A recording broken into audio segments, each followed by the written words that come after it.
Yes, I finally managed to obtain it, a person exclaimed, with a voice full of excitement but also exhaustion as he held a glowing stone on his palm. The voice was quite soft but also had the ability to put a genuine smile on the face of someone who heard it. His hair that should have been ink black appeared dull white while his straight nose made him look sharp. But his lips were dried that also made look like a cool homeless spirit. This person's haggard appearance was overlaid with a bit of wrinkle on his cheeks yet made him look young at the same time, like a youth who had aged a bit. It's been 10 long years since I, Tian Long, managed to obtain the death book. A deep glint flickered in his eyes, and the thought that he had managed to obtain the item that he had been searching for more than 5 years left him with the feeling of excitement and nostalgia. I have only used the death book to kill my only enemy back then, and I haven't used it for killing since then. Numerous scenes flashed past his eyes. Feeling the passage of time, he gently sighed. On the one hand, he had only used the death book to kill his one and only enemy, while in the other, he managed to carefully traverse his way into succeeding in his endeavor, the matter of searching for this item without even having to dirty his hands.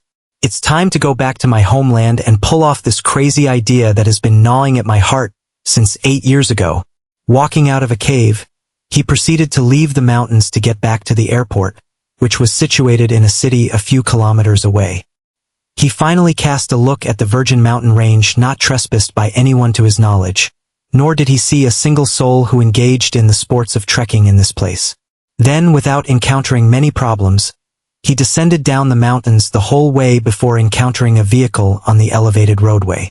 Luckily, he managed to hitch a ride along the way to the city. After arriving at the airport, he boarded the airplane and returned to his home country, China. After returning to his home and resting for a while, he did nothing as he sat on the sofa, feeling refreshed from the hot water bath. However, he started to have second thoughts about his plan at the last minute. Numerous matters flashed past his eyes. The acquaintances he formed a little connection with but didn't dare to improve it due to his near-death situation. TCH, it's do or die. I don't have much choice. In any case, I don't have much time to live in this world anyways. He composed himself. He packed his things and went out of the house, locking it behind with 2 more locks than the usual, making it look like he had gone for a vacation again or had sealed the house for some reason. All right, it's time to leave this world. Silently muttering to himself, Tian Long left for the place that has many rumors, including that it's connected to another world. Although he heard rumors, he did his homework and flushed out the possibility that it might be fake. Honestly, my chances of crossing over are pretty low, way low. I only thought of this idea because having only a few more years left to live made me feel hopeless and empty. After all, I want to live more, he thought, introspecting his own thoughts about this mad plan and his actions. After arriving at an ancient temple in a certain region in China, he searched the whole place for any unusual signs. Unfortunately, he found none, and the day was almost about to end. This place is notably abandoned, yet it's kept clean. Why is that? Tian Long muttered in an inquisitive tone to himself. Being alone for a long time, he had developed the habit of talking to himself, both mentally and physically. After seeing that he hadn't found anything for today, he decided to just sleep and continue the search tomorrow.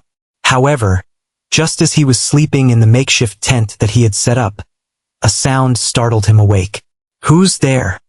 Tian Long shouted as he turned cautious. Whoa! Don't jump scare me, old man! A young man exclaimed. Tian Long examined the young man with his eyes, but hearing that he was called an old man, his eyelids started to twitch in annoyance. Nowadays, people calling him an old man was a common occurrence, and he didn't put much thought into it since his vitality was waning due to his lifespan being reduced. Who are you, little boy? Tian Long asked, even though he knew the answer. Me? I'm Xiao Yi, the young man replied. He looked as if he was not at all bothered or scared about by the presence of an old man in this ancient temple. After all, a person could also mistake Tian Long's countenance to be the same as a pale ghost. Just when Xiao Yi was about to ask with a curious and confused expression on his face, he was interrupted by Tian Long. Why are you here? Me? Xiao Yi was first taken aback as he thought of asking the same question. He blinked and then answered, I'm hired by the nearby temple to clean this place every week and patrol once in a while. Hearing that, Tianlong was astonished. Isn't this place abandoned? Yeah, it was. But it's now the property of the nearby temple. They bought it about a month ago. Xiao Yi replied in a casual tone. Oh, I see. Tianlong nodded. Now that you understand that it's private property, shouldn't you be leaving? Xiao Yi questioned in an annoyed manner. Yeah, once it's dawn, I'll leave. It's pretty late right now. Tianlong yawned and said, Reasonable, I don't want you camping out here tomorrow. Old man, just leave after resting. All right. Saying so, he went back to his tent. A few minutes later, after routine patrolling, Xiao Yi left the ancient temple. From the transparent part of the tent, Tianlong saw him leave. Ah, how young. He is rather nice inwardly even though he appeared to be rude and pretty blunt. He felt that he had rather managed to see through the young man in a glance. Still, what is he doing here at midnight? Patrol once in a while? Do people usually pick this time to patrol? Tianlong chuckled as he thought. Or was he having a rendezvous with a woman or something? His brows creased for a moment. Looks like I don't have any time left to sleep. This worn-out body of mine can't take this anymore. Shouting in his mind, he stormed out of the tent and started searching the place again. Switching on one of the numerous torchlights he brought and hid in the tent, he started looking around for any kind of unusual signs in the place he hadn't searched for yet. There were many statues of lions and tigers, but they were all different in a way that he couldn't put his finger on. There were even murals that were depicting some kind of history. However, the statues and the murals were all more or less shattered, making the ancient temple look more like a ruined temple. An hour passed since he continued his search, from the time Xiao Yi left. Moving around, Tianlong entered another one of the many wide rooms. He moved towards the front of a wall and started tapping around. Tock tock. As he kept tapping around the wall, a muffled kind of sound echoed across the room. Tianlong blinked, and the next moment, his dried-up lips widened into a smile. Yes, found it. He pushed that certain part of that wall which created a muffled sound. An underground door opened in the room, which made Tianlong glance at it instantly. He checked if it bore some traps for quite some time, being a bit patient. An hour later, he couldn't find any traps, and that made him feel a bit assured. If he were to lose his life even before crossing to another world, then he didn't know how many people here who were in the know would laugh at his dead body. Ensuring that were no dangers to be found with his current expertise, he then started to descend the underground door. He encountered a lot of stairs leading down and arrived in front of an iron door etched with some kind of decrepit patterns. Tianlong stared at the switch right beside the iron door and yanked it down. The iron door opened up, and he entered the underground area, lighting up space with the torchlight in his hand. An unfamiliar and eerie sight came into his view. Tianlong gasped in astonishment as he saw the unknown formation, which was like a circle. The outer circle appeared spherical, while the inner circle looked oval with an eye on it. It looked like a demonic eye that almost gave him the chills. Oh, this must be the formation which makes this ancient temple unusual enough to be rumored as a ghost temple. There were indeed people who came here for fun and found this place, making it rumored to be a temple that worshipped evil gods. They spread the information but never came back, and neither did people come to check this place out of fear. In any case, it was just a local myth that didn't garner much attention from the authorities. Tianlong muttered and walked towards the formation as he arrived at the eye of the formation. That's a creepy-looking eye, all right. I should probably be in the center of this formation to increase my chances.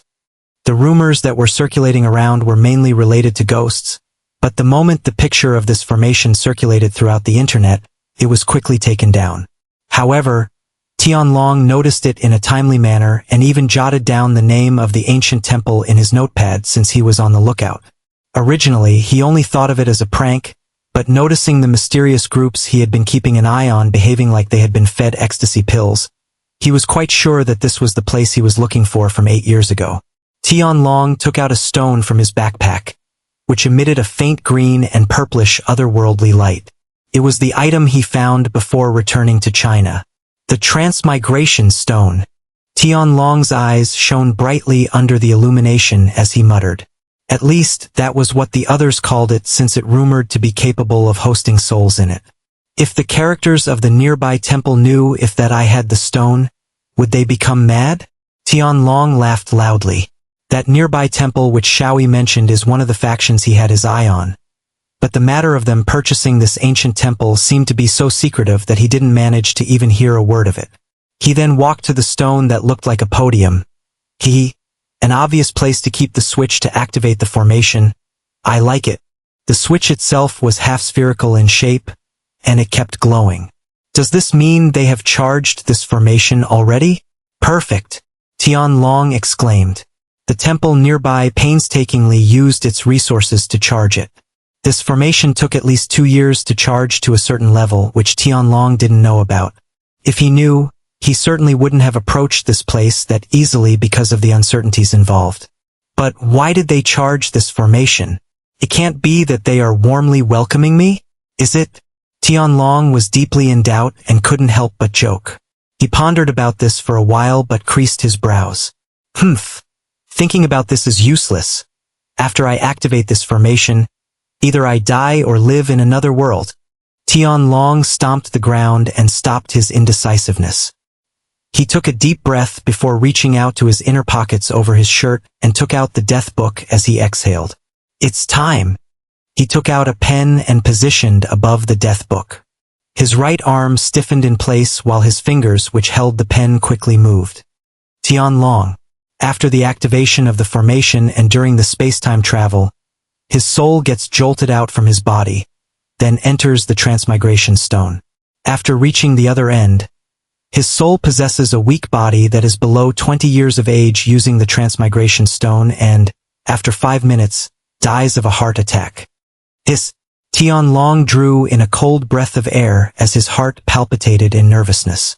Tumultuous waves rose in his heart as his blood boiled, threatening to overwhelm his mortal heart and mind.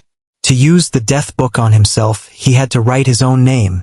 The death book can control and kill people to a certain extent, meaning that it is capable of manipulating the soul, so it should be able to control the soul to quite an extent. He consoled himself as he thought, "It's fine, I will be tying the transmigration stone behind my head, and there's not much distance between my soul and the stone, so it shouldn't be a problem for the death book to succeed. If only my theory is correct, that is." His hands shook as he almost dropped the death book. After all, he just put an end to himself if things didn't go the way he thought it would. The moment he wrote his name on the death book, he knew that he would undoubtedly meet his end. He cannot extend his lifespan with the death book because he had tried it on people who were going to die before. So writing his name on it is just killing himself at this point. He didn't know how much time he had left to live, but judging by how he lost his vitality, he inferred he had 1 or 2 years at best. That 5-minute leeway was just for him to test if the death book still worked on the other side. If it worked, then he would die in 5 minutes. If he didn't die in 5 minutes, then he would die within 2 years due to his waning lifespan. Tianlong felt that his lifespan being crippled applied to his soul as well. However, he also felt that the crippling of lifespan didn't affect his body directly but was a byproduct of affecting his soul. After all, a rather famous doctor had found him to be an enigma, since that doctor couldn't find the reason for his rapidly aging body even though Tianlong was just below his 30s. Hence, Tianlong thought that his limited lifespan directly affected his soul, which in turn made his body experience an enormous drop in vitality. That's why it's also a do-or-die situation for him. He felt that he should die quickly rather than waste 2 years in a new body before dying because of his crippled lifespan. That would be just too pitiful, perhaps even pathetic. This plan came to his mind when he completely realized that the death book was capable of controlling the soul to manipulate people other than directly killing them. He had also included in his plan about the fact that the death book can arrange strange coincidences, so he felt that it could make the transmigration stone search for a rather appropriate body to possess. In short, his entire plan to live relied on the fact that the death book will stop working the moment he reached the other side. He was relying on pure luck and unconfirmed facts. Tianlong's legs shook uncontrollably. Damn! Stop getting cold feet already. I've done it now, and there's probably only 2 years left for me to live. There's no going back. Tianlong expressed a determined expression on his face and patted his thighs before he started the formation. As the underground area trembled, space-time fluctuations appeared, activating a vertical space-time passage. Tianlong went to the eye of the formation immediately and left his fate to luck. He looked at the iron door one last time before feeling like a traveler. Goodbye, Earth. BZZZ. Tianlong got instantly absorbed into the space-time tunnel. However, the moment he entered, he suffered a fate extremely worse than people getting crushed by a huge rock. He became enormously pressured by the spatial tunnel. His body felt like being shredded by thousands of blades, causing him to scream in pain. Arg! Is this spatial tunnel not stable? I'm doomed. Tianlong saw his hand disintegrating by the chaotic spatial turbulence. Haha! It's over. Letting out a faint laugh, he looked at his disintegrating shoulder. Just when his shoulder started to disintegrate, his soul jolted out of his body and entered the transmigration stone. Tianlong didn't notice the death book being shredded to dust. A black shadow flew out from it and also entered the transmigration stone. He passively observed his body being disintegrated into nothingness, which made him feel nauseous, wanting to puke, but he couldn't as he was in his soul form. The transmigration stone then flew in the space tunnel, encountering many spatial storms that made him feel like he was traveling on a tiny boat surrounded by a colossal storm without any sight of an island in the distance. Tianlong couldn't figure how much time had passed. He was listless throughout the whole journey, mourning the loss of his body and the death book. The death book he had tried harming before but never made a dent on, actually disintegrated. He had been able to tear its pages in the past, but as for damaging the cover, he had not been able to do it, not even once. Its disintegration actually made him lose half hope for the future. Initially, he had just wanted the death book only to stop working, but never did he imagine that it would disintegrate in the spatial tunnel. If his soul form were to have eyes, there was no doubt that it would look dull about now. Even then, he could still observe. However, he couldn't even perceive at this time as his surroundings were completely black, only making him capable of feeling his existence that was still alive in a sense. After some unknown time, the transmigration stone finally flew out of the spatial tunnel, arriving in a brand new world. Meanwhile on Earth, who activated the formation? The nearby temple's head priest flew into an angry fit and started breaking the furniture beside him. Check the abandoned temple immediately, the head priest shouted out loud. Many people in mysterious robes moved away to check the abandoned temple quickly. The head priest then calmed down after a minute and then harumphed. Humph, I don't know who activated the formation, but traveling in it is useless. Countless experiments have been done, and we don't even know if a person has managed to reach the other side. Sometimes the body disintegrates even before one enters that incomplete and unstable formation. It is useless. What do you mean by useless? Suddenly, a voice could be heard coming out of a bald man who appeared out of nowhere. We have confirmed that it is indeed connected to another world through various means. If only we had the transmigration stone, which can host a soul, we might perhaps be able to reach the other side. The bald man sighed gently. Humph, what use is there to have the stone? If you can't move the soul to the stone, it is still useless. Heh, you may not have a method to move your soul, but I do, the bald man sneered. Too bad, the transmigration stone appears every 1,000 years, and we have used up all we had on experiments. Judging by the time it last appeared, it should have appeared by now. Quick, search for it. I know. The head priest replied with an annoyed expression. Suddenly, a man came sprinting before stopping at a respectful distance. Head priest, we found Xiao Yi outside the temple and he. The man hesitated. He what? The head priest looked quite impatient. He. The man's forehead was stricken with black lines, his facial expression full of hesitance. Quick, out with it. He was doing a woman under a tree nearby the abandoned temple but escaped once he saw us. The head priest became stunned while the bald man started to laugh as he rubbed his beard. Kill both of them and feed them to the dogs. The head priest had coldness flickering in his eyes as he echoed. However, the man who came to report was trembling from head to toe. Head priest. What? That woman is your illegitimate daughter. Pui. The head priest's eyes widened before he sprayed a mouthful of blood and collapsed while the bald man laughed out loud like a madman. The transmigration stone finally disintegrated in the skies and generated a green, purplish glow to wrap around Tianlong's soul. The radiance then suddenly shot towards in a certain direction, faster than the standard speed of light. In a place few kilometers away from the transmigration stone that appeared in the middle of nowhere a few seconds ago. Not good, he's not going to make it. A middle-aged man sighed. His expression was full of gloom. His pupils were trembling, but it looked like it was out of fear rather than sadness. This middle-aged man stood wearing a blue armor with a tiger's image imprinted on it. Other than the armor being intimidating, it was quite damaged, looking ruined. He's been in a coma ever since you found him. Is it even worth to care that much for a child you don't even have any relations with, Gray? Another middle-aged man with the same blue armor asked. I arbitrarily picked him up, and then I should be the one to take care of him. Shut your mouth, Mel. Gray snapped back. His loose red hair made only one of his eyes visible. He possessed an irritated expression on his face that instantly made Mel's expression turn ugly. That's it. I had enough of your righteous act, Gray. You don't even do the things our captain commands properly, and all you do is take care of that child. Is that child your illegitimate son? Mel shouted in anger. However, to Gray, Mel just couldn't help but find trouble once again. Gray's eyes became a little cold.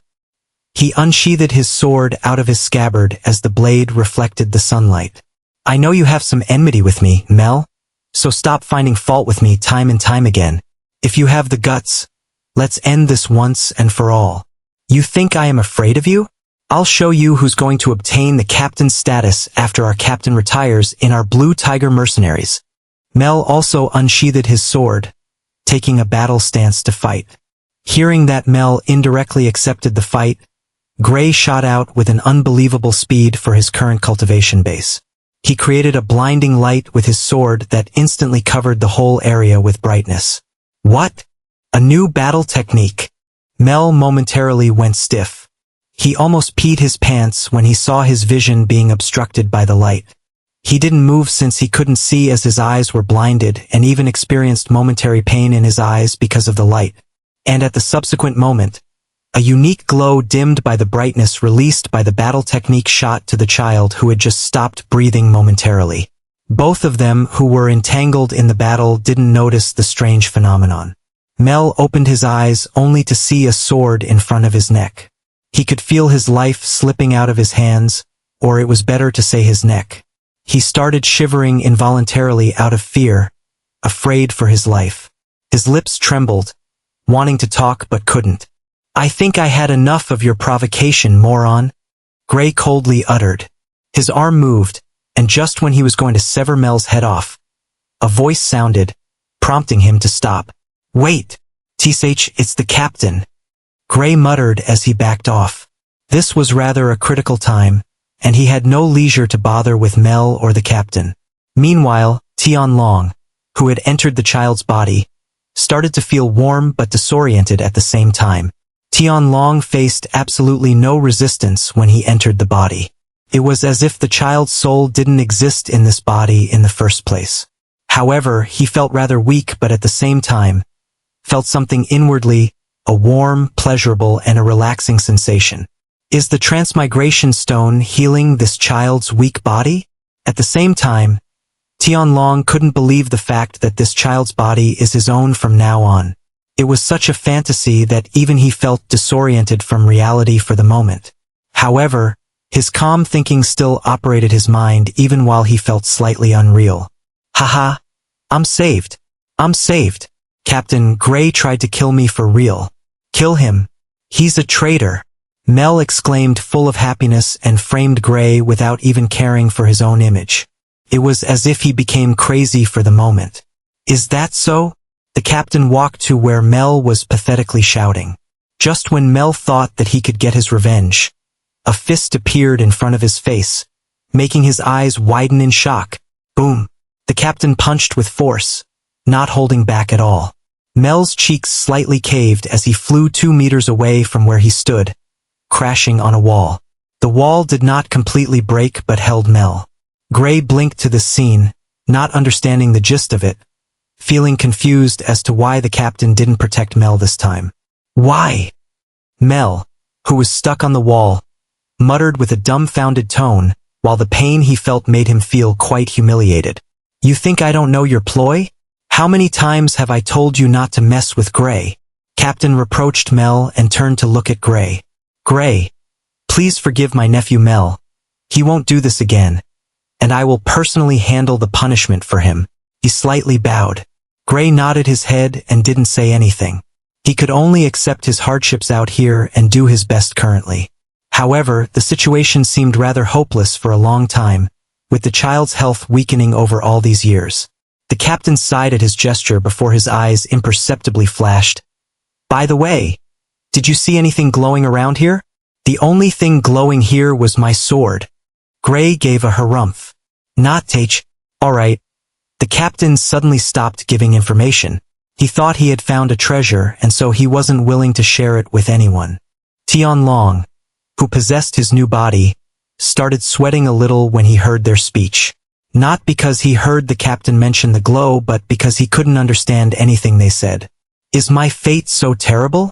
Of all the weak people under 20 out there, why a child? I couldn't even take care of myself in this state. I'm doomed. Tianlong had a listless expression on his face. He looked upwards, towards the cloudy sky which looked similar to his fate, gloomy as ever. The little sunlight that fell on his face failed to provide him warmth. He suddenly made a determined face to keep on living in this world, which was quite cute in itself. However, there was still the matter of 5 minutes, so he was rather waiting for that moment to pass. Although the death book had disintegrated, the damage to his soul was already done, so he remained doubtful on whether if he would survive the 5-minute time limit. Gray turned around and returned to where the child was lying down with his back. He was instantly astonished to see that the child was awake. Kid, can you hear me? Are you fine? Gray shouted in excitement as he kneeled beside the child.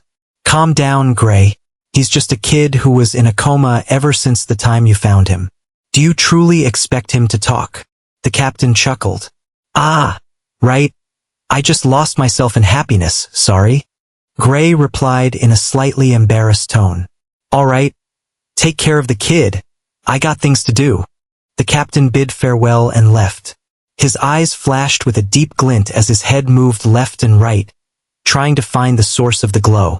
What the hell are these guys talking about? I can't understand. What language is this? Tianlong's mind only after calming down did calmly try to make sense of the situation. Actually, where is this place and who is this child? He then looked at the middle-aged, who seemed rather worried about him. Could this person be this child's father? Suddenly Tianlong's glabella, the prominence between his eyebrows, started throbbing painfully. Arg! Kid! What's wrong? Gray panicked as he looked at the child, shouted in pain. Oh no! He felt his body going cold. What is this black thing in front of my eyes? Tianlong saw an eerie sight in front of him. His vision suddenly disappeared, and it became pitch black as if lost all sight, but a moment later, the pitch black became an anomaly in his view. A rather familiar anomaly, if he should say. Tianlong tragically screamed as he kept holding his head until he fainted from the immense pain. Gray, who panicked quickly, became eerily composed as he saw that the child stopped suffering. He checked the child's pulse and heaved a sigh of relief.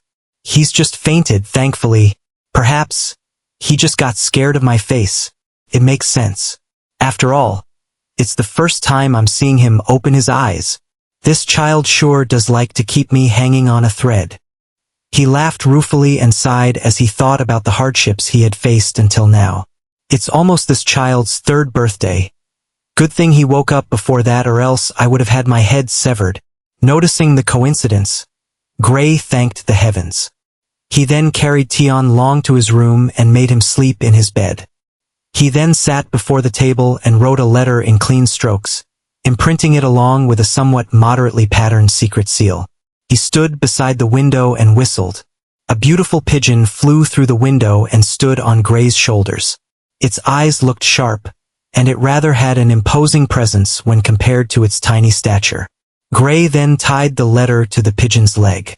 The next moment, the pigeon then flew away from him, his shoulder to its predetermined destination. That's about it. My mission is finally going to be over soon. If everything goes smoothly, I guess. Gray had experienced too many hardships in these 2+ years.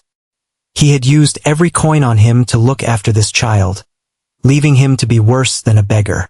He had no choice but to join a mercenary group to support the child and himself.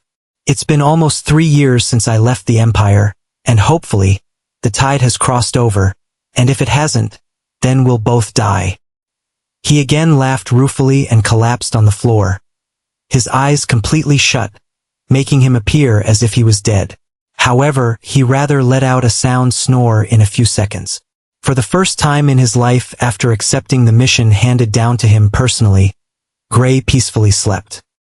After 3 days had passed, Tian Long still hadn't woken up.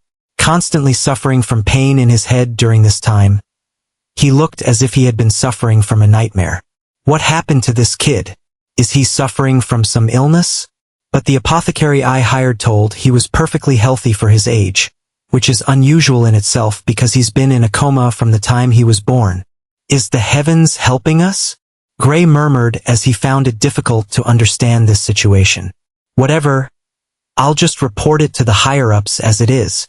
He opened the door and left the room. After a few moments of silence in the room, a child groggily opened his eyes. Where am I? What is this place? Why am I not dead? Tian Long had a lot of doubts and many questions in his mind, but the most prominent one was, what the hell is this black thing in my soul? Wait, I can sense my soul. Tian Long was utterly confused and even a bit scared. The feeling over his glabella, it was undoubtedly a new sensation. The soul is in the glabella. This was rather a preconceived notion to him. Hence he automatically related this sensation to be his soul. His heart palpitated in reaction at this sudden discovery. Tian Long bit his lips as he whispered to himself in Chinese. All right, calm down me. If I think calmly and carefully, perhaps, I will be able to make sense of this situation. He took a deep breath to calm himself down, but it wasn't enough. He had to empty his mind and take a few more breaths to calm down. Then once his expression became quite calm, he started connecting the dots one by one. The death book was destroyed in the spatial tunnel, and I witnessed the scene with my eyes. I am sure of it. So what is this black thing in my soul that looks like a book? Is this the death book? It looks similar. Tian Long heavily bit his lips but then stopped, realizing that it might harm the child, but then recognized that it was just himself. Feeling conflicted, he then continued to think. But if the death book followed me into this world, then it should have been able to kill me after exiting the spatial tunnel and gaining this body. If it didn't kill me, then I was right. The death book is probably restricted by the laws of this world. Tian Long felt elated. He had relied on luck, and this basis of entering another world should either destroy or reset the death book. He had not been able to kill or manipulate animals with the death book, so it was within logic to think that the death book worked on some kind of principle, some kind of law within the set world. He was also prepared for the death book to not work in this world. Hence, he rather felt disbelief at its presence in his soul. This world probably needs time to detect the arrival of an unknown object, so the death book was able to fulfill the condition of me being able to obtain a weak body below 20 years old. But it wasn't able to kill me after the 5-minute time limit, meaning the death book should have either been intrinsically destroyed or reset according to the laws of this world. Then, if this black thing is the death book, how was it able to infuse into my soul? Is it because I am the current owner? Yup, this should be the case. It somewhat makes sense of the situation. Even though Tian Long had many doubts, he was somewhat able to make sense of this situation. Even though it could turn out as nonsense, he felt that he was not far from the truth. Tianlong got out of the bed, and just when he tried to walk, he fell. What? He tried to stand up, but he couldn't, so he crawled his way to the mirror at the corner of the room, using every ounce of strength that he could muster. How weak! He lamented but was able to understand since he was in a child's body. He asked for a weak body so he would be able to possess the body easily, but it seems like, for this child, he shouldn't have rather included that condition. He looked around 91 centimeters in height with fair skin, a pair of sapphire eyes that looks adorable, but his face seemed quite emaciated, sunken in along with his body. His short blonde hair was messy, and with a tiny frame that is normal for 3-year-old children, he looked not much different from a child who was not taken care of, an orphan. However, he looked clean without any dirt considering the circumstances he was in, probably taken care of by someone or the middle-aged person who looked after him, and also seemed to be the child's father at first glance. But now, he felt that this child didn't resemble that person at all. A 2- or 3-year child. An orphan? I guess it's alright since I can perfectly blend into this environment. I don't know who you are, but sorry for possessing your body. I'm not going to make any excuses since I indirectly killed you. Tianlong didn't know that this child was in a coma from the time he was born and was going to die 3 days ago. He held complex feelings about killing an innocent child, but that didn't stop him from persisting to live his life. I swear that I will live your part as well. However, he felt ridiculous as a child became his first casualty in this world. After Gray left the room, he headed for the room where the captain stayed. Knock. Come in. A voice could be heard from inside the room. Creak. Gray opened the door and went inside, his footsteps creaking on the wooden plywood. Oh, Gray, what's the matter? Captain. It's time I left the mercenaries. There was a moment of silence in the room. Sigh. Did the 2-year period come to an end already? Time sure flies fast. The captain reminisced as he sighed. Yes, I thank you for taking care of me in the mercenaries. The compensation will be given once the people from the Empire comes to pick me up. Taking care of you? Protecting a man with a cultivation base higher than mine? You must be jesting. Is it the child? The captain chuckled. You've already figured it out? Gray uttered, but he didn't look surprised. I have been together with you for almost 2 years, yes. If I can't even figure that out, I should just retire from being a mercenary. Gray blinked and said, Good thing you told me this just now. If it were a month ago, I would have been forced to kill you. Is it an order? The captain wryly smiled. Yes. Gray inclined his head, replied as if it was a matter of fact. The Lorid imperial family sure is scary, considering that it managed to survive and execute the noble families who participated in the rebellion. What? The Lorid family has managed to quell the rebels? Yes. I just received this news 2 days ago. The captain nodded. Gray stood, shivering from excitement. From this, both of us have survived. Gray heaved a sigh of relief as he calmed down. Then, I'll return to my quarters, Captain. All right? The captain sighed, once again at the thought of how he was going to lose his best and powerful subordinate. However, he knew that this was inevitable. Creak. Gray opened the door to his room and stepped in, but he almost got a heart attack. Where is the child? Gray instantly unsheathed his sword and quickly rushed inside in a panicked manner. Tianlong hurriedly turned back his head at the corner of the room and saw Gray rushing into the room. Ray Nolan, that's his name, huh? Seems like I still possess the Death God eyes. Then that means that I still have the Death Book with me. With this, Tianlong confirmed that he still had the Death Book with him, but he felt that it was best to say that the Death Book is within him. Ray Nolan heaved a sigh of relief when he saw that the child was safe, albeit trying to do something. Nye, ye yudel. Tianlong immediately started putting on an act with a cute face. Considering that I was sleeping in a bed, this guy should have been the one taking care of me, and it's not far-fetched for a 3-year-old orphan to not know how to talk. Ray Nolan immediately walked towards the child and carried him up. Huh. Will I get beheaded if they found out that the prince doesn't know how to talk? Ray Nolan got scared a little, but then thought with clarity, probably not. Tianlong had no idea what this guy was mumbling about because he still couldn't understand any of it. The death god eyes displayed a person's name and lifespan, except the latter seemed to be displayed by a thread. Dude, please talk in a language I understand. Tianlong wished both sincerely and lamentably. Child, it's almost time for you to return to the Empire, and there you can officially start learning the language of the world. Ray Nolan started lecturing and teaching the child even though he knew that the child couldn't understand him because his life depended on it. The lecture continued for about 10 minutes, leaving Tianlong with a face full of black lines. After an hour, outside the Blue Tiger mercenary headquarters. Oi! Look at the sky! A random person exclaimed. Where? A passerby stopped in his tracks and questioned. In the sky, a big silhouette could be seen above the clouds. It's a dragon, another person exclaimed. The dragon's going to destroy the town. Everyone run. That person who exclaimed first fled in fear upon seeing such a silhouette. Idiot, that's a wyvern. Another knowledgeable person commented after seeing the silhouette come down from above the clouds. The wyvern's wingspan stretched 12 meters long. It looked long-faced with a set of razor-sharp teeth in its mouth.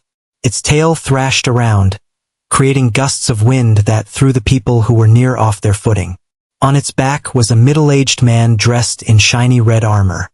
His face was valiant with vigor, and he exuded an aura that was capable of suppressing almost all of the people below him. Hence, none dared to shout at him. He scanned the area and spotted the Blue Tiger mercenary sign on a building. He promptly headed towards that building. The wyvern then complied and landed in front of the Blue Tiger mercenary headquarters. Captain of the Imperial Guards, Reincarnated Nolan, orders the captain of the Blue Tiger mercenaries to come out. That man then shouted out loud, which shocked many people because of the fact that the man on the wyvern belonged to the Imperial Guards. What is the captain of the Imperial Guard doing out here? Many people started whispering to others. It wasn't just a random Imperial Guard, but the captain. If someone said there wasn't anything going on, then they wouldn't believe it even if they were tortured. The members of the Blue Tiger mercenaries didn't dare to lash back at him. They could only wait in silence as they waited for their captain to show up. To their luck, the captain hurriedly came out of the building and swiftly bowed to the captain of the Imperial Guard, Reincarnated Nolan. Noel of the Blue Tiger mercenaries, at your service. Noel inwardly sweated. Such a powerful person had come directly to their mercenary group. He thought to himself, whoa, our empire sure is establishing their authority all over the land. They didn't even bother to give him any face. Actually, why would they? Noel mocked himself. Emicham is gray dash before Reincarnated Nolan can finish his sentence. He saw a male figure exit the building with a child on his back. Reincarnated Nolan glanced at Noel and uttered with a satisfied glint in his eyes. Good, you will surely be rewarded with plentiful riches. It's been a long time, Ray. He smiled. Hearing the familiar and comforting voice, a smile crept upon Ray Nolan's face as well. Yes, brother. Then the both of them bear-hugged casually and laughed heavily in an uproarious tone. Is the Imperial Prince fine? Reincarnated Nolan's expression slightly turned anxious. Yes, as you can see. Ray Nolan glanced at his back as he said. He then pursed his lips and inwardly cried as he thought back to the past 2 years. How am I supposed to say that the Imperial Prince was in a coma from the moment he was entrusted to me? Reincarnated Nolan heaved a heavy sigh and nodded his head. All right, let's leave this place then. Please do. I'm sick of this lifestyle. Ray Nolan laughed loudly, not displaying his worry. He then turned his head back and saw those misfits he had been together in these 2 years. If you encounter any trouble, head to the Nolan family and mention my name, Ray Nolan. Ray Nolan smiled as he bid farewell. See you later, Noel. Noel just stood there dumbfounded by this revelation. He thought to himself, all of them are big guys and these two are from the Nolan noble family. I've struck it rich. When both of the brothers got on the wyvern, Noel shouted, Don't forget your words, Gray. No, Ray. I won't. Ray Nolan smirked. He had an amicable relationship with Noel other than the fact that he was rather protective of his nephew Mel, but that was to be expected. He was still willing to treat him with respect. The wyvern then flew to the skies heading towards the imperial capital. 6 hours later. A huge wall could be seen in the distance. The walls were over 60 meters tall. Finally, we reached the imperial capital with the help of this speedy wyvern. Ray Nolan spoke joyfully. The two had a lot to talk about, so they chatted the whole way, disregarding Tianlong. Meanwhile, Tianlong couldn't understand what they were saying, so he just gave up and enjoyed his first flight on the wyvern.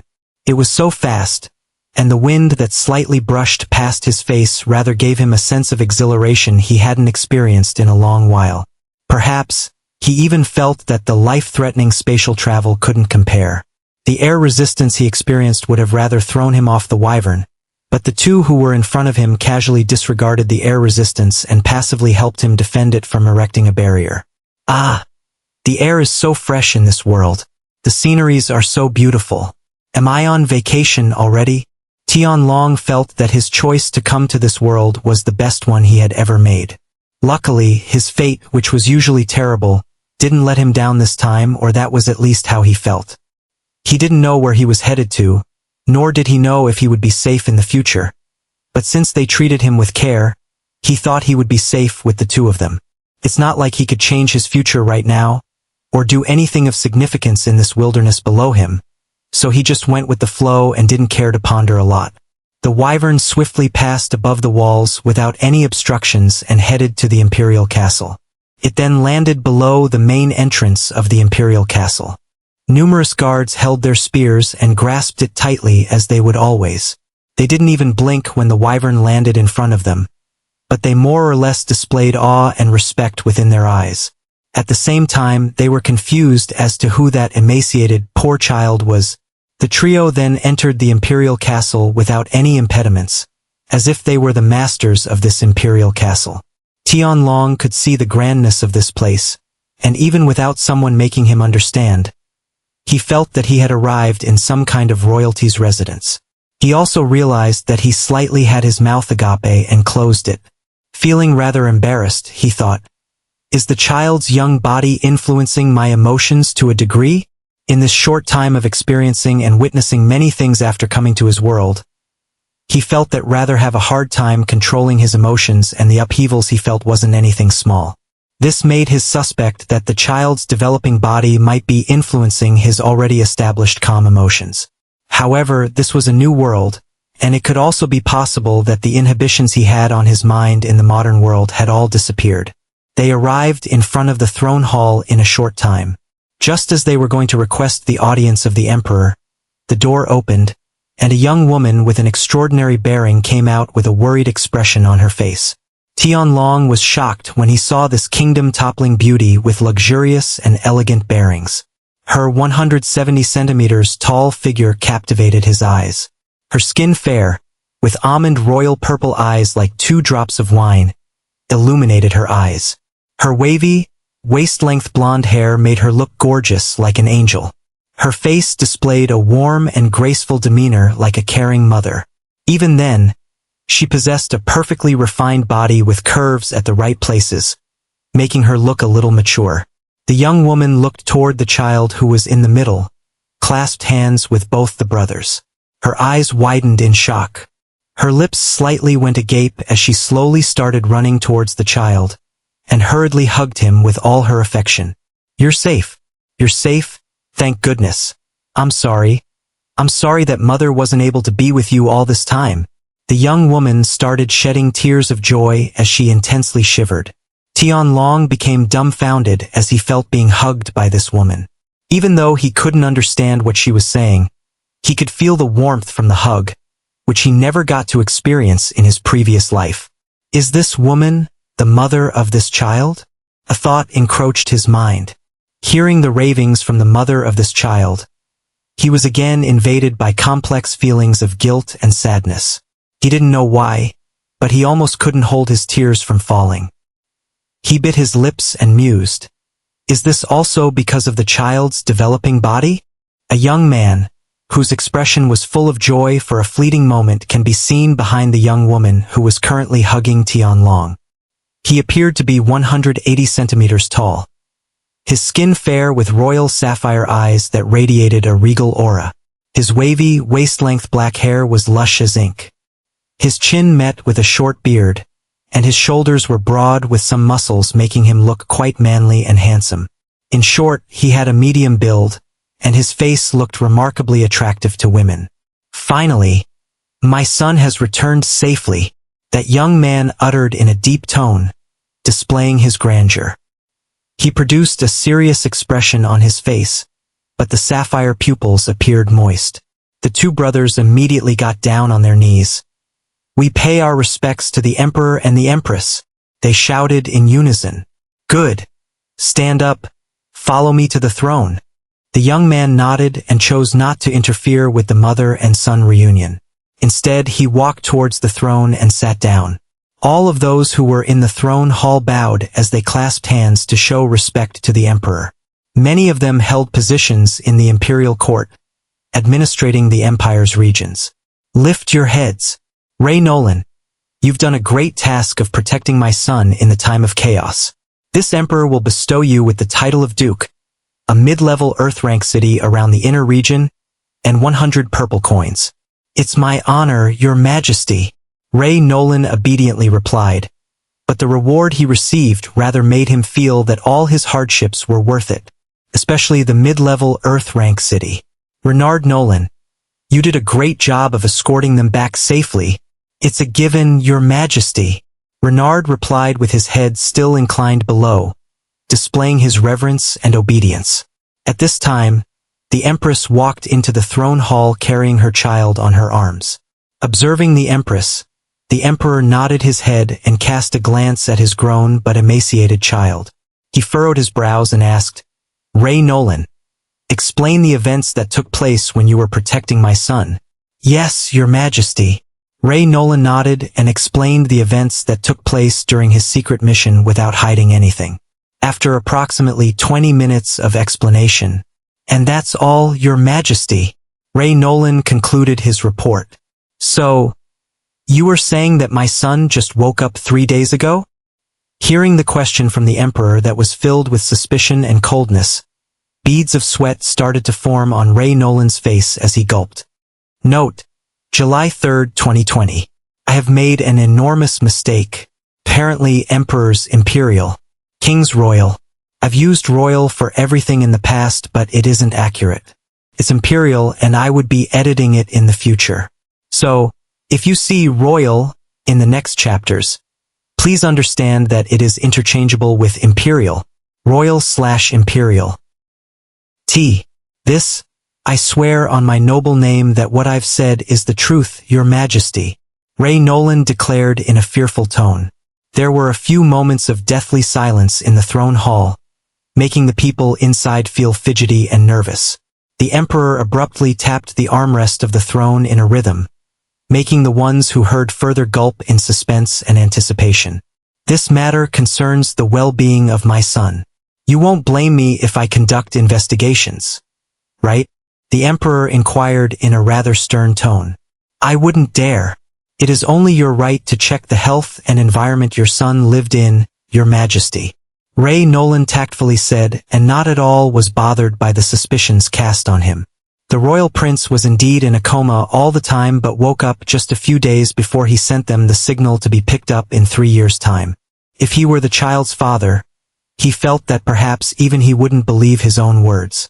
"Good, you're pardoned." Ray Nolan let out a sigh of relief when he was released from this not-so-offensive pressure. The emperor pondered for a moment before commanding, "Tonight, arrange a banquet.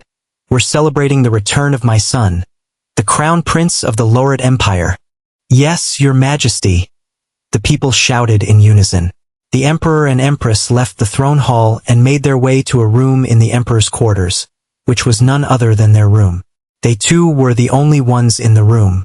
"Logan, I don't mind if the investigation is conducted or not, since it is advantageous to us that any strange or evil characters didn't influence our son," the empress said as she kept looking at her child, who was none other than Tianlong.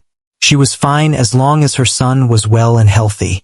However, the way he currently looked rather made her heart feel distressed. Yes, but there are a lot of questions that are left unanswered, such as how our son, who was in fatal danger 3 days ago, managed to recover healthily. Is it a miracle? Or did an unknown expert decided to save our son with unknown motives? Humph, if it was an unknown expert with good intentions, I'll be surely thankful to him even in death. On the other hand, you sent our son to an unknown place that I don't even know about, and you won't even tell me about it. The Empress coldly harumphed. Claire, I had no other choice but to do that. It is for the absolute safety of our son. Even I didn't know where I sent him. Not until that messenger pigeon arrived from Ray Nolan.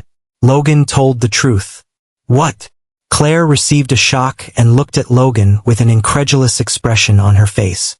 All this time, you were saying that you knew where you sent our son and that he is safe? Suddenly, she felt as if she understood everything. You did this all to just assure me? Claire's mouth became agape. Tears were welling up within her eyes. Yes, my love. Logan cupped her face gently and slightly caressed. They looked into each other's eyes, and their lips connected, slowly engaging in a passionate kiss. Half a minute passed in silence, yet to Tian Long, it was nothing but a trial. Gar, Sae, night. Tian Long couldn't stand it anymore. After all, he was still a virgin, and seeing a couple engage in such passion in such close range left him rather traumatized. Both of them were startled as they looked at their son and burst laughing, relief flooding their minds. After laughing till they were content, they hugged each other. I'm sorry, Claire whispered in a soft and embarrassed tone. It's fine. I know how much you suffered during this period. Logan comforted her as he caressed her blonde hair. But I was stupid, heartless. All this time I ignored you. I know I was doing wrong. You didn't even look at other women, but I stopped paying heed to you. Tears started cascading her cheeks as it fell on to her luxurious robes. It's my fault. Any mother would be angry if her child were to be taken away from her. Logan hurriedly placated her. Claire felt guilty because she blamed everything that happened to her and her son on Logan and ignored him for almost 3 years. After a few minutes of warmth, both of them then distanced from each other awkwardly. It was them reacting to their reaction of the lower part of their bodies and their son's gaze. Ha ha! Logan awkwardly laughed. Claire's face was red as she smiled embarrassingly, enchanting him as if she wore a bewitching smile. Logan was in a trance seeing her beautiful blushed face. He would have already jumped on her if it weren't for the child that curiously kept gazing at them. It was more like he had been intently staring at them. I feel sorry, but I won't let you guys do anything in front of me. Can you guys please do it somewhere else? Tian Long wished so because didn't have any strange fetishes. Cough cough. Our child must be educated in the ways of imperial mannerisms. I'll arrange it now. Logan coughed and took another approach. No. I'll be the one to teach our child. Claire hurriedly shouted. Huh? And Claire narrowed her eyes. I won't take no for an answer. 3 years. I wasn't with my child for 3 years.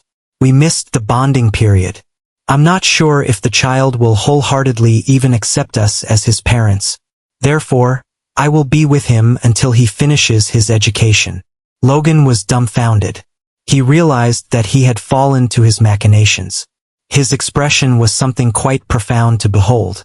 He buried himself with his plan and didn't know whether to laugh or cry. Claire and Logan readied Tian Long with a royal outfit. They didn't require the help of servants because this was the first time they were dressing Tian Long, their son. Tian Long felt embarrassed when Claire removed his pants, but he realized that he was still a child. It made him even more ashamed about having dirty thoughts. He then kept reminding himself that she is his mother, which he still hasn't come to terms with yet. Logan laughed when he saw him resisting a little, obviously misunderstanding with something else. However, he also felt a little doubtful as to why a child who knew nothing would feel shame in the first place, but he didn't give it too much thought. Tian Long had complex feelings about being taken care of by a mother figure, which he never experienced in his previous life. He felt warm and cozy somehow, and he even secretly liked it. In any case, with a body that hadn't much nutrition, he rather felt that he could do nothing at this point, like pushing them away. Neither did he do something stupid so as to make them realize that he was not their son and someone else. They then picked him up and went to the banquet hall. "Your subordinates greets your majesty." When the people saw the emperor advancing into the banquet hall, they stood up, bowed, and shouted in unison. "At ease, my subjects," Logan acknowledged in a firm tone. Everyone then took their seats. "This banquet is to celebrate the return of my son and the continuation of our prosperous empire. Glory to the Lauret Empire." Logan lifted his drink and drank, commemorating the start of the banquet himself. Glory to the Lauret Empire. The subjects also drank their cups. Everyone enjoyed the banquet in high spirits. The spirit drinks and cooked meats were delicious, and the castle maids who were dressed up in classical robes were rather a sight to see as they danced. After some time, the banquet was about to end. "Your Majesty, isn't this the best time for that?" The royal advisor, Hendrickson, commented. "I guess it is." Logan superficially muttered and announced, "Everyone, it is time for the main event of this banquet." The people in the banquet went silent as the banter calmed down. Logan looked at Claire, who was seated by his side. Both of them nodded together. "I, the Emperor of Lauret Empire, Logan Lauret, hereby declare that the name of the first prince, my son, to be Davis Lauret." "Ah, glory to the Empire! Long live Davis Lauret!" an official suddenly exclaimed. Everyone looked at Tian Long and started chanting his name loudly, which made the banquet end in high spirits. Today was also his 3rd birthday. From that moment, even without understanding the language, Tian Long knew that he had been given a new name, Davis Lauret. The next day, daylight rose, illuminating the Lauret Empire's imperial capital. Tian Long had been extremely tired yesterday, so he slept in the room that was assigned to him, and after making sure he slept, she stayed with him for a few hours, looking at his face before she finally left him. After waking up, Tian Long could guess where she went and was cheering about it since he inwardly started shipping them from yesterday.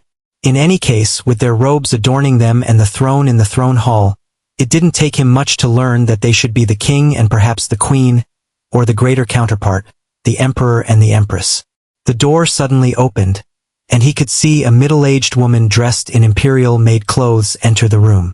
She bowed with a respectful stance for a second and walked to him. "Excuse me, Your Highness." As if giving a word of caution, she belatedly grasped his hand and brought him to the bath, undressed him, and cleaned him. Tian Long was stiff the whole time. He didn't even glance at the middle-aged woman made for a long time since her curves were rather wet and visible through her clothes. He looked at her face and saw that she was in beauty in her own right. Such a person happens to be a maid? Tian Long imagined by the way she dressed similarly to the other women in this place, except it was somewhat more different, perhaps grander. After he was cleaned and dressed up, he felt rather refreshed, way more than what he would feel by experiencing a normal bath. In short, his senses became somewhat normal, and the muddle-headed feeling totally left his mind. Was the bathtub filled with something rejuvenating? I remember it smelled strange, Tian Long imagined. The middle-aged imperial maid grasped his hands and made their way to the study. In the study, Claire stood up and eagerly waited for her son to show up. Due to certain matters, she had rather failed to bath her son by herself, so she took a bath and freshened up before coming here. Creak. The door opened, and the maid let go of Tian Long. From inside, he saw the person whom he recognized to be his mother. She smiled genuinely and widened her arms when she saw him. "Davis Lauret, come to mother." Tian Long was astonished to see her act cute like this. This person is supposed to be the queen or the empress, isn't she? He quickly hid his bewilderment and kept his appearance as a 3-year-old child. He rather watched her curiously, not responding to her invitation. Claire then repeated what she said with another gesture. Tian Long then carefully and slowly approached like how a baby learned to walk for the first time. He was not acting, but it was really hard to move his body that hadn't moved from birth.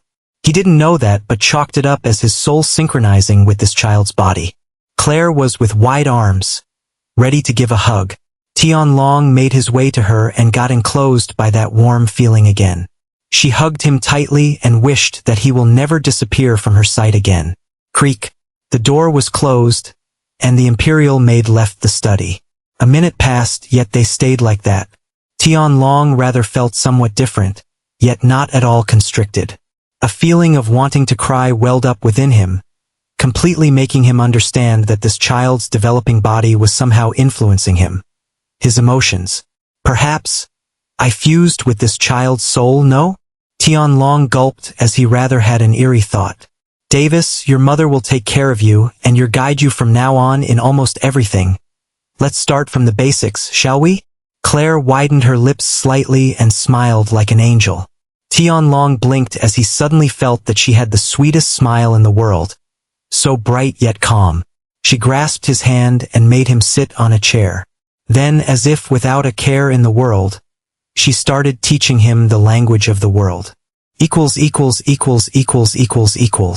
A week had now passed, and Tianlong was already able to run and play. There were so many delicacies within this place, and he ate all which he was fed, and he felt rejuvenated with each bite. The quality of the food alone was enough to make him look no longer like a starved child but a healthy child. He was even fed a little bit of meat, which he found to be incredibly delicious than almost every dish he had on earth. Other than this, his progress in the language of this world was smooth. He could now understand simple conversations. The Imperial maids will deliver him food thrice a day, and a bed had been set up in the study. In fact, he was the one who requested his mother to do so. Knowledge is the foremost power he could have in this world. In any case, with his current developing body, becoming strong like the others he saw in this imperial castle became impossible. Hence, absorbing knowledge became his priority. As a person who was closely related to the term transmigration and possession, he wasn't willing to waste his time. Tianlong realized that he was absorbing knowledge unusually fast, being able to remember it clearer than in the past, but he chalked it up as his soul is powerful. His guess was accurate this time, though he didn't realize it. The transmigration stone strengthened his soul. In fact, it was its primary effect, but the people of Earth didn't found the way to achieve soul strengthening. Tianlong started to like this new mother of his significantly. She cared for him rather extremely and played with him whenever he completed his assignment. He enjoyed playing with her, and maybe it was because of the small body, but he felt like a child when he was with her. He was also aware that his emotions had largely experienced a change, and his thoughts were also being influenced. Due to this, he had particularly tried finding anything wrong with his soul as best as he could but failed to find any abnormalities other than the anomaly, the black book in his soul. Davis, finish this assignment, and then we can play a game I've prepared. Yes, mother, Davis cheerfully replied, continuing to act like a child. Not only did she play with him every once in a while, but she also showered him with wonderful motherly love. He didn't know what had happened to her in the past, but he could tell she was currently giving her everything for him. To reciprocate her kindness and also to become a knowledgeable person, he didn't slack on these assignments. This is going smoother than we expected. My son can quickly learn anything I teach. He is definitely a genius. Claire smiled proudly as she felt that she was able to measure Tianlong's talent approximately. Another week had passed, except it felt increasingly slow to Tianlong. He had somehow started to grow fond of his mother. He was now able to talk, read, and write fluently. His knowledge of the language progressively increased at a rapid pace with his hard work, but somewhere in his heart, he started having guilty feelings of being this close with the dead Davis's mother. Sometimes, he could even feel his inner self whispering to him, "You killed her son. Why are you laughing together with her? Is it fun? Playing with the mother of the child you killed? You think she is your mother? No. You just possess her son's body. Stop it, Davis." Claire had a worried expression on her face. Tianlong snapped out it and remembered what had happened. His mother had just joked about how she would have felt if he had died out there. "Are you fine?" Claire worriedly asked. Tianlong evaded her gaze and answered, "Yes, it's nothing." Claire blinked once as she felt that her son became somewhat different. Another week further passed. Tianlong gradually started distancing himself from Claire. He wouldn't sometimes play after finishing his assignments. He just solely finished her assignments and increased his knowledge of the language. Claire grew increasingly worried about her son not being that much responsive anymore. What's wrong? Why did he start distancing himself from me? Did I do something wrong? Can't be because of how I joked about him dying. Could it? Claire thought that she had done something wrong. Later she felt that he would eventually be his old self again as time passed. The fourth week. A lot of events transpired, yet Tianlong forgot how to face his mother with a normal expression on his face. He became irrational and even started blaming himself when he saw Claire being overly worried. On the one hand, he felt that he didn't deserve this kind, a heartwarming mother for the wrong he had done to her child, and on the other hand, he felt that he should make his mother happy. These conflicting emotions had his heart tearing apart from the inside.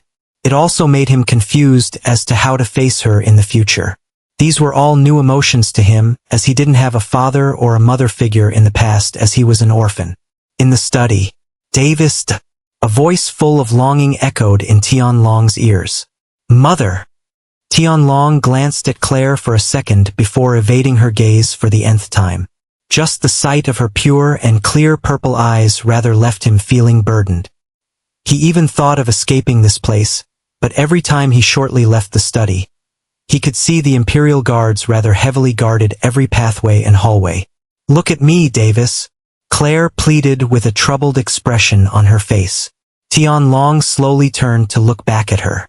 "Did Mother do something wrong? Why aren't you speaking to Mother anymore?" Claire bit her lips as her eyes turned moist. Tianlong remained silent. "Is the place not good? Did I treat you wrongly? Is it because I joked about your death?" Tianlong felt suddenly unbearable as he heard her tone of voice. He felt his heart constrict with pain on hearing what his mother said. Claire still didn't know why her son was avoiding her. This had caused her much more pain than the time he disappeared. Looking at him be in front of her, yet behave as he did not exist, left her feeling anxious and distressed. Tianlong remained silent like a child ridden with guilt. How could he not feel guilt? Even though it may not be direct but indirect, he still killed her son, and that was something he would not make an excuse for or even ignore it. He swore that he would live the life of his part as well, but he didn't rather expect this scenario at all. Looking at his face, Claire took a deep breath. "After I lost you, I thought I would never see you again. I had no wish in this world other than for you to return safely. Every day without you was torture to me. I thought I had lost you forever. But you returned. My child returned to me, studied with me, played with me, and so why?" Claire sobbed. "Why are you not speaking to Mother anymore?" Tianlong was overwhelmed with guilt after hearing that, making his pupils tremble. Claire suddenly hugged her son, forcibly. Tianlong tried to distance himself from her, but it was no use. His meager strength didn't even make him capable of budging. "Davis, don't go. Please talk to Mother. I want my Davis back. Please give my Davis back." Claire cried as tears cascaded down her cheeks while her arms were hugging him with all her emotions. "I can't take it anymore." It was as if Tianlong experienced a severe blow when he was hit with all these sensations. "Mother!" He felt his heartache and clenched his fists. "Fuck! I won't run from this anymore." He instantly hugged her with his fragile arms and declared with a hoarse voice, "Your Davis is here, Mother. Your Davis didn't go anywhere. I am still here." At that moment, Tianlong accepted his whole new identity, Davis Loret, with all his heart. Suddenly, resplendent light shone and started swirling around Davis's glabella, while his soul started shaping itself into a spherical form. Claire noticed it as her eyes widened, displayed shock. She couldn't believe her own eyes as she looked at his face that was met with confusion. "Davis, you achieved Na's nascent soul stage," she dumbfoundedly muttered. After a few minutes of pause, Davis opened his eyes. He couldn't fathom what had happened just now, but he could certainly feel the change intrinsically. It was as if his soul started growing and attained a shape all of a sudden. He could also tell that he could recall his past memories as vividly as if he was currently experiencing it. This made him quite stunned. Claire wiped off Davis's tears and smiled proudly. "You've made Mom proud, Davis." "Wait," I cried. Davis couldn't understand what exactly took place in his soul just now, but decided to ask since he felt compelled to know. Mother, what happened to me just now?" "Davis, you just advanced to the nascent soul stage," Claire exclaimed jubilantly. Her tone contained an enormous amount of disbelief, but at the same time, she sounded immensely gratified. "Nascent soul stage? What is that?" Davis had some idea about it since he heard of it while studying but decided to ask anyway. Claire giggled. "Silly. For this, you need to know about the cultivation system. Let me explain it to you slowly." Davis got excited to learn about it. He had seen magical beasts like that wyvern and other magical beasts and even people flying outside the imperial castle. It would be a lie if he said that he wasn't interested in it. There are 3 types of cultivation systems. Claire started to explain. First, essence-gathering cultivation. Second, body-tempering cultivation, and third, soul-forging cultivation. Claire grinned and pointed over his forehead. "What you achieved just now is the first stage of soul-forging cultivation, nascent soul stage. What you've done is a quite unbelievable feat, Davis. Usually, only people who had reached the 3rd stage of essence-gathering cultivation system, revolving core stage, will be able to advance in their soul-forging cultivation because a human soul is rather weak. You can't sense it, not until you reach the revolving core stage." Davis felt the difficulty of achieving this feat in his age with her words, but considering his real age, or perhaps his soul age, he felt that it should be set in stone for him. But even if it were a 100-year-old mortal, that mortal wouldn't still be able to sense their soul. Davis could guess this fact, but he had failed to consider it. In fact, Davis was only able to reach the nascent soul stage because of 2 conditions: his powerful soul due to the transmigration stone's strengthening effect and the fact that he had managed to conquer his heart demon that he currently had no idea about. Davis took a moment to understand what she said. "Davis," Claire called out to her son with a solemn expression. "MHM?" He woke out of his trance.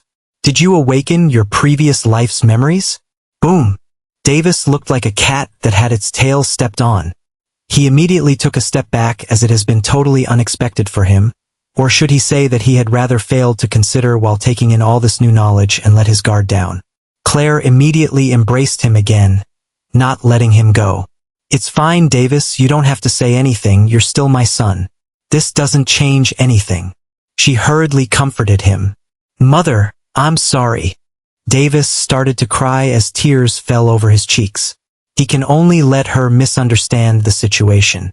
There was no use lying since the suspicion was already cast on him, and he had slipped up.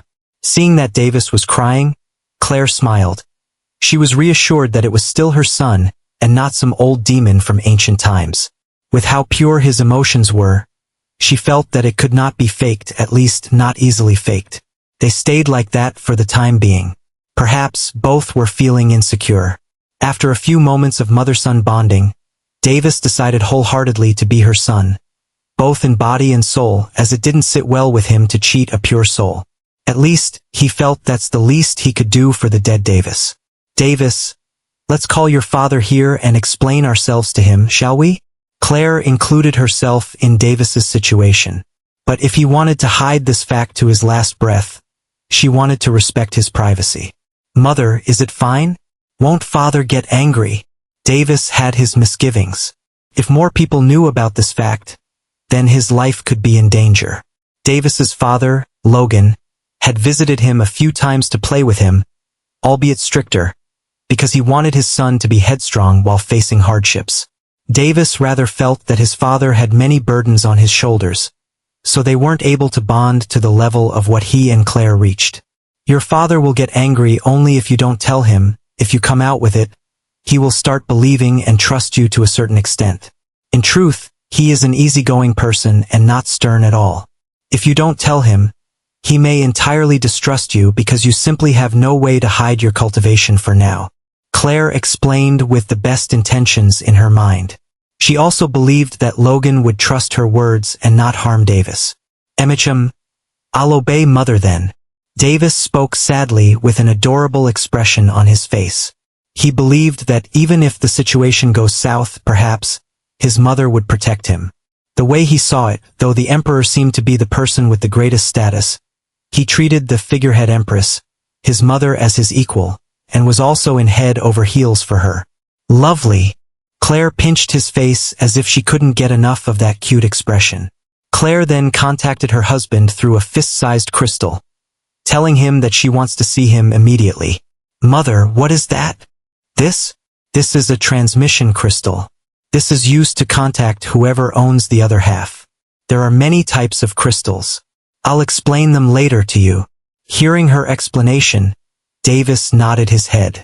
A few seconds later, Logan opened the door to the study and closed it.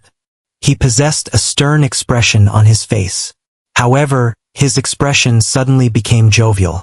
Ha ha ha. What is it, my love? What is so important that you made me hurry here alone?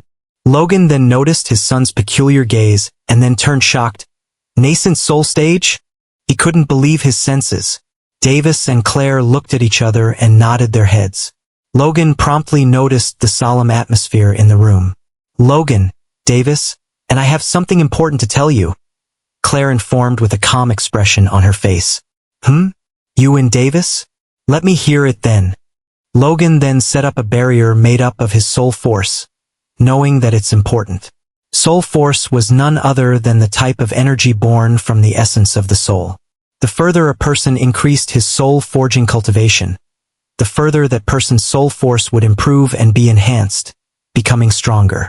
Claire then explained the series of events that happened a few minutes ago. So, you are saying that our son has gained his previous life's memories? Logan possessed a strange expression on his face. Basically, yes. Claire had a helpless expression. There was a moment of silence, albeit heavily awkward. Logan took a deep breath. He then looked at Davis, but his gaze wasn't one of looking at a son anymore. He released a heavy pressure that stemmed from his soul. Davis trembled. His father's gaze was sharp, and the sudden pressure engulfed him heavily. He felt as if his soul in his glabella was suppressed, making him unable to even move his finger. Logan! Claire defended her child as she stepped forward. Stay quiet. I only want to question him for now. Logan's expression wasn't as stable as he waved his arm. It startled Claire to a great degree. Who are you? Logan questioned in a solemn tone. Davis. Davis replied without much change to his expression. He had expected this, after all. He felt that even he would do the same, confirming whatever he doubted with his own methods. Lies. What are you after? Father. I'm not after anything. Davis had tears forming in his eyes inadvertently. He was not after anything, and his undeveloped body had rather failed to keep his emotions in check after getting berated and accused falsely by the one he recognized as the father. Don't call me father. Logan rather had a heavy expression on his face. Father, please. Davis muttered. He didn't want to create any kind of estrangement between the three of them. He had an aggrieved expression on his face. He felt as if he couldn't take this anymore. Logan, you've gone too far. Claire shouted with an angry expression on her face. Logan sighed as he took back his pressure and retracted his gaze. He looked at him again. His gaze was back to like what one would look at a son. At least tell me if you were a mortal or a higher existence such as a cultivator or even higher? I'm a mortal. After a moment of silence, Davis chose to reply without averting his gaze. His gaze shone pure with no evil intentions. Logan could feel Davis's soul fluctuations along with the feeling behind his words. If he lied, then he would know about it.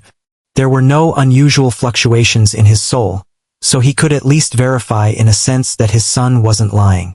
Perhaps only seasoned liars would be able to control their soul fluctuation, but he wanted to not see his son as one of them.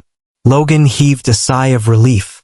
He carried Davis into his arms and whispered, I'm sorry. I could only do this for the safety of our family. Davis nodded his head, not taking it to heart. He knew that his father took action based on family security and must be very worried about his son. He knew that his father's past was extremely complicated and even heavy, to say the least. Claire walked towards them as she felt heartened. The family then hugged each other, perhaps not feeling well about their insecurities. Their hug was heartwarming, and it was the best comfort they felt that they could experience now. Husband, you took your prank too far. Claire teased Logan as she tried to lessen the heavy and awkward atmosphere. I know, I'm sorry. Logan chose to end the embarrassing yet important topic right then and there. There were just too many myths in this world for him to ignore his son's abnormality. As far as he knew, no one had managed to break through into the nascent soul stage when they were just 3 years old, and that too, without even breaking into the revolving core stage. He felt that his son was an absolute anomaly in this world. Hence, he wanted to absolutely make sure that his son, who seemed to regain his previous life's memories, wasn't a threat. Honestly, he didn't know how to face his son anymore. He even felt awkward lifting up his son, feeling that his son could have once been an old man. But when he looked at his son's face and eyes, which awfully resembled him and had his mother's blonde hair, there was no doubt in his eyes that Davis was his son, their son. Besides, he had already confirmed it in the bloodline chamber after his son's return. Davis suddenly laughed a bit, causing them to laugh along with a sense of not knowing what's going to happen anymore. Ha ha ha. The three of them laughed together like they were an ordinary family, but their laughs did indeed soothe their current awkward situation. Davis felt quite embarrassed to shed tears at the same time, but presumed it was because of the child's undeveloped body. It would make sense since he hadn't fully mastered the child's emotional reactions. When was the last time I cried when I was on Earth? 10 years ago? 15 years ago? He mused. Although he felt guilty of not telling the truth, he perceived that he had killed their son.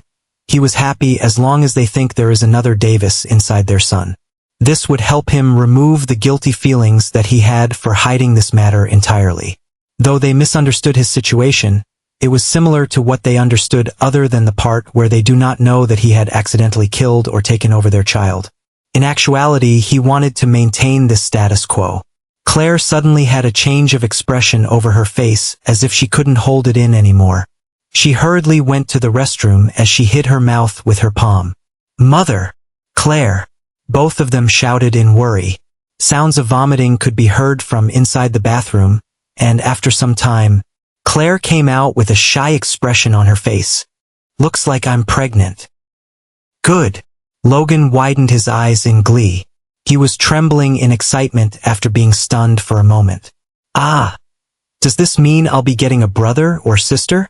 Davis never had any siblings in his life on Earth, at least to his knowledge. He was an orphan. He was dumbfounded and conflicted, but, at the same time, delighted when he heard it.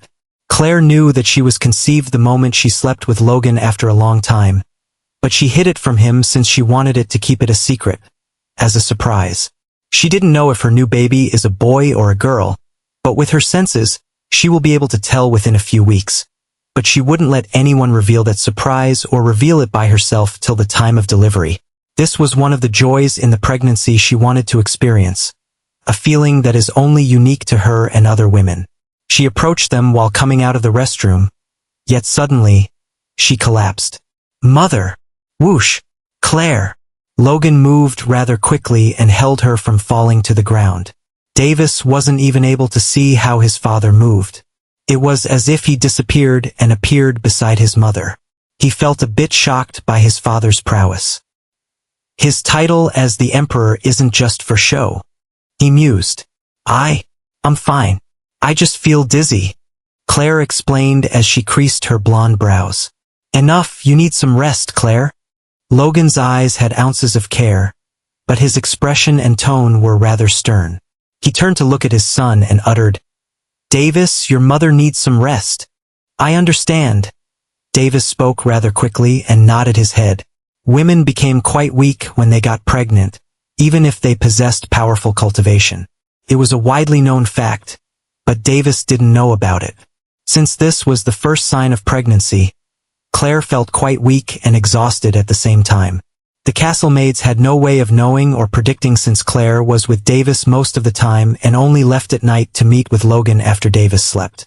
"No need to worry, Davis. Mother will soon come back to you," Claire comforted him. It was as if her love for him was boundless, regardless if he had gained his previous memories or not. "I'll be waiting, Mother." Davis nodded again. Davis then watched them leave the study. He watched their backs as they disappeared from his sight and left him alone. Davis, vaguely yet softly laughed. "Ha! Ha! Ha! I gained rather some loving parents in this world. And on top of that, I am going to get a younger sibling too?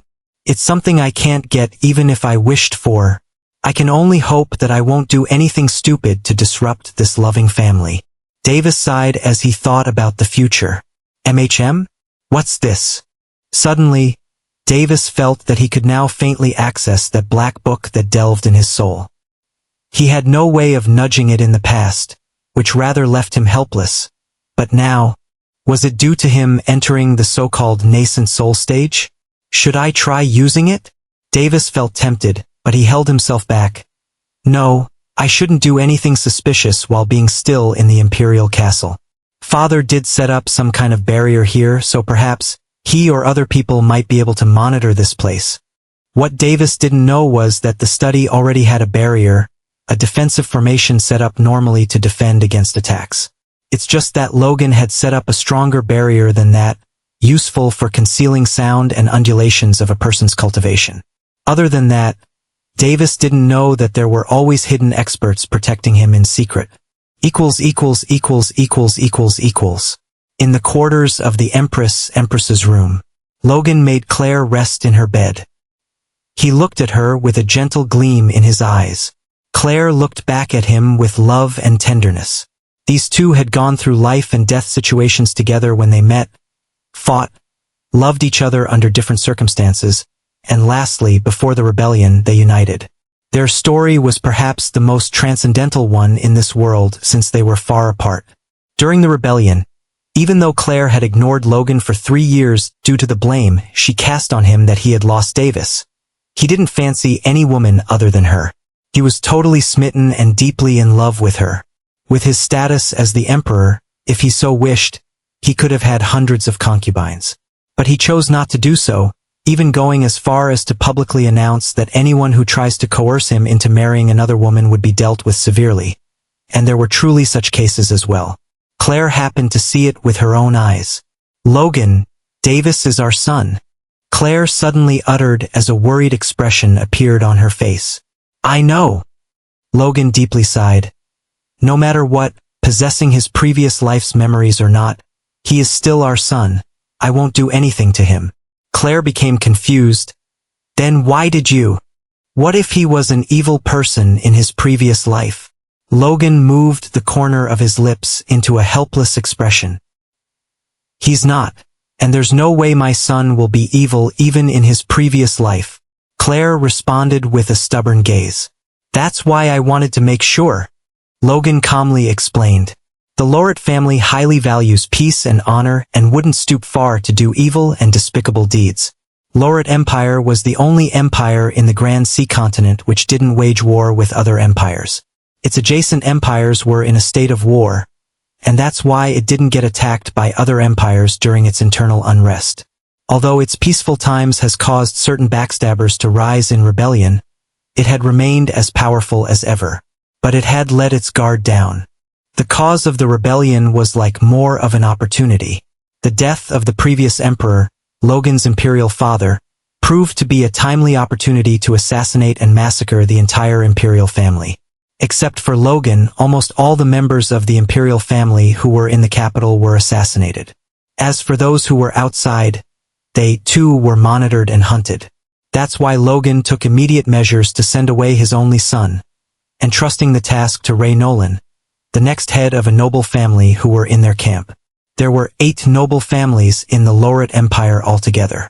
Only 2 noble families didn't take part in the rebellion, while the other remaining 6 noble families completely joined forces to eliminate the imperial family. The two noble families then joined the imperial family camp to help quell the rebellion. These two noble families were called the Nolan family and Calden family. Of course, at the end of the rebellion, the six noble families were either annihilated by the Lorid Empire's army. Logan rallied or locked up in a rather special prison set up for complete execution after the higher-ups of the six families were killed. Only the heads of the two noble families, the Farnwyn family and Hawkwood family, managed to escape with severe injuries. Making Claire rest, he then left Claire's room and went to the throne hall to announce the pregnancy matter. His subjects congratulated him and praised him. He felt rather awkward. Even though he was the emperor, he had not received teachings on how to be an emperor because he was fifth in line to the throne, the fifth prince in the past. He liked to be free and unrestrained but had no choice other than to be an emperor. He could only take this position because his family in the capital was entirely annihilated. Only his seventh and eighth brother were alive and somewhere out there, perhaps adventuring in a danger zone, but he didn't have the means to contact them either. Perhaps they had lost their lives without even having their corpses intact. Such cases weren't uncommon as well, but from his investigations, the rebelled noble families seemed to have no idea about these two brothers of his, hence, causing him to have some hope. Logan had lost too much in this internal war, and he utterly hated the six noble families for it. He wished he could find and kill the two heads of the Farnwyn family and Hawkwood family, who had escaped. His only support was his wife, Claire. Then his son, Davis, became his heir. But now he felt distanced himself from his son. Even things have grown awkward between the three of them. Hence, he rather felt ridiculous for it. Somewhere in his heart, he felt that he should make this right. So, at night after much deliberation, he decided to visit his son, Davis. Davis was in the study. He was still in the mood to learn about this world and hence had his gaze concentrated on one of the many books that were stored in the bookshelves here. The child's body had influenced him greatly, and he was well aware of that. Even if he had a yearning for familial love in the past, it didn't mean that he wanted it now. But he unexpectedly got a loving family through the child's body he had possessed and even swore that he would live his portion. He felt that he should not disappoint this family, at least for the sake of the child he possessed. However, he had his own determination after all, or one could say that he directed his focus on other matters rather than to think about the earlier event. Knock! Davis! A voice could be heard from the other side of the door. It didn't sound stern but hesitant. MHM? Father. Davis turned back and stood up. He narrowed his eyes, feeling rather confused as to why his father would visit at this time. But the earlier event made him quickly realize. Logan opened the door and entered as he looked around. There were a lot of books, stacked rows, and rows upon the bookshelves. You are still studying at this time? Logan found a topic that he could start on. MHM. Davis nodded. I see, are you fine? MHM. Davis again nodded. A few words were exchanged, but perceiving that the conversation isn't going anywhere, Logan felt even more awkward. He then decided to be direct. Davis, about the matter Earl Dash. Can I speak?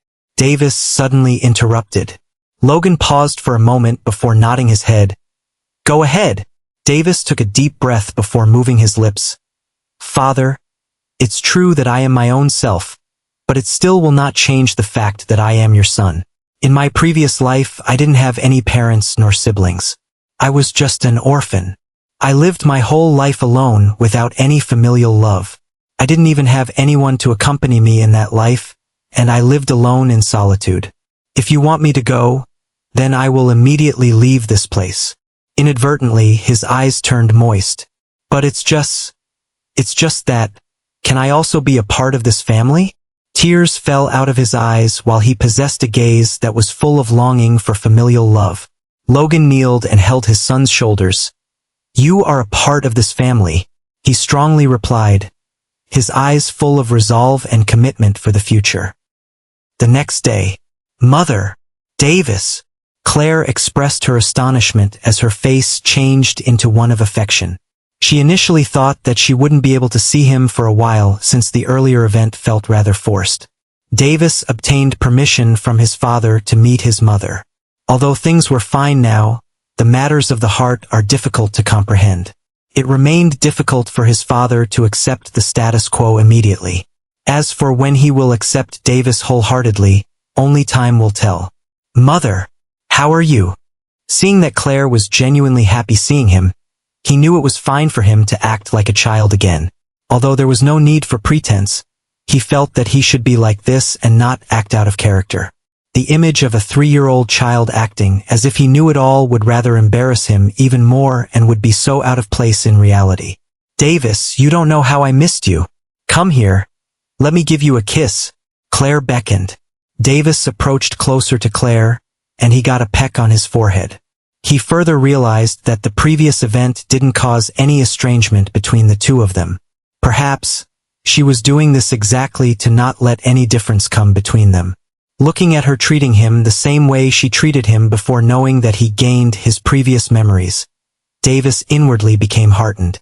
After that, Davis talked to his mother about what happened with his father. "It's good that you two talked it through, Davis. Mother will only be accompanying you for a few months. Let me give you an amulet." "What's this?" The amulet was bright purple, glistening like a gem. "It's an accessory that is capable of hiding your soul-forging cultivation. Have it worn on you always," Claire said with a serious expression on her face. Davis became extremely touched, but a moment later, he realized that he was duped by his mother yesterday. He discerned that he could have used this amulet to hide his soul-forging cultivation from his father. He decided to play a little joke on her to get back at her. "Hee hee, mother? Am I getting a little monster? Little monster?" Claire became momentarily confused before realizing it. You dare to say that your little sibling is a monster?" Claire made a face full of fake anger while smiling. Davis instantly rose to the air and floated. "Whoa! What? Mother?" He struggled in the air. "Now that I remember that I haven't given you any punishments since you always seem to complete assignments way before time. This is a good opportunity for me to teach you a lesson," Claire said teasingly. Davis realized that Claire was using this opportunity to be perhaps closer to him. His lips upturned, and a cute yet pitiful expression emerged on his face, which immediately made Claire reluctant to give any punishment. She made Davis come closer as she opened her arms to hug him. Davis immediately thought that his act worked.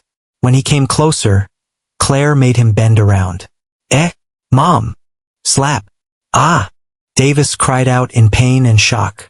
"You think you can get out of this just by playing innocent?" Claire scoffed as a grin emerged on her face. Slap! Slap! Slap! Davis got his small butt slapped so hard that it turned red behind the small robes he wore. Arg! Those slaps were truly painful but tolerable. Damn! I stepped on a landmine, Davis thought. Now he knew how much she truly loved her kids. Playing a bad joke on her had instead backfired on him.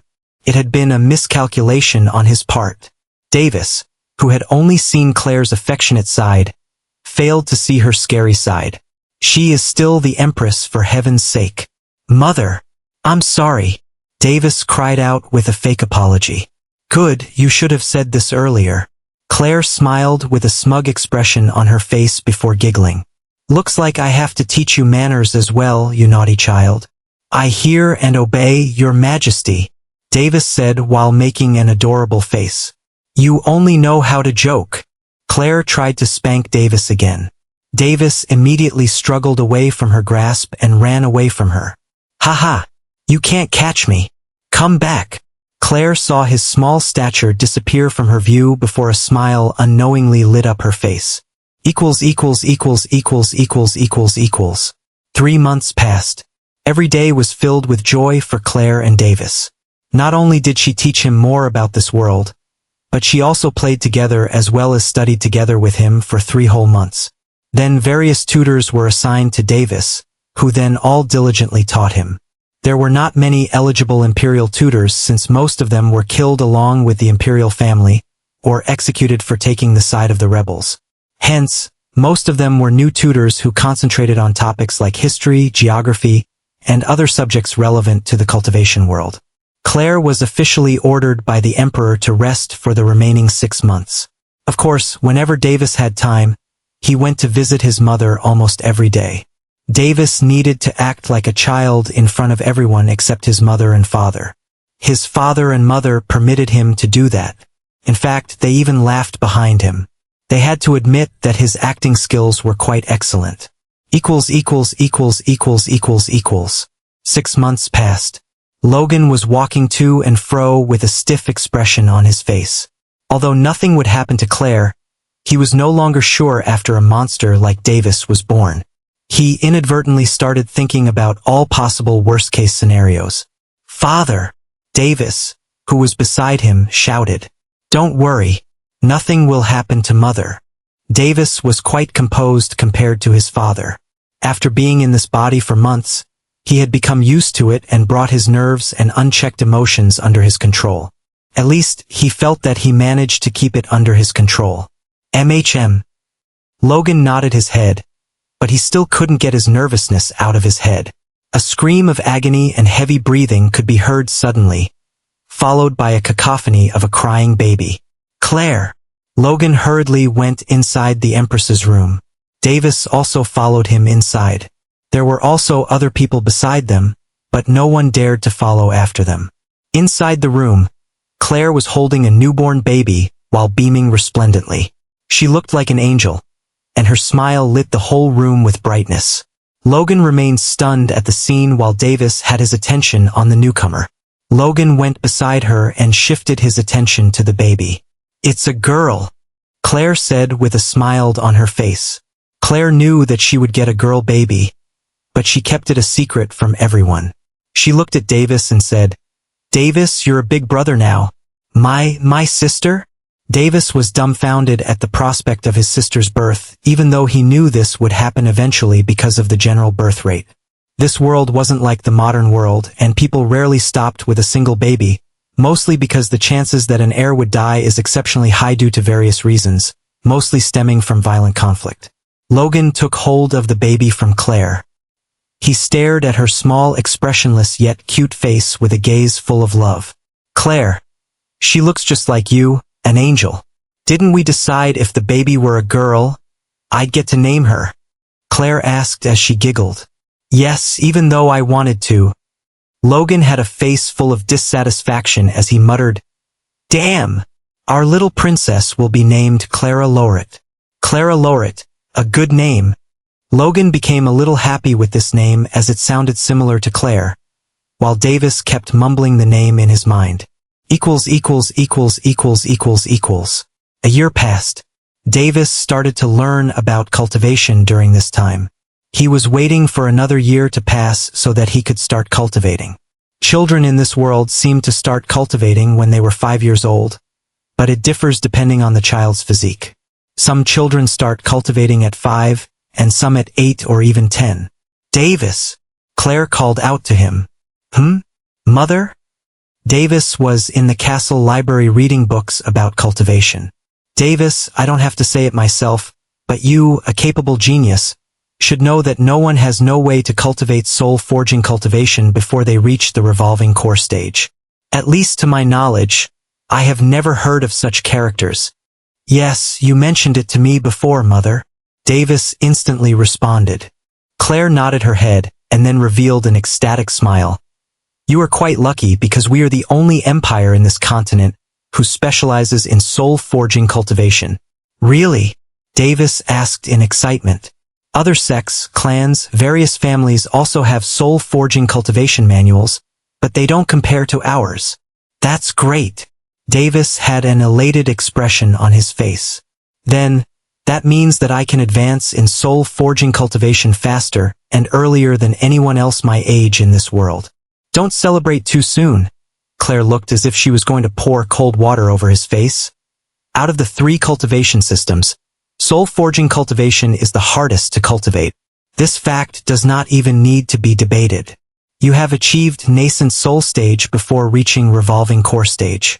The soul-forging cultivation manuals in our continent can only be cultivated after reaching revolving core stage. At that stage, you can sense the changes in the heaven and earth required for soul-forging cultivation. If you can't cultivate your soul after a year with our soul forging cultivation manual, then you will have to reach revolving core stage before training in it again, which makes your cultivation speed the same as any royal family children.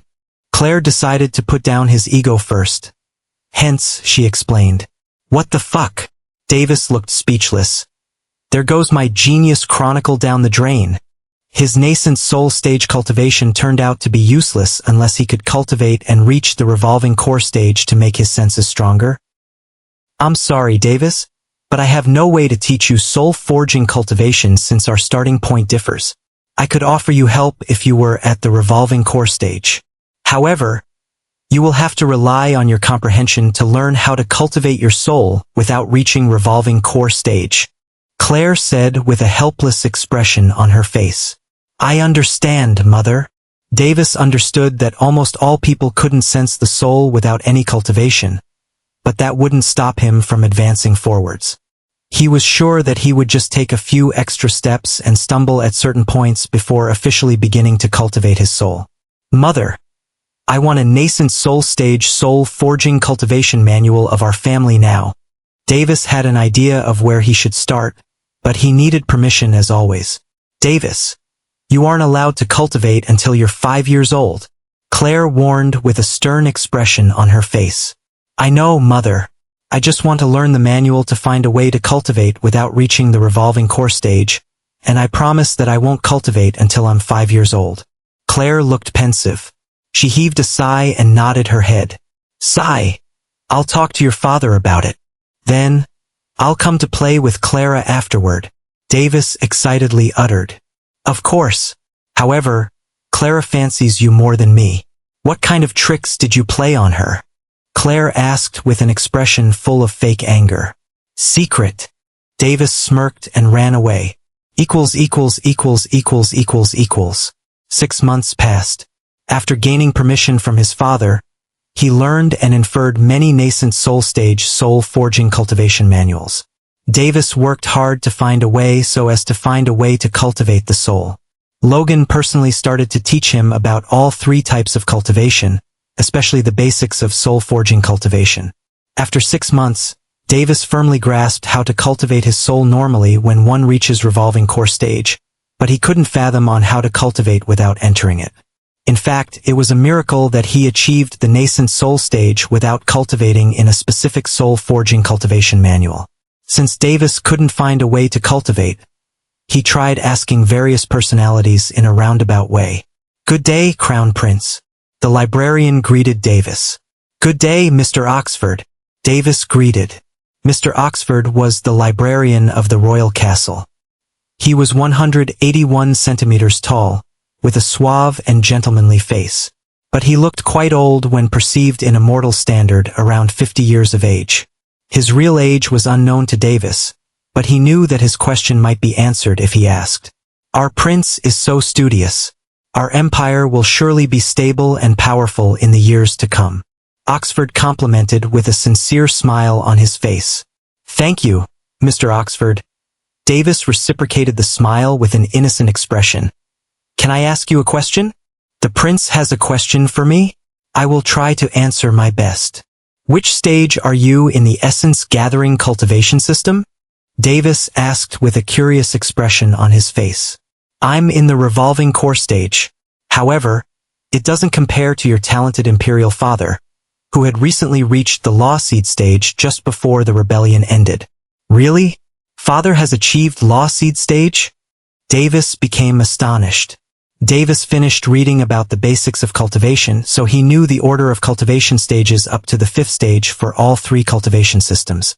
Yes, Mr. Oxford replied with a proud smile on his face, perhaps proud of the Lauret Empire's young emperor. The law seed stage is the 5th stage in the essence gathering cultivation system. It is difficult to attain it without resources and comprehension.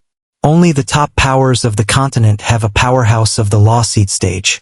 Logan's royal father, the previous emperor, was originally a law seed stage expert, but he died, triggering the start of the rebellion. Then what about my father's soul forging cultivation? Oh, aren't you in a hurry to learn about your father? Oxford teased but continued. Your father is at the peak level of the young soul stage, the third stage of soul forging cultivation. Meanwhile, I am only at the peak level of the nascent soul stage. Oxford sighed. Only the third stage? And Mr. Oxford only reached the peak of the first stage in soul forging cultivation. Davis was shocked at their slow speed in soul cultivation. The young soul stage is the third stage of soul forging cultivation. Oh, it isn't easy to cultivate the soul, my prince. Your highness needs plenty of resources that tempers and refines your soul. Other than that, you need to perceive heaven and earth energy and resonate to comprehend the relevant mysteries required to enter the next level and stage. Without them, you can only slowly progress at a snail's pace. Training in the soul. Oxford looked as if he lamented that he couldn't cultivate his soul at a steady pace. It is very difficult. I understand. Then I'll see you around. Davis kept nodding his head and took his leave. Davis walked absent-mindedly, thinking of a solution to the problem that he currently faced. No matter how he thought, he couldn't think of a solution with his current knowledge. Forget it. I'll eventually find a way to temper my soul. Davis gave up temporarily and went to play with his mother and sister. Clara was now able to form 3 to 4 words of sentences. He took his time playing, keeping his little sister entertained and making her cry accidentally, which makes Claire slap his butt out of this world. In this elevated life that didn't seem like how an imperial person would live, he lived rather carefully without any burdens in his life other than learning imperial ethics and other subjects from the tutors. Other than not being allowed out of the royal castle, he was rather an unobstructed, free soul who could go anywhere and disturb any person he wanted as long as it wasn't the emperor and the empress. Of course, they rarely rejected his presence unless they had some work or work. 8 months later, Davis reached his 5th birthday and officially earned the freedom to cultivate. He learned more about all 3 cultivation systems and got the cultivation manuals of all 3 of them 6 months ago. The 3 cultivation manuals he procured from the Royal Library were all Sky-grade manuals. Sky-grade manuals were reserved only for the royal family members and those who produced top achievements beneficial to the Lauret Empire. Sky-grade cultivation techniques aren't easily available on this continent. They weren't just rare, but all available Sky-grade manuals are already in the hands of the Grand Sea continent's top powers. No mid-level auctions even dared to sell one in their place, and at most only the higher-tier powers will dare to sell them. The cultivation manuals he chose with the help of his father and mother were named Tyrant Body Secrets, Extinction Lightning Judgment, and Sacred Luminance Mist. Tyrant Body Secrets is a mid-level Sky-grade manual, a body-tempering cultivation manual. It has 5 layers in it with each of its layers corresponding to the stages in the cultivation system. The first layer is comprehended upon entering the first stage, the second layer is comprehended upon entering the second stage, and so on and so forth. Extinction Lightning Judgment is also a mid-level Sky-grade manual. It is an essence-gathering cultivation manual.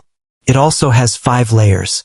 Sacred Luminance Mist is a mid-level Sky-grade manual. It is a soul-tempering cultivation technique, and it also has 5 layers in it. No top power in this continent has a Sky-grade soul cultivation technique, at least publicly, and only the Lauret Empire holds a monopoly over it.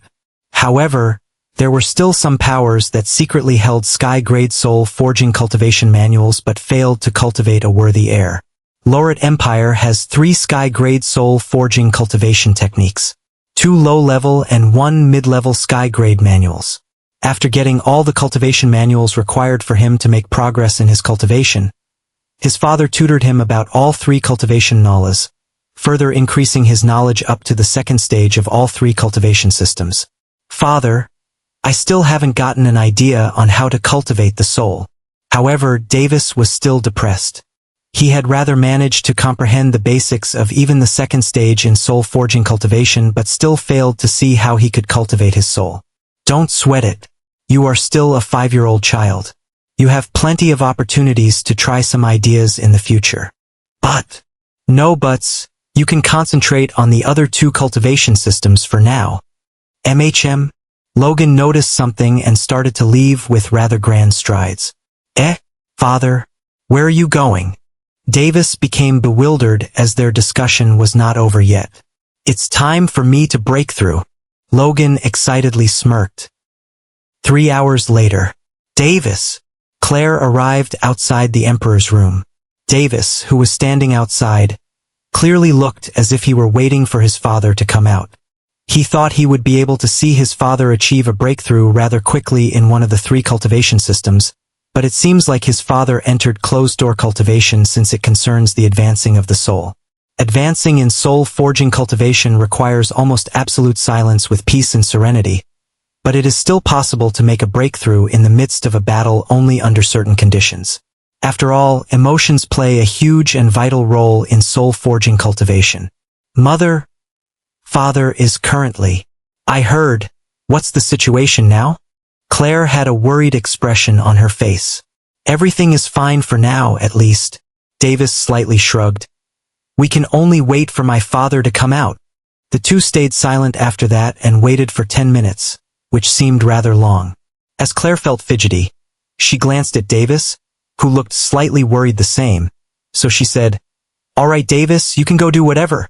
Suddenly a majestic aura spread with luminance brightening the entire room that Logan stayed, overflowed outside before quietly subsiding down as if the light never appeared in the first place. Davis and Claire rather had solemn expressions on their faces. After a minute, Logan walked out with a worn-down expression on his face while his posture was slumped dejectedly. Claire immediately went to hold his palm with a concerned expression on his face, seeing that her husband had walked out sadly. "I failed." A soft voice echoed from Logan's mouth, rather meek for his stature as the Emperor. A bright luminance surrounded Logan, which subtly started healing his wounded soul. Claire emitted the temporarily blinding luminance as she also trained in sacred luminance mist. Sacred soul healing is the ability that a person comprehends when one reaches the 3rd stage. Hence this ability is the 3rd layer that is recorded in the manual. "Don't worry, dear. You can definitely succeed the next time." Claire tried to comfort. "It's useless." Logan muttered again. He dropped his head down. "Why?" Claire asked, not understanding his meaning. Logan looked at her, his eyes reflecting her confused expression, and uttered, "Heart demon." Claire realized but was not surprised. She knew that Logan lost his family and hadn't completely freed himself from its clutches yet. He still hadn't fulfilled his vengeance because of those 2 heads of the noble families who ran away. This matter had been heavily weighing down on his heart ever since then, blocking him from having a breakthrough. Claire suddenly blinked. She realized that she hadn't seen show his worry out, perhaps just to keep others from worrying for him. Claire immediately felt extremely guilty that she wasn't intimate with him during the 3-year rebellion period. She bit her lips and just embraced him. She didn't opt to say anything, just staying like that while all she felt that she could do was just provide some warmth for him. Davis just left, giving them the time for them to talk alone.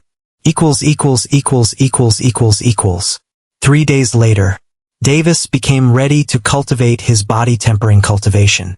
The first 2 stages in body tempering cultivation were extremely easy for the imperial family to cultivate. Why? It was because they had plenty of resources to temper the body. It also became easier for them to cultivate to the 3rd stage of body tempering cultivation because of the loot gained from the rebellion.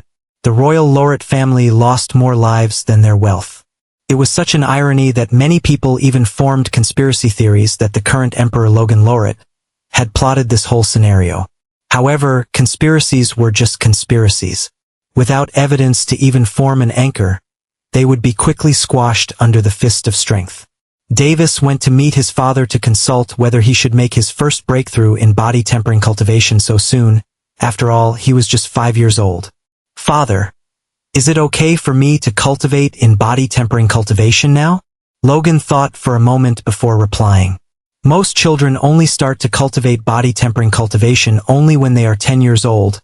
After all, body tempering cultivation involves extreme pain when cultivating it. It requires extreme resilience. "However, I won't stop you from cultivating it, but are you up to the task?" Logan asked with a sharp voice. "Beatings?" Davis's small sapphire eyes flashed. Physical abuse was etched into his bones, but since his father was asking for proof, My previous life was filled with pain, both mentally and physically. I am sure that I am up for the task, Father, Davis said with confidence etched on his face. Good, that's my son. Logan nodded and smiled proudly, but his eyes suddenly flashed while a kick abruptly landed on Davis out of nowhere, sending him flying. Garg Davis flew out and rolled on the floor miserably. He spat out a mouthful of blood as he held his stomach, his pupils twitching in pain. He instantly tried to stand up but couldn't, no matter how he attempted. Painful, it became extremely painful for him in his abdomen. It hurt like hell. Yes, I almost forgot this body isn't used to pain. Davis instantly realized that he confused this with his past life.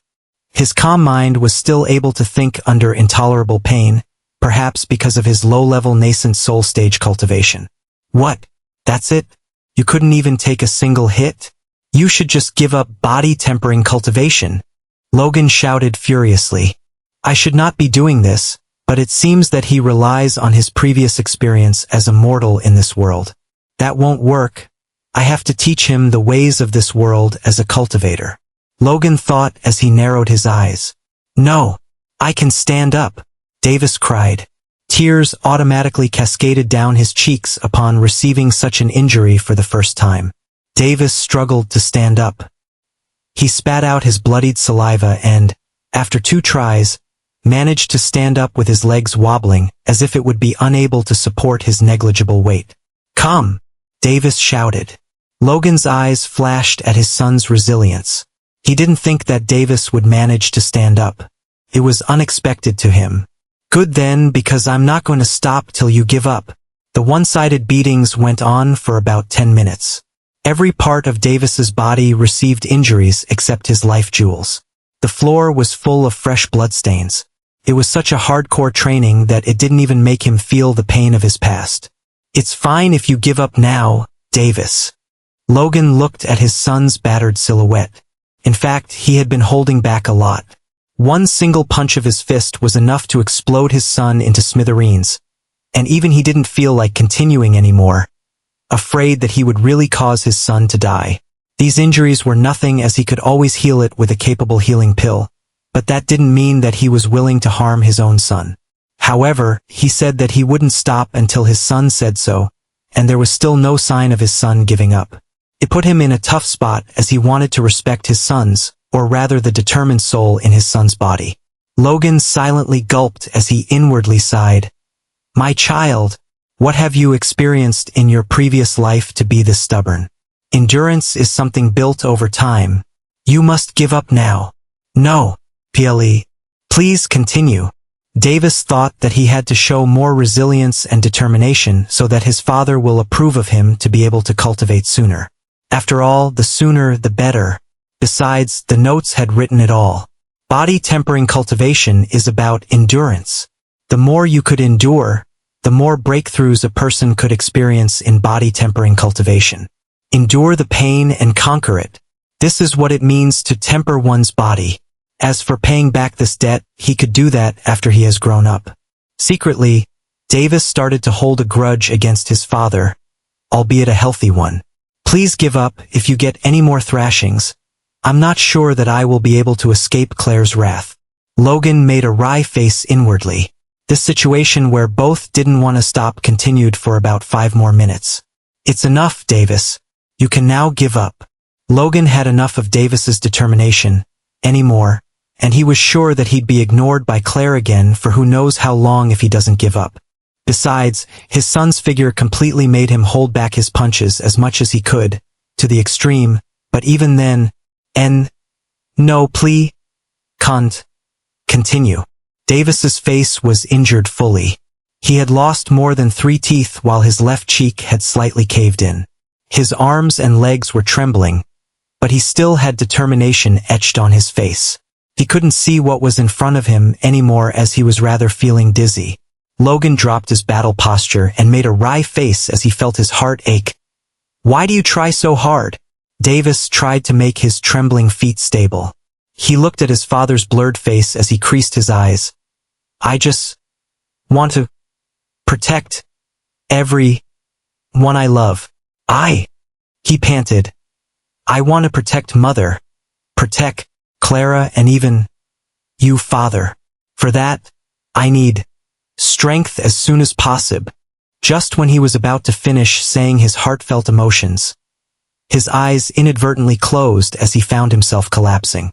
Logan made a dumbfounded face while he watched his son collapse and muttered, "Protect our family? Protect me? A 5-year-old child protecting me?" Logan suddenly started laughing out loud in an uproarious manner. "I am so ashamed of myself. I am so lost in hatred and arrogance that I forgot about my family's safety. Ha ha ha." Logan shook his head. "The regret I had for letting those 2 ingrates escape has caged me in, and I'm so shallow to focus my mind on those 2. The instant Logan realized that he started releasing a majestic aura filled with sacred luminance illuminating the room. It was just a moment. He instantly made a breakthrough to the adult soul stage. The 4th stage in soul forging cultivation. "Thank you, Davis. I was able to realize what's more important to me." Logan smiled at his son with a grateful expression on his face. He finally had his last wall of caution against his son's abnormality break. On the same day, Claire noticed the commotion in her room from one of the castle maids.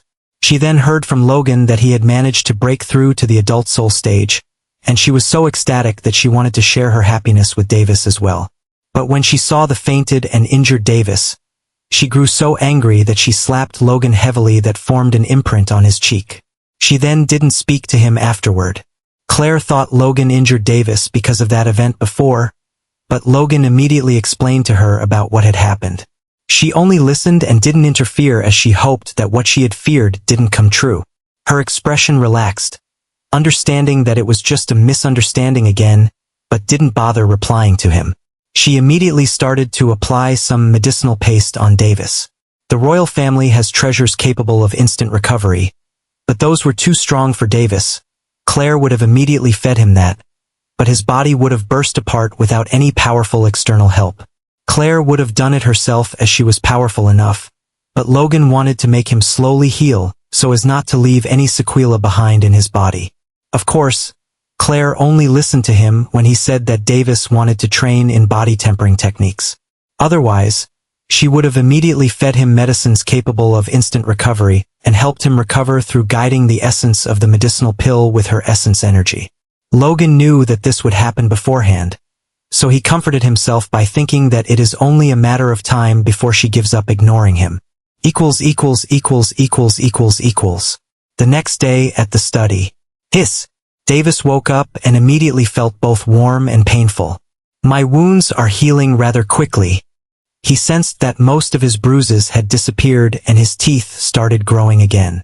Davis can use soul sense from the time he made a breakthrough, but at his level he can only use it to sense his whole body. That was his current limit. His soul sense still wasn't able to leave his body like the others, like his father or mother. "Davis!" Claire, who was seated beside him, happily echoed before asking in a worried tone, "Are you fine?" "I'm fine, Mother. Although it hurts a little bit," Davis said truthfully with a wry smile on his face. "That scoundrel, he went too far again." Claire hatefully grit her teeth. "Mother, no. I was the one who asked him to temper me, so it's in no way Father's fault. Don't fight with Father because of it." Davis didn't want to create a rift between his new family members. Besides, with his help, I am now able to cultivate my body even more flawlessly. Davis displayed a wide smile, which rather revealed his 3 teeth that were growing currently. Davis wasn't going to be salty with those injuries. He was self-aware that he was the one who asked for it, and although his father was the one who started it, he was the one who was stubborn and didn't give up. Claire looked at his clear eyes and sighed. "All right, I won't hold this against your father. I know that he isn't in the wrong either, it's just, how dare he beat you up?" Claire fumed with a wronged expression on her face. Just at that moment, Logan entered the room without knocking. He had a wry smile on his face. Claire saw him entering and immediately harumphed in dissatisfaction. "Claire, listen to me." Claire had a sudden change of expression and rapidly ran away to the restroom. Strange sounds could be heard. Davis and Logan became dumbfounded. They had this extreme sense of déjà vu to this bizarre situation. They looked at each other. One smiled lewdly while the other had a straight expression on his face. Claire returned, walking out of the restroom with an awkward expression on her face. "Are you two rabbits?" Davis smirked and laughed in a lewd way. Claire blushed heavily and didn't dare to say anything. She remained extremely reserved for any topic concerning procreation. Meanwhile, the one who had the straight face coughed and said shamelessly, "Of course, as the Emperor of the Loret Empire, I have the responsibility to produce more offspring so as not to make our empire meet its end." Logan looked at her with a profound expression on his face after stating as if it were normal. The two of them then looked at each other and laughed while Claire had her face even more buried down due to extreme embarrassment. "I'm going to kill you all," she screamed. The two of them immediately ran away from the study while laughing. A week later, Davis trained his body lightly in the meantime. He improved his physique little by little. However, he didn't forget about his soul-forging cultivation, which was stuck. One of the immediate solutions to cultivate his soul was to sense the changes in heaven and earth, but he was unable to do that since he was only at the low-level nascent soul stage. His soul sense was unable to go out of his body and unable to feel the heaven and earth energy directly, so he could only obediently look for other methods to cultivate the soul. Davis heard from his mother how his father managed to break through by conquering his heart demon, just like how he was able to do it initially. Davis then learned more about heart demons from the Royal Library and affirmed that the only way to have a breakthrough in his soul-forging cultivation is to conquer his heart demons. At least, for his current situation. But he was sure that he had no heart demons presently since he had already resolved one. A heart demon is not exactly a demon. It's just an inner thought that is capable of corroding one's mind and soul. In fact, heart demons were the cause of most people's cultivation to stagnate. If one cannot let go of it or manage to conquer it, then one's cultivation will be potentially locked for the rest of their life. Davis had no way to implement this method after learning about it since he thought he didn't have a heart demon. Claire was resting in her room, periodically looking out the window, which rather opened up to beautiful moonlit scenery. "Mother, I don't think I have any heart demons now. How can I then increase my soul-forging cultivation?" Davis stated lamentably. Claire was dumbfounded for a moment before she laughed. "Davis, only peak experts can tell whether they have heart demons or not. Do you think yourself to be a peak expert? Not even your father is considered a peak expert in this entire world." Hearing that, Davis blinked, realized that he was getting full of himself. He was immediately embarrassed. His father could be considered peak expert in the Grand Sea continent, but his mother told otherwise? Davis didn't ponder on it too much. "Davis, conquering a heart demon on your own is no easy process. It is hundreds of times harder than naturally conquering it through enlightenment. If you failed to conquer it on your own, you would easily receive various backlashes, and the worst-case scenario may even change your personality to be more twisted." Claire shook her head and explained to him seriously. Seeing Davis's depressed face, she half-heartedly asked, "Davis, do you want to confront your heart demon?" "Yes." Davis had a determined expression on his face. He had a bit of curiosity about what his heart demon will be like. "No, Mother won't allow you," Claire seriously uttered as she shook her head. "Then I'll go ask Father about it." Davis just shrugged and stood up, ready to leave. You're not allowed to." Davis immediately started walking away. He opened the door and took a step out. "Fine. You win. Come back."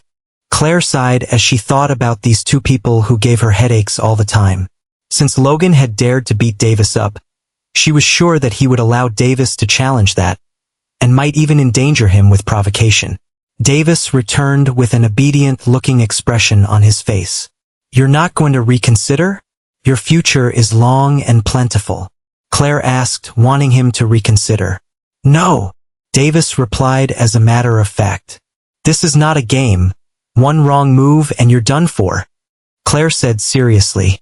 Davis's heart skipped a beat, but he still possessed a determined expression on his face. Claire sighed and looked at him, Have you heard about the Redemption Tower? The one that is nearby the Imperial Prison and mostly used by prisoners who are deemed redeemable in a sense. Davis thought for a moment before answering. I have heard about it before. Wasn't it used to free prisoners or criminals who had a change of heart? Isn't that why it was named Redemption Tower? You're right. But the truth is very different from the known facts. Claire shook her head lightly. First, there are 3 levels to clear the Redemption Tower. Many prisoners will give anything up to have a chance at the Redemption Tower. Skipping over the first 2 levels, what you need to know is about the 3rd level, the last level, the Redemption level.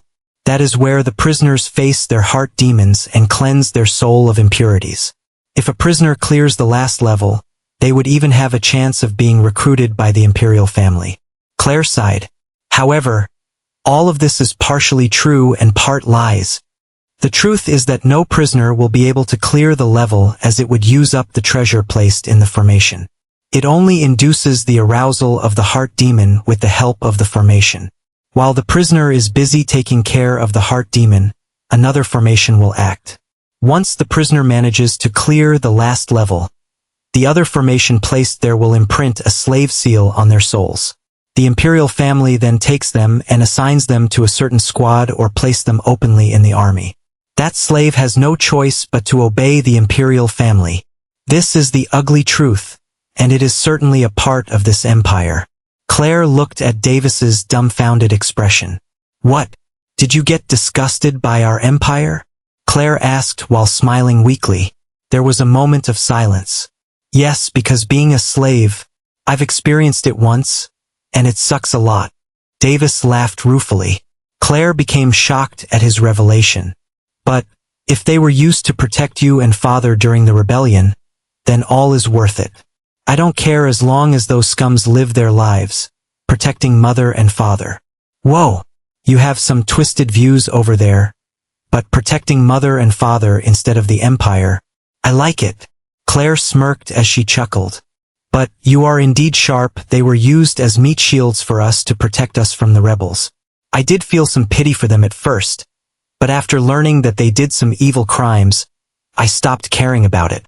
Claire explained her experiences and said, Davis, remember, we as the royal family won't hesitate to sacrifice others' lives as long as we can protect our family.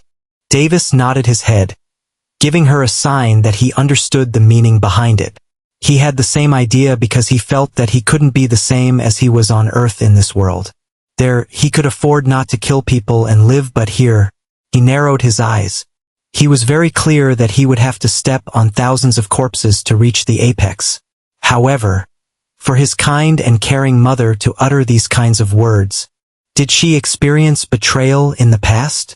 Davis mused as he didn't know his mother's past. The only thing he knew that she wasn't a person of the Loret Empire before she married Logan. I'll ask Deer to disable the first 2 levels and place the full, complete formation, to help one in conquering heart demons in the 3rd level. Normally, unless in an emergency, we won't use the treasure, but since you are a genius in soul-forging cultivation, more importantly, since you are my son, we can't miss this opportunity either. Claire beamed. Thank you, mother. Hearing that, Davis became ecstatic. He was rather worried that she really wouldn't allow him, but respecting his wishes, she allowed. ===========================================================================================================================Outside the Redemption Tower, Davis wore a black robe and a mask that covered his features and his body. For his small stature that wore a black robe, he could well scare people in the night, walking outside like a small ghost. You sure are lucky, only less than 10% of the potency of the treasure is left, which is more than enough for your stage, or else if the potency were more than 50%, I would have used it to break through long ago. Logan lamented as he said. Claire didn't come. Hence, Davis was accompanied by his father, anonymously. His soul-forging cultivation was meant to be kept a secret after all. But, are you sure that you are up to the task? Logan cast an eye on him and probed. Davis nodded his head and didn't say anything. Logan knew that he couldn't change his child's mind, so he didn't say anymore. Davis started walking in the direction of the Redemption Tower. Then go straight to the 3rd level, which is on the 3rd floor of the Redemption Tower. Make sure you conquer your heart demon, from your previous life. Davis paused for a moment before starting to walk ahead again. His lips curved into a smile, hidden behind the robe's hood. Equals equals equals equals equals equals. In the redemption tower, the third floor, a silhouette could be seen coming out of the entrance at the third level. Davis removed his hood and investigated the room. The surroundings were brightly lit, glowing like a sacred place. There was an altar in the center that stood tall. The room was filled with candles around the bright altar. In the center of the altar, there was a mat that made it obvious for him to recognize. He moved straight to the mat and sat on it. When he sat on it, the ceiling above the room vibrated and covered him in a spherical glow of light. Davis knew that the formation had started, so he started cultivating sacred luminance mist. He then realized that he was slowly starting to get dizzy. It felt like something was trying to get hold of his heart, like a pull of tug that could take his emotions away. He immediately concentrated on it. Before Davis could even realize, he was transported to a different place. This? Where am I? Davis became startled even though he had been prepared. The change of scenery was just too quick. He checked his surroundings, and his eyes widened. This place seems oddly familiar. It's my old CAG home. Davis became shocked. He started to tremble in agitation. Calm down, me. This isn't reality, remember, yes, this is just my heart demon. Davis had a stiff face as he muttered, I didn't want to come back to this place ever again. The formation pretty much helped screw me over. Suddenly, a cry resounded out. Mr. Arg, please don't hit me. A 10-year-old child cried miserably. His teeth were broken, and his body was covered full of bruises. A middle-aged man could be seen stepping on the child. Ouch! Mister, please let me leave. Bang! The child was sent flying, kicked by the middle-aged man right on the stomach. The child spun in midair and crashed on the wall.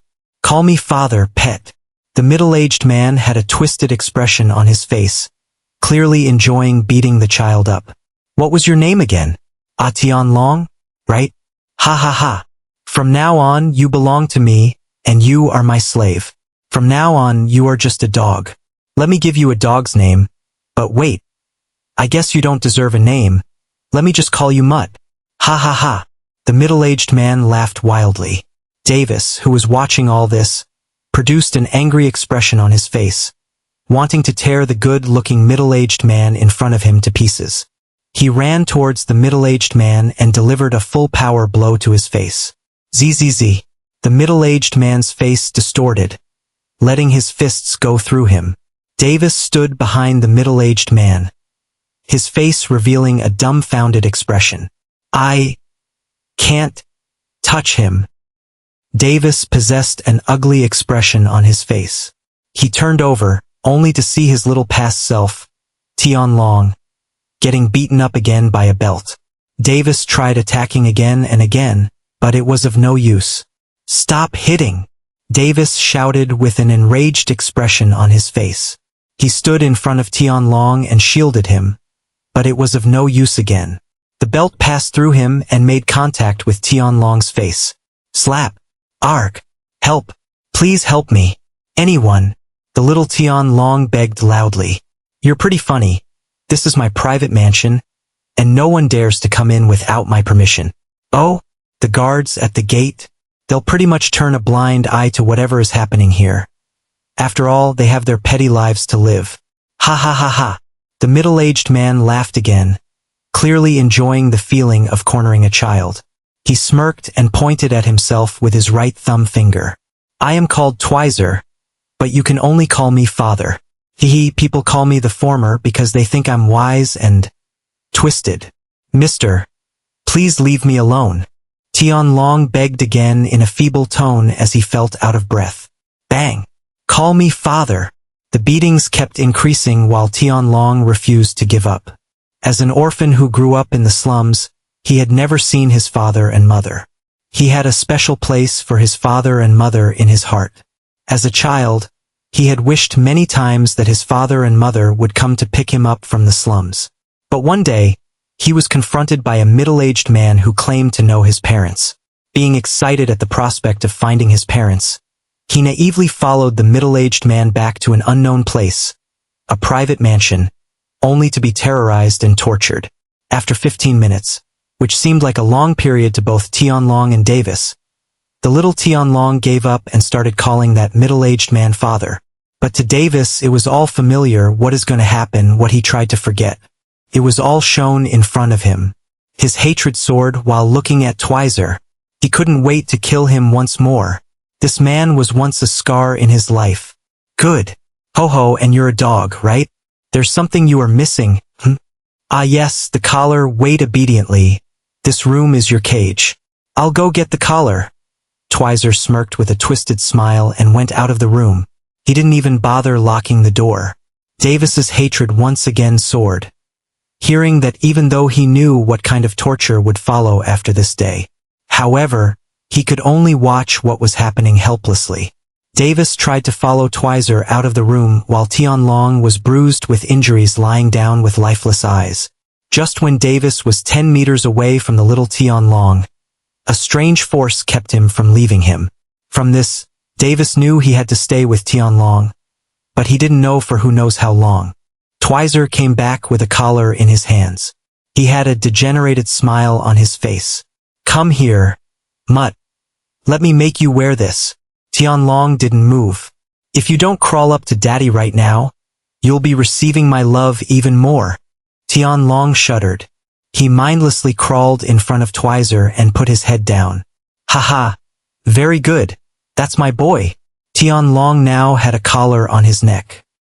His eyes were dull, and he paid no heed to the laughing idiot in front of him. Bastard! I'll kill you.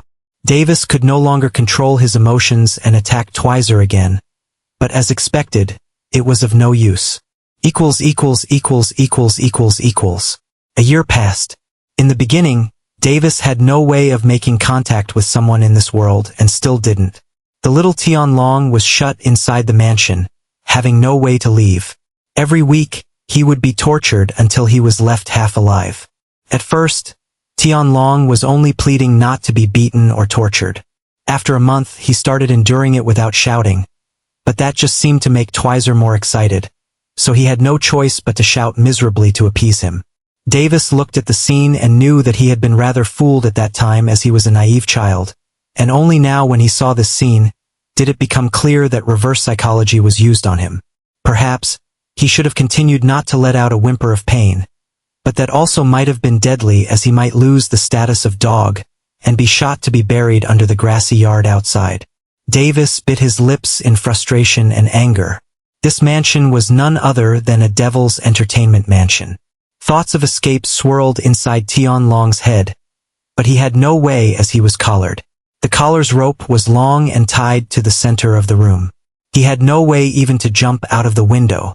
Davis's heart was in pain every time he watched himself get tortured. It eventually turned into indifference. He kept reminding himself that this was just an illusion. After 5 months, the small Tianlong had enough of it. Finally, thoughts of killing Twizer filled his mind. He started attacking Twizer by himself, but Twizer became excited when he saw his pet filled with killing intent try to kill him. The result was Tianlong was full of injuries again without any suspense. His first counterattack ended up in failure. He now learned that Twizer was very strong personally. Davis knew what was going to happen as he and Tianlong was the same. He was full of hatred for Twizer at that point, even now. The only thing he can be thankful for was that he knew that the little Tianlong wasn't going to be sexually abused. This madman Twizer was just a maniac who will get excited just by hitting people, but he presently knew for what reason he got captured by this madman. However, the poor little Tianlong of yonder didn't know why he was being subjected to this kind of torture. His pure soul that was without a blemish began to be painted in hate for the world. After that year ended, Twizer knew that Tianlong wasn't going to last long if he keeps this up. As a distraction, Twizer bought him various toys, books, even a PC. And it worked. The little Tianlong became absorbed in those while the hate was growing inside him reduced, or else even he knew that he was going to break. After a year, the situation did not change much. Tianlong even had thoughts of contacting someone from the internet to save him after getting deeply familiar with the PC, But he dropped that idea as soon as he remembered Twizer saying something with a smile that was not a smile. If you tried to contact someone through anything, then just remember that it won't take long for you and that someone to die. Tianlong knew that he wasn't kidding and didn't dare to try contacting someone ever again. 3 years had passed. Tianlong became 15 years old, becoming a teen. He grew to be detached from this world. He had an indifferent expression on his face all the time. His body remained full of scars except for his face. Tianlong gained various knowledge from the internet. He started watching anything that is concerned with entertainment, fantasy, something that helped him feel alive in this hellhole. Davis was still here, experiencing the whole thing again. After some time from the beginning, he and Tianlong had already started to form a connection intrinsically. Every time Tianlong felt pain or amused, he would feel it too. Twizer was no longer satisfied with keeping him tied up. He removed the collar and provoked Tianlong to escape. Each time Tianlong tried to escape, even with the knowledge he gained from the internet, he was beaten up miserably and brought back like a beaten-up dog. Twizer looked ecstatic every time, as if he pretty much enjoyed it like a hunt. In fact, from time to time he would encourage Tianlong to escape. After multiple tries of failed attempts to escape, Tianlong realized it was just all lies and traps. For years eventually passed. Tianlong was sitting beside the PC. "Mutt, it's time," a voice could be heard outside the door. Twizer came into the room and started beating him up again as if it was a routine for him. "How come this idiot never gets tired of beating me up? Is it like masturbation for him?" Tianlong thought nonchalantly he was getting beaten up, but he couldn't give a fuck anymore. Getting beaten up is just pretty much a normal routine for him now. Davis was now connected more with Tianlong's emotions, not just pain. It encroached on him, and little by little, he gradually forgot what he came here for and felt what Tianlong felt. In his eyes, there was only killing intent. Just like Tianlong, he started hating this world. He blamed every person in this world. After beating him up, Twizer glanced at the PC. "Ha ha ha. Shenxia? Eastern fantasy? You got addicted to those fantasies." Tianlong just kept quiet. Twizer smiled as if he suddenly got an idea. "Do you want to go to a fantasy world?" Twizer asked mysteriously. There was finally a movement in Tianlong's eyes. He looked back at Twizer but moved his gaze away. Tianlong instantly had a realization that he was being played with, but he felt any world other than this might be better.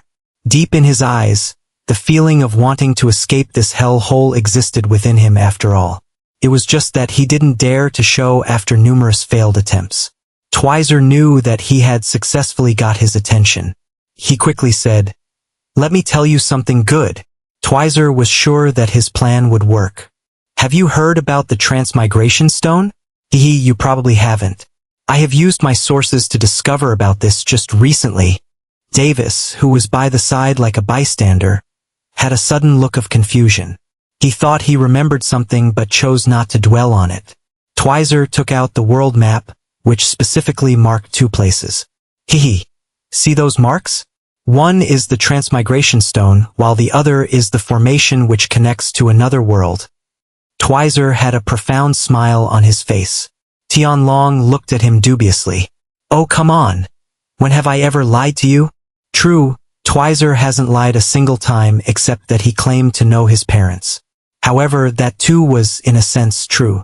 All you have to do is gather the transmigration stone and make your way to the formation which is secretly protected by a temple. I'll even give up this opportunity to you." Twizer smiled caringly, but his face changed instantly into an evil smile. "But do you think you can get away from me?"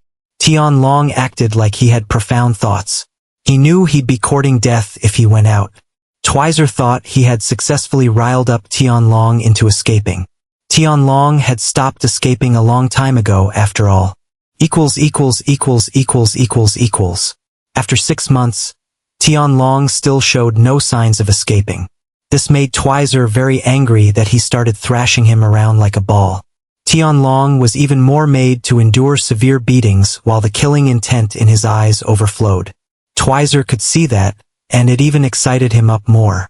This endless routine made Tianlong painfully aware that, perhaps, his life was just going to end like this. Another 6 months passed anew. At dawn, Tianlong was staring outside the window. He wished he could just escape this hell but didn't dare to do so. Just as Tianlong was staring outside, he saw a book falling from the sky. He was shocked and, at the same time, couldn't believe his eyes. He was almost sure that he started to hallucinate. He shook his head, rubbed his eyes, but he could still see it. The book came falling from the sky and fell behind a tree that was just nearby in the yard, not far from the window. Tianlong was pretty sure that he was hallucinating, but since it fell behind the tree from his viewpoint, he had no way to confirm other than going there himself. He felt a strong sense of curiosity, and his instincts were telling him to go check it out. This was the only mysterious event in his monotonous life that piqued his interest to sky-high levels. What's the worst thing that's going to happen if I get found by the guards? Just beatings and Twizer knowing about this. Tianlong consoled himself. He jumped out of the window and climbed down. Fortunately, no guards saw him jumping out of the mansion. Hence, they didn't instantly come for him. Tianlong hadn't tried escaping for a long time, which made the guards relax. The only guards who were active at this time were at the gates. In actuality, Twizer removed the guards who were monitoring Tianlong's window, all in the hopes so that his pet dog might try to escape one day. Tianlong moved swiftly but quietly to the tree. When he arrived behind the tree, he was shocked to see a book lying down there. Death Book. The moment Tianlong saw the front cover, he immediately picked it up and hid it in his shirt. He swiftly returned to his room. He knew the CCTV recorded his movements from the window, but he didn't care. Everyone will just think he gave up and went back. In his room, Tianlong checked the book. The book was scribbled with a bunch of rules, and he felt it was pretty interesting. Without much to do other than using the PC, he decided to try it out on Twizer when he came back. In a sense, he was hoping it would work, and his current deranged mentality believed it to be the case. Davis, who was watching all this as he wished to kill Twizer, slowly disintegrated. After 3 days of painstakingly waiting, Tianlong could hear those hateful footsteps approaching him outside the door. He immediately wrote Twizer's name in the book and hid it somewhere behind his PC, and he started counting. 10. The door opened, and Twizer came walking in with a swagger. "Mutt, I heard that you tried to escape but gave up?" Tianlong just smiled. 20. "You admit? Very well, I'll just make this punishment light." Cracking sounds came from Twizer's fist as he flexed. 30. Twizer swung his fists and started beating him up. Tianlong just kept smiling at him like a fool, which made Twizer feel uncomfortable for some reason. Did this kid break down? Or is he planning something? Heh, just bring it on, Twizer thought with a grin. 40, 42, 44. Tianlong suddenly started chanting. "What the hell are you counting? The number of punches."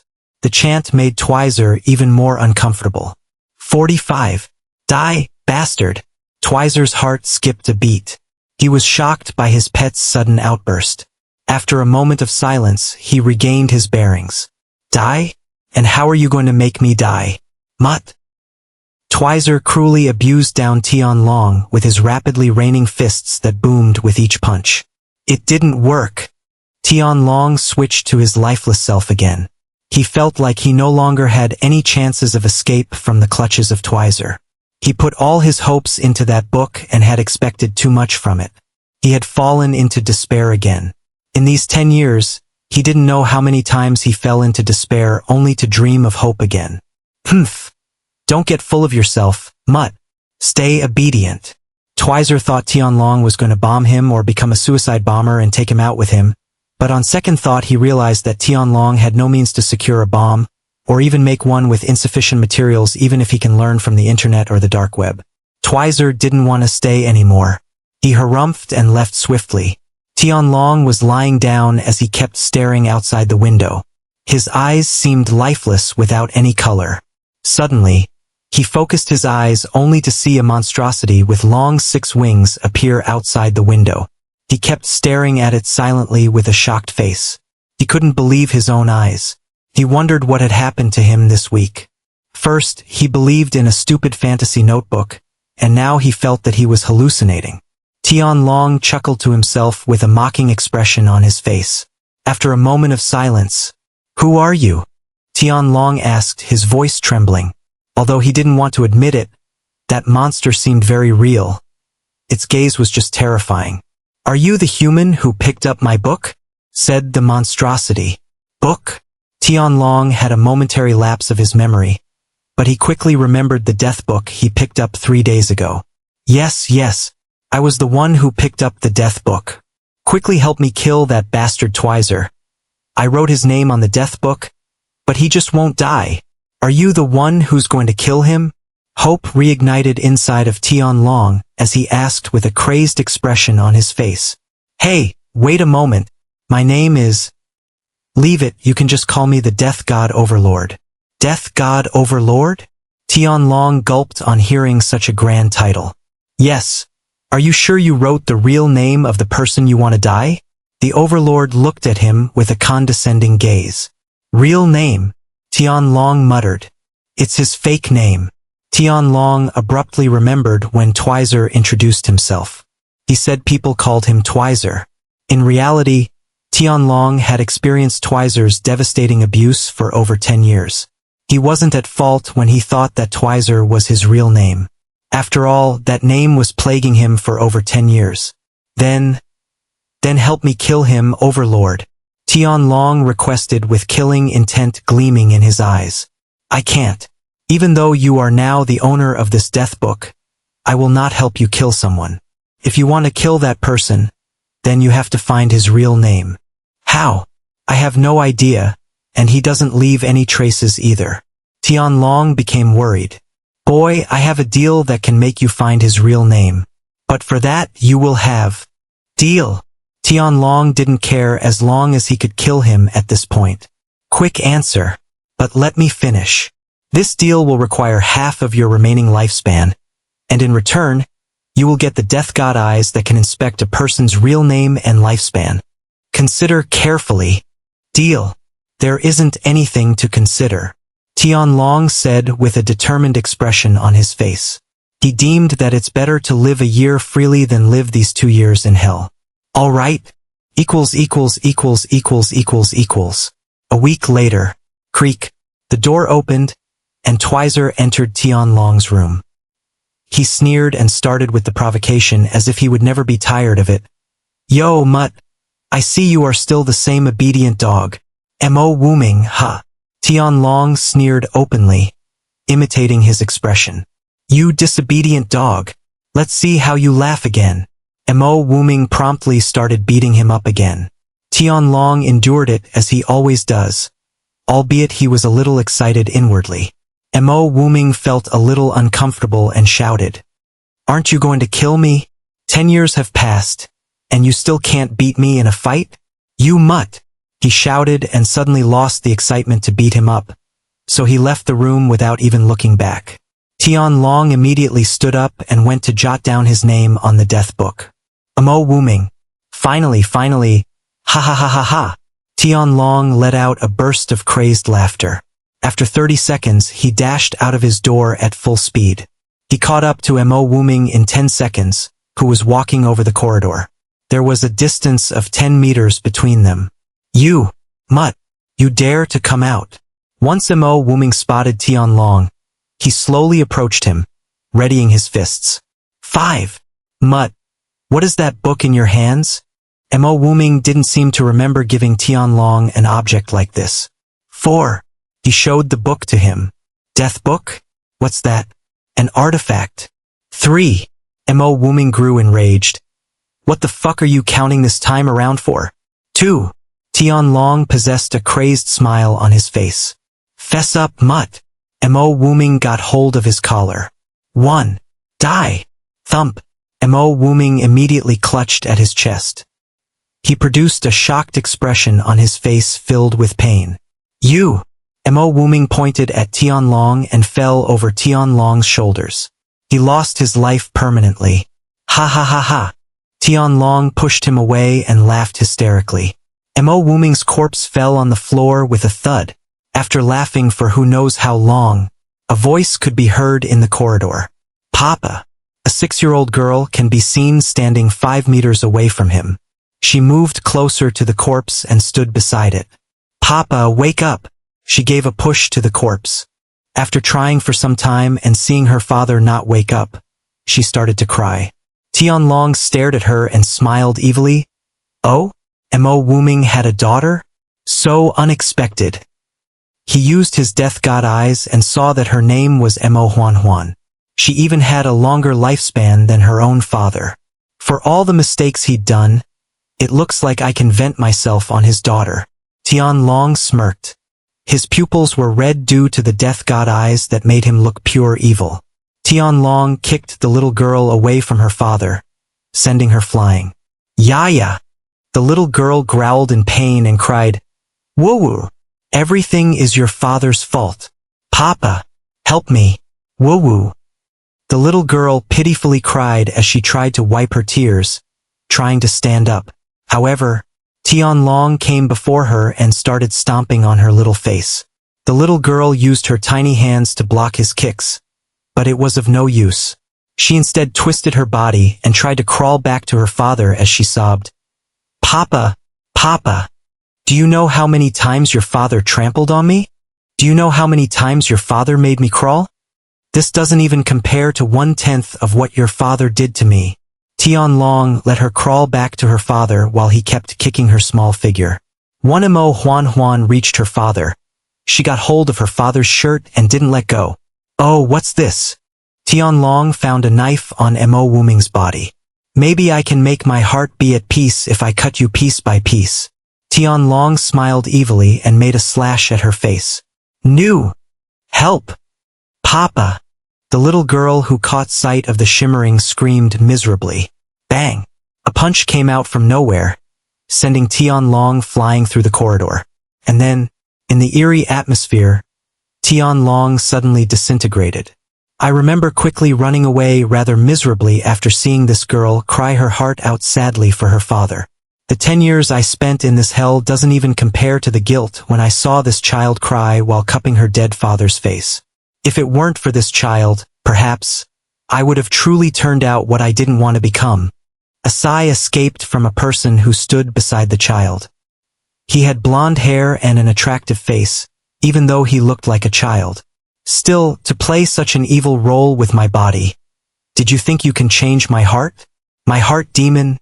Davis produced a smug expression on his face while questioning himself. In the Redemption Tower, the 3rd floor, Davis, who was subconsciously cultivating the sacred luminance mist, slightly shuddered. A bright golden luminance surrounded him as he made a breakthrough to mid-level nascent soul stage. His cultivation climbed higher until his foundation stopped rising to a point and remained incredibly stable at that level.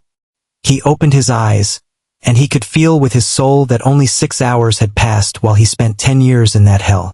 What a scary heart demon! It had me in its palm for over 10 years, little by little connecting me with my past self. First, pain. Second, emotions. Third, a state where I could only watch mindlessly and not make a move. If I hadn't realized at the last moment, if I had managed to torture and kill the girl, would I truly be the one to return here? Davis trembled. He suddenly felt as if this question should be left unanswered for the time being. In any case, he felt he was the same as ever, not much different from the time he entered the Heart Demon trial. However, there was something about him different that he couldn't put his finger upon. He didn't ponder much, so he quickly stood up and exited the tower. When he came out of the tower, he could see a figure run up to him extremely fast. That figure instantly closed the distance before he could even react and hugged him, giving him pure warmth. He smiled. "I'm back, mother." "You silly." Claire released him as she looked at him. Davis realized that her eyes were red. She looked like she had cried for a long time. Logan came closer, walking slowly. He angrily stared at Davis, but he was inwardly delighted. What happened? Why is Mother's eyes so red? Davis felt that he should be the one who was angry this time around. Davis, you idiot. The heart demon session doesn't even last over an hour. And you have been there for over 6 hours. Just look at how your mother was worried sick about you. Humph. If you hadn't come out, I would have killed you myself. Logan explained with an angry face, but he didn't mean it one bit. Instead, at that time, he was fidgety and indecisive about whether he should stop the formation to rescue Davis. But if he were to do so, he believed that there might be unimaginable consequences. Hence, he decided to put his faith in his son. Fortunately, they saw him come out after 6 hours. Otherwise, they would have no choice but to stop the formation. After you entered the tower for more than an hour, your mother couldn't help but leave the Imperial Castle. She waited for 2 more hours in this place worriedly, but then she cried for about an hour and fainted. She just woke up just now. You are such a disgrace. What if something had happened to her and the baby in her womb? After seeing that his son was fine, Logan wanted to scold his son severely. Mother, I'm sorry. I'm sorry for making you worry. I promise that I'll never make Davis realized his fault and hurriedly apologized but was interrupted. Silly, you can't make that promise. You are meant to spread your wings in the future. No matter where you go, Mother wouldn't stop worrying about you. Claire knew that her son would soar higher than anyone else in the future. That is the confidence that she had for her son, her pride. Davis pursed his lips and felt moved. Even though it wasn't directly his fault, he felt that it was better to apologize and comfort his mother with words because he learned that pregnancy posed a greater danger to cultivator women more than mortal women. There were just too many complications that could harm the baby if the pregnant women weren't properly taken care of. And he, Davis, made his mother who was pregnant with a child cry till she fainted. This might inadvertently worsen her situation. Hence, he couldn't help but feel extremely sorry at the same time. All right. Let's return to the Imperial Castle. Logan shook his head and said, MHM. Both of them nodded. In the Emperor's quarters. So? You did make a breakthrough, right? Logan asked quite in doubt. The amulet Davis had on him was concealing his soul-forging cultivation. Hence, Logan found it difficult to tell. Yes, I've advanced to the mid-level nascent soul stage, Davis replied with a smile. Good. Logan nodded in satisfaction. Davis, use your soul sense, Claire said as she touched her glabella. Davis spontaneously used his soul sense as he knew how to extend his soul sense from reading the basics. A transparent form of energy tinged with light golden luminance spread around 50 meters of him in a spherical radius. In this space, he could perceive everything that is within his range. It was an uncanny and strange feeling that left him momentarily stunned. Davis lost himself in a trance, perceiving his surroundings while Logan and Claire had their jaws drop. I know that his soul is powerful, but not this powerful, Claire muttered. Davis became confused. What part of him did it cause them to say that his soul is very powerful? But he immediately realized it. An average person with a mid-level nascent soul stage cultivation could only extend his soul sense for about 10 meters while, on the other hand, you can extend up to 50 meters. This precisely denotes that your soul is 5 times more powerful than an average person who trains in soul-forging cultivation, Claire explained. But then, why can't I extend my soul sense up to 5 meters when I was in low-level nascent soul stage? Davis expressed his doubts. Silly, Claire giggled. It simply doesn't work that way. Average cultivators of the low-level nascent soul stage can only make their soul escape once their body is destroyed. Even then, their souls would quickly evaporate if they couldn't find a compatible treasure to secure their souls. Weak low-level nascent soul stage cultivators are simply unable to use soul sense at that cultivation base. Only people with powerful souls can use their soul sense to scan their bodies 2 or 3 times when in low-level nascent soul stage like your father, Claire explained patiently. Logan produced a proud face when he heard her say that, but once he thought about how his son had beat him, his face deflated. Davis, you should have unlocked the first layer of sacred luminance missed by now. Display it for Mother. The first layer? Okay. Davis nodded and circulated his soul to perform according to the first layer of sacred luminance mist. Layers of a cultivation technique can be easily comprehended, unlike battle techniques, which requires manual comprehension. The only prerequisite was that one should reach the required stage and trained in that specific cultivation manual. Of course, if one was stupid and talentless, then even that one will find it difficult to comprehend the layers of a cultivation technique even if they reach the required cultivation stage. A bright golden force field spread 10 meters from Davis. Davis felt like nothing could damage his soul in this space. The sacred soul shield you formed is powerful as well. Both of them weren't surprised this time. Even peak-level nascent soul stage cultivators will find it very difficult to break that. Logan sighed in submission. He didn't even realize that he was competing with his son. That's it. Davis expected more, like a flamboyant move capable of thrashing around everyone around him. Cough cough. Ha, if this is the end, then it won't be any different than other soul-forging cultivation manuals, which enables you to deploy a soul shield.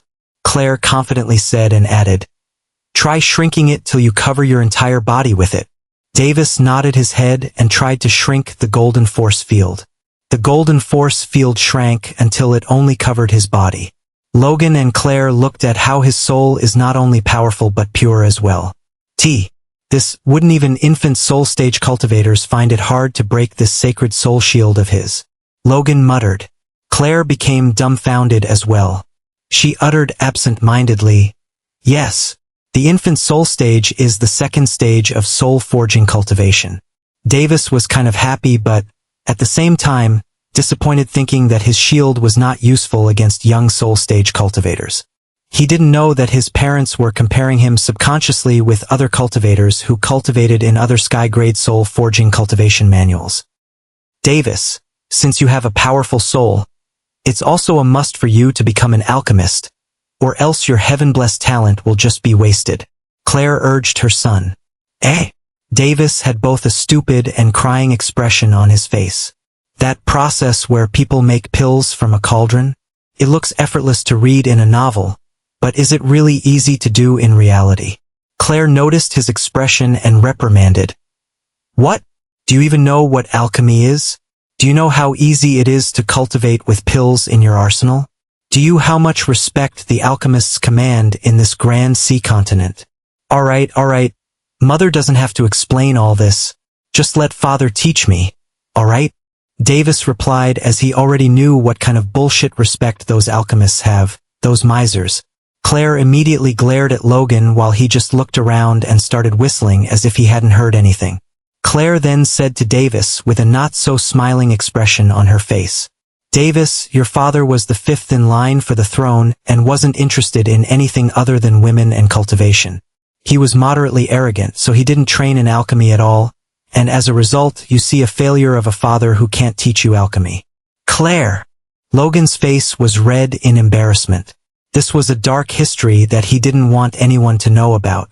If his people knew that he, as an emperor, didn't know a dime about alchemy, they would probably laugh till they die. Davis gulped as he realized that his mother's sharp words could kill people sometimes. Screw the death book. I should have the mother book. Seeing his embarrassed expression, Claire felt that she went too far and said, "He stopped flirting with other women when he started loving me. At least, your father is very upright in this regard." Logan regained his bearings as he gained some face with that statement. "No worries, even though many alchemists command respect, they can't compare to an emperor of a sky-grade empire such as me, and your talent is very high, which makes even me jealous. Alchemists will probably flock to have you as a direct disciple if they know how powerful your soul is," Logan explained with a proud expression on his face. Suddenly, he narrowed his eyes. "But the problem is, it is not a good thing to reveal your talent in front of the public. We have just recently survived a disaster, and our overall prowess has dropped. Even though we are a powerhouse, we must be careful enough to not fall into the plot of others, such as assassinations." Claire pondered and moved her lips. "Then we should just invite a high-tiered, trustable alchemist to teach Davis in the royal castle.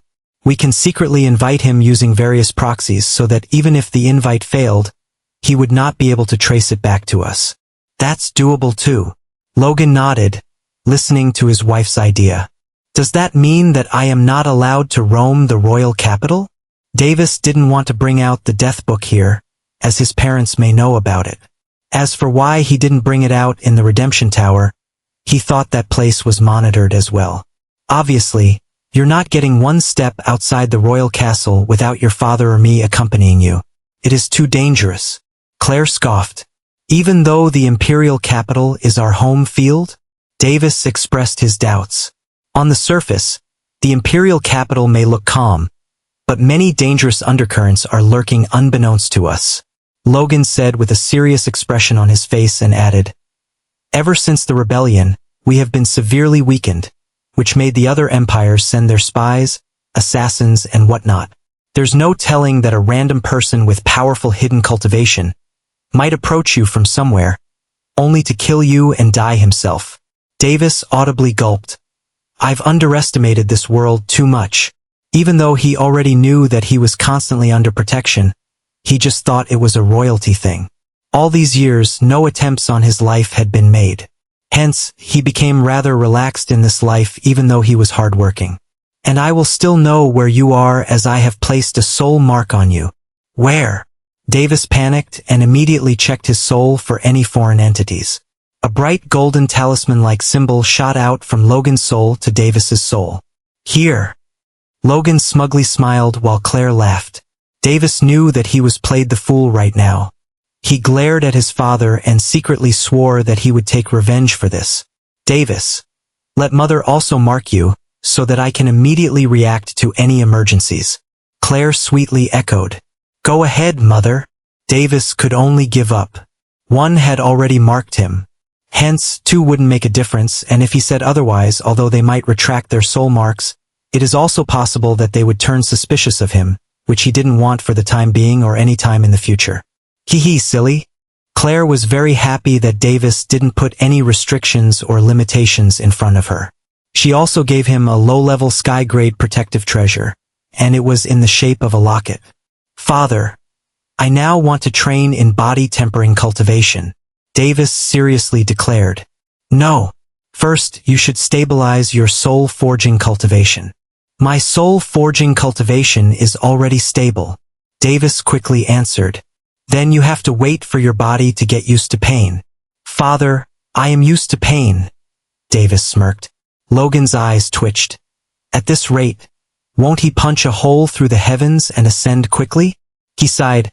All right, let me get you a tutor for body-tempering cultivation first. Claire will arrange you the resources that you need to achieve a breakthrough. Won't you teach me, Father? Davis asked sincerely. I'm sorry, Davis. I don't have time for everything. Logan produced a difficult expression on his face. I understand Davis knew that his father, as the emperor, must have a shitload of work to do, so he didn't let it bother him. Father, what about the Essie? I know. Once you complete your body cultivation, Claire will see to your essence-gathering cultivation. Logan clearly had enough of his bullshit. Cultivating so fast. Was their son Davis going to war with the heavens? Or should I just assign you enough? No thanks. Davis was more than happy to be with his mother together. Logan laughed. Haha. All right, it's getting busy for me. My subordinates will be getting anxious if I go missing for a long time. Hence, I must return. You and Claire should rest for today. Don't make Claire teach you too much a day. Let her rest for more period of time. I know, Father, at that time, I will either be with Clara or in the Imperial Library, so no need to worry. I will take care of my mother. Logan and Claire both smiled, satisfied by his reply. Logan then left, Princess carrying Claire to her room. Davis smiled at their display. Maybe one day, perhaps I would also Princess carry a woman who likes me. He smirked at his own imagination and headed towards the study. Phew. Looks like I can't even sneak out of the Imperial Castle. Then I will just have to get even stronger, so as to let Father and Mother acknowledge me enough to let me out. Davis had flames gushing out from his eyes. He understood that he was just 5 years old but still wanted to explore this world. Well, at least the neighboring streets for now. The next day, Davis went to the Imperial training grounds that was in the Imperial Castle. Only the Emperor's direct descendants were allowed to train in that location. Hence, it could be said that it was relatively empty. Normally, it would be filled with princes and princesses trying to improve their cultivation. But now, such a sight couldn't be seen anymore. When Davis reached the entrance, he saw a middle-aged man who looked about 30 years old. That middle-aged man who was looking sideways shifted his head to see Davis approaching him. "Hendrickson? Isn't this guy the Imperial advisor? He is my tutor now." Davis used his death god eyes to inspect him when he turned sideways before, so he was unsure whether it would work on him, but it worked. "Welcome, Prince. I am Hendrickson, the Imperial advisor, and also act as a military advisor at times of war. From now on, I'll be your tutor in body tempering cultivation." Hendrickson bowed lightly and introduced himself. "Hello, Mr. Hendrickson. I'll be in your care from now on." Davis acted rather cutely as if he was really excited to have him as his tutor. "Oh, Your Highness. Please drop the honorifics. Hendrickson is fine." Hendrickson didn't dare to act arrogantly. The Imperial family might have many plots and schemes when they have too many members, but he was sure that there is no such thing in this small Imperial family.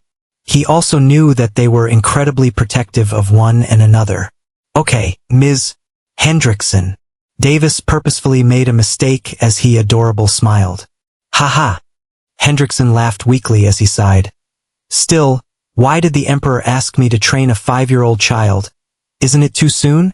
Even though I rejected, His Majesty won't take no for an answer. Prince Davis, I heard from the Emperor that you have already trained your body to some extent. Let me check your body." Hendrickson released his soul sense and checked Davis's body, but he then noticed the sky-grade treasure amulet and locket, and he can deduce the locket's feature but didn't know the amulet's function. You have trained your body well. Follow me. The Empress is waiting in the body tempering chamber." Hendrickson started walking in a direction. Mother? Okay." Davis followed. "Ms. Hendrickson, what is your current cultivation base in all cultivation systems?" Davis had an excited face when he asked that. "Oh ho, Your Highness, it isn't anything great. Out of the 3 cultivation systems, I specialize in body tempering cultivation system.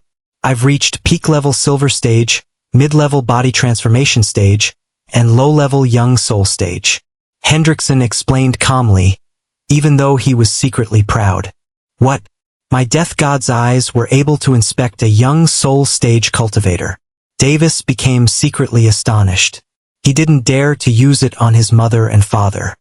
He didn't even dare to use it on the maids and servants anxious that they might be secret experts assigned to protect him.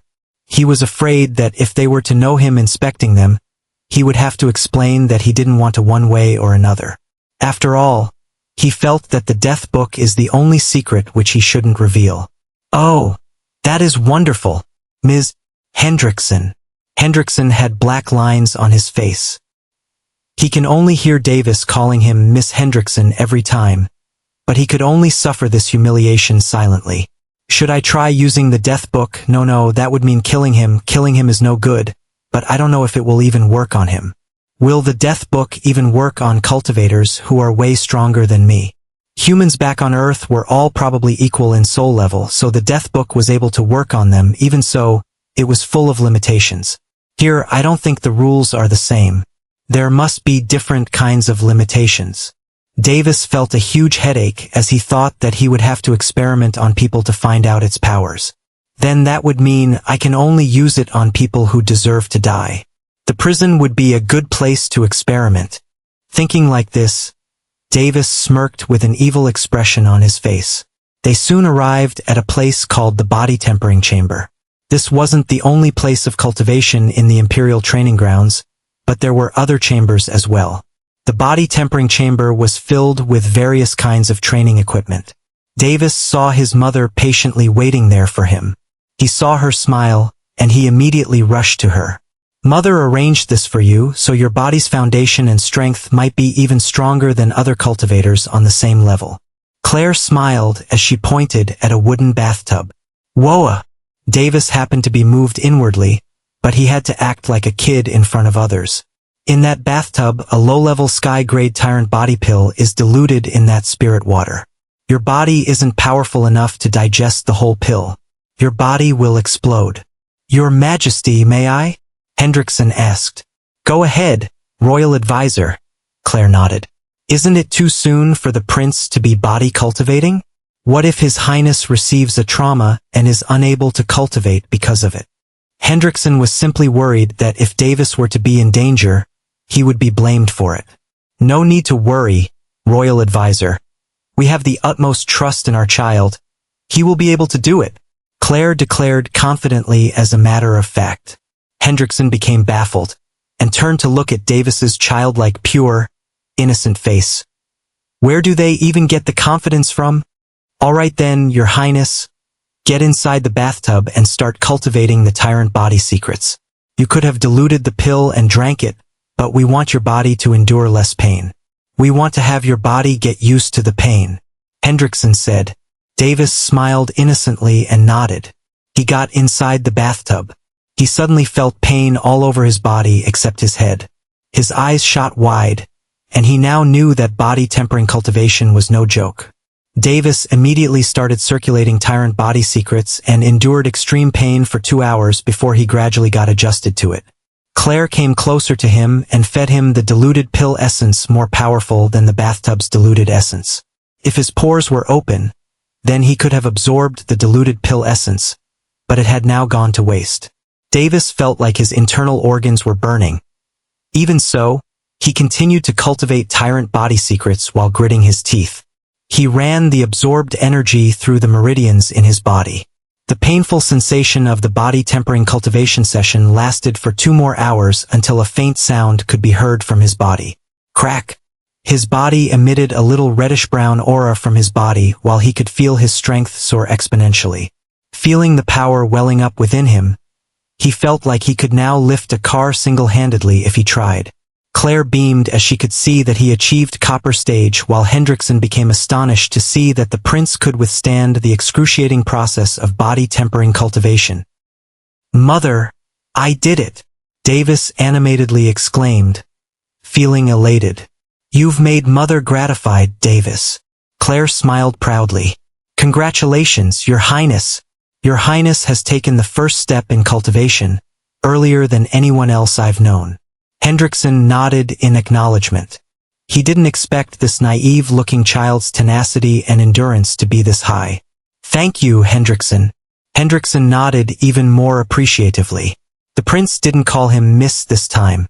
Davis got out of the bathtub. He then excitedly stretched his limbs. He can feel that his body was filled with overflowing power that he had never experienced before. Hendrickson commented, Good, unlike the other 2 cultivation systems where you accumulate energy and advance slowly. Cultivating in body tempering cultivation, you only need resources and resolve to advance, but it only gets harder and difficult as you advance. He shook his head, lamenting that he still finds it difficult to break through into the gold stage, the 5th stage in body tempering cultivation.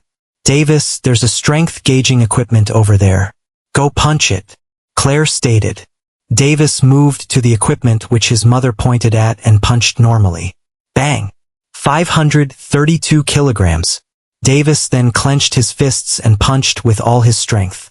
Bang! 1,021 kilograms. Whoa! Goddamn! This is so awesome! Davis became excited inwardly while looking at the numbers. Davis, perform the first layer technique of Tyrant Body Secrets. Claire smiled as she looked forward to his performance. Davis nodded as he started gathering power in his right fist. Reddish-brown aura suddenly covered his right arm, and he punched forward with all his might. 5,164 kilograms. Good.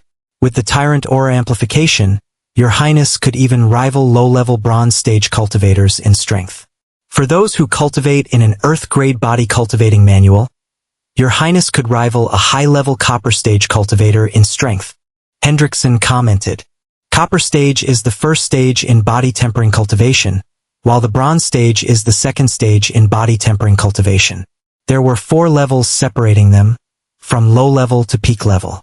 But, If I were to face a low-level copper stage cultivator who cultivates in a sky-grade body tempering cultivation manual, won't we be evenly matched? Yes, but that also depends on the manual that the other person is cultivating in, because even sky-grade manuals have levels. Of course, it even includes one's battle prowess too, Hendrickson added. Davis sighed, thinking, looks like I'm only powerful in soul-forging cultivation. But by the time you reach the gold stage gradually, you would have developed a tyrant physique that even increases your strength and defense twice. At that time, no one in the same stage will be your opponent. That's why it's named as Tyrant, Hendrickson proudly declared. MHM? Can't I achieve the Tyrant physique now? Davis asked curiously with a confused expression on his face. The Laurid Empire doesn't have that kind of resources. Well, it had before, but for now, there are no whereabouts of the mystic tyrant fruit. I will inform your Highness's imperial father, the Emperor, if we ever were to find one in the future. Davis's eyes shone brightly. Looks like I still have hope to become even stronger. Alright, your Highness, just have to cultivate like this till you reach the peak level. If you find yourself stumped in front of any bottlenecks, you can visit me in this chamber in the morning. At other times, I won't be available, Hendrickson informed. Okay, Davis nodded. Davis, let's go. Claire held Davis. MHM. They both then left. Claire slightly grinned on seeing how he acted like a child from the start to the end. She shook her head, feeling rather humored. In the Empress's quarters. Brother. A female baby jumped excitedly in her cradle. The baby neared 1.5 years old in age and 76 centimeters tall in height. Her face remained chubby and extremely cute, while her cute purple eyes glowed mystically with an enigmatic feel. Her silky smooth short blonde hair cascaded to her neck. Clara, your brother is here. Davis hurriedly ran towards her, pinched her cheeks and tickled her neck. Haha, no. Haha. Clara giggled cutely. Davis lifted her and held her in his arms. He then turned to Claire. Mother, I'm so sorry. I shouldn't have jinxed it. Davis was extremely regretful at this point. It's fine, at least. It's a good thing. Claire sighed gently. Clara had a set of unique eyes from her birth. After a year from her birth, they recently discovered that her eyes were glowing. The three of them panicked, and later when they researched and discussed it, they calmed down. Apparently, Clara seemed to have something special called the Transcendent Truth Eyes. The Transcendent Truth Eye is a unique constitution. The one who possesses it could see through lies and deceit, and if Clara manages to perfect that power, then no one would be able to lie in front of her. The only problem now is that her eyes lit up randomly. She's just a baby, so she couldn't possibly control it. Claire couldn't help but worry. It will be fine, Mother. When she grows up, she should be able to control it. After all, the records you read in the Imperial Library mentioned that those who possess Transcendent Truth Eyes are natural-born rulers. Davis stated confidently. You're right. Claire nodded, but her face showed otherwise. Perhaps, such is the fate of a caring mother. Mother, you can rest today. I'll start cultivating essence gathering cultivation tomorrow. If you say so. She smiled, thinking even if she persuaded him not to, he wouldn't listen. But in exchange, you have to tell me about that treasure. You said that we have it in our treasury. Davis asked excitedly as the name itself seemed impressive. All right. Claire couldn't help but laugh. Her son seems to be extremely interested in treasures and the like. Well, who isn't? Claire shook her head. The fallen extinction lightning was captured by our previous emperor, your paternal grandfather. He single-handedly journeyed and captured it from the Lightning Fall Mountains that is very far from our empire. But during the battle, sadly, he underestimated the fallen extinction lightning, so he was grievously wounded, but he still managed to capture the sky-grade lightning elemental. So, my grandfather, the previous emperor, died from injuries? How can it be? He was so powerful, more powerful than father. Davis couldn't believe that a mere injury could make his grandfather succumb to death. His grandfather was at the 5th stage in all the cultivation systems except soul-forging cultivation. Unfortunately, The fallen extinction lightning possesses corrosive and annihilation properties. He succumbed to the corrosive injuries that the fallen extinction lightning left behind in his body. Claire sighed. Since grandfather went to capture it, then he should have known the properties behind the fallen extinction lightning. I don't believe that an emperor who ruled an empire for decades didn't investigate it before. Davis shook his head, thinking something didn't make sense. Claire sighed again. In fact, it seemed that he did, but the information was outdated. He originally went to capture a peak-level Earth-grade silent extinction lightning for the first prince's son, but by the time he arrived there, it had already evolved into a sky-grade fallen extinction lightning. Everything was for naught. She shook her head sadly, but a complicated emotion flashed past her eyes. Partially because of that, I am able to reside here without a problem. Clara was placed in her cradle as she got tired of their banter. She slept peacefully like a newborn kitten while embracing her legs. Fortunately, your grandfather managed to erase fallen extinction lightning's consciousness before dying. The previous first prince and his son got assassinated, so it is now ripe for the taking. Claire grinned mischievously. If you use that lightning elemental to cultivate your essence-gathering cultivation, then you will surely be more powerful than cultivators who cultivate in other sky-grade essence-gathering manuals. Claire smiled resplendently at the thought that her son will only get more powerful steadily as time passes by. Children only concentrate on one cultivation system at a time, while Davis happens to cultivate all three cultivation systems at the same time. Hence, in Claire's eyes, her son was just becoming more and more powerful by the day, leaving his peers in the dust. The next day, at the study, Davis sat cross-legged while examining the Meridian Refinement Stage's cultivation process. Apparently, it looks like I have to refine the meridians in my body, and since I would cultivate with lightning attributed manual, I should make lightning pass through my meridians, a sky-grade one at that. I'm done for. This is obviously shock treatment. Isn't this even crueler than body-tempering cultivation? His mind floated with images of people being fried to charcoal by lightning. Davis, are you ready? The door suddenly opened, and Claire walked in with a smile on her face. Yes, I'm ready.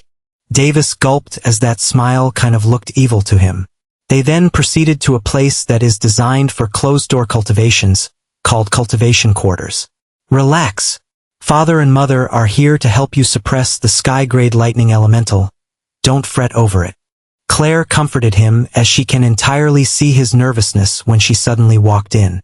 Davis nodded and didn't say anything. They then made their way to a room in these quarters. There were more than 10 rooms in this place. Claire opened the door and walked inside, and he followed her. Inside there was a formation that was capable of suppressing the power of lightning elemental to a certain extent. Logan was seated at the side, obviously waiting for these two to come. Even though it was just easier for all three of them to send soul transmissions, they didn't communicate through that way. They didn't want to reveal Davis's soul-forging cultivation under any circumstances. Father, let's start. Somehow, Davis didn't want to show weakness in front of his father. Well, aren't you hasty? Logan commented and walked forwards. He looked at Claire, and they both nodded their heads. Let's begin then. Davis, sit inside the formation's heart and refine your meridians by circulating the energy while following the circulation method from Extinction Lightning Judgment Essence Gathering Cultivation Manual. You don't need to worry about the lightning elemental as we will help you in suppressing it. Davis nodded as he took a deep breath before sitting in the middle of the formation. There were no words spoken further. Logan and Claire used the formation to control and refine the lightning elemental through the unique formation and began sending the lightning essence energy to Davis with utmost caution. Davis began refining his meridians as he focused his mind on the energy that entered his body. The formation housed the fallen extinction lightning as it also works as a suppressing formation. Hence, the lightning elemental that would have instinctively fried them became suppressed enough to be refined. Furthermore, Logan and Claire took the brunt of the refinement of the berserk lightning energy and only sent the tamed and refined lightning energy to Davis. Davis's meridians were already strengthened because he had reached the first stage in body tempering cultivation using Tyrant Body Secrets. As he slowly circulated the lightning-attributed energy in his meridians, he felt a tingling sensation at the start, followed by a burning feeling. It felt as if he was electrocuted and corroded at the same time. Nevertheless, its effects were negligible since it's being suppressed by both his parents and the formation. So this is the fallen extinction lightning, a lightning elemental that equals 5th stage powerhouses. Really powerful. It's not bad. I don't feel much pain. It is a good thing that mother and father are here. If not, I would have to cultivate from the bottom of the food chain if I truly were to truly be an orphan again. His thoughts ran astray as he felt confident enough to cultivate even without the utmost concentration. He slowly repeated the circulation method again and again until he refined his meridians to a concise level. The process lasted for about 5 long hours before he advanced to the meridian refinement stage. Just when he was about to shout out in excitement, a voice rang on his mind. Don't lose your concentration. We'll help you absorb the fallen extinction lightning. Immediately focus your soul on absorbing it now. Davis could feel his soul being invaded by the lightning elemental. He had his eyes closed, so he didn't see the fallen extinction lightning's form. In any case, he began absorbing it into his soul as instructed. Bzzz. Arg. Pain. Davis was instantly filled with extreme pain that rocked his soul. Felt like his thoughts were going haywire. He almost lost concentration but continued to grit his teeth. He knew he wouldn't be able to last longer, so he concentrated anew using his whole consciousness this time to succeed without caring for any repercussions. The process lasted for a whole 5 minutes, which felt like an eternity to him before he fainted out of exhaustion. Logan and Claire both heaved a sigh of relief. They knew he had succeeded in absorbing the fallen extinction lightning but also knew it was only possible thanks to his powerful soul that at least possessed the capability to hold the lightning elemental in his soul.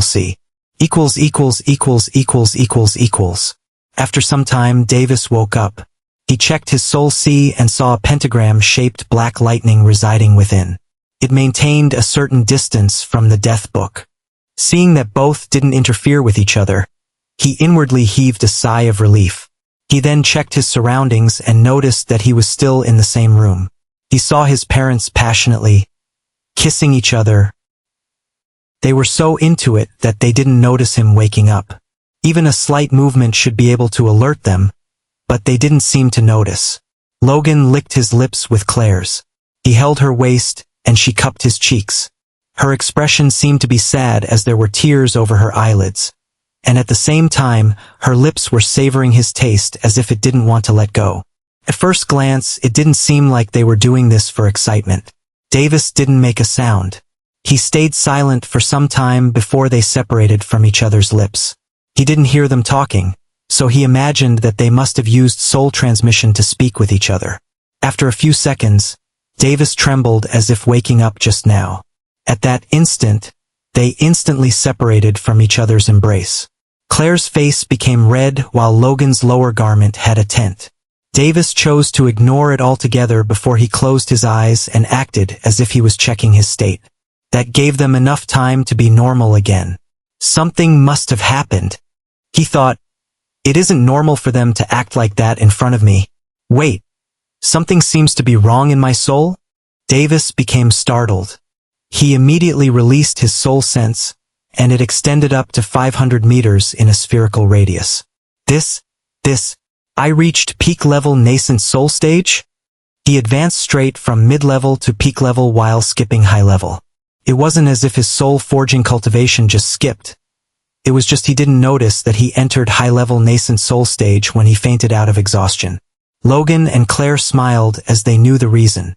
Davis forgot that lightning has the effect temper one's soul. Hence, absorbing the low-level sky-grade lightning elemental became an incredible boon for him.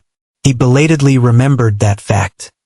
He then abruptly felt complicated since his father also seemed to train in extinction lightning judgment, which meant that the fallen extinction lightning is heavily useful to him as well, but they decided to let it be and passed on the big pie to him. Not only was it heavily useful to Logan, but the fallen extinction lightning can also perhaps increase Logan's soul forging cultivation.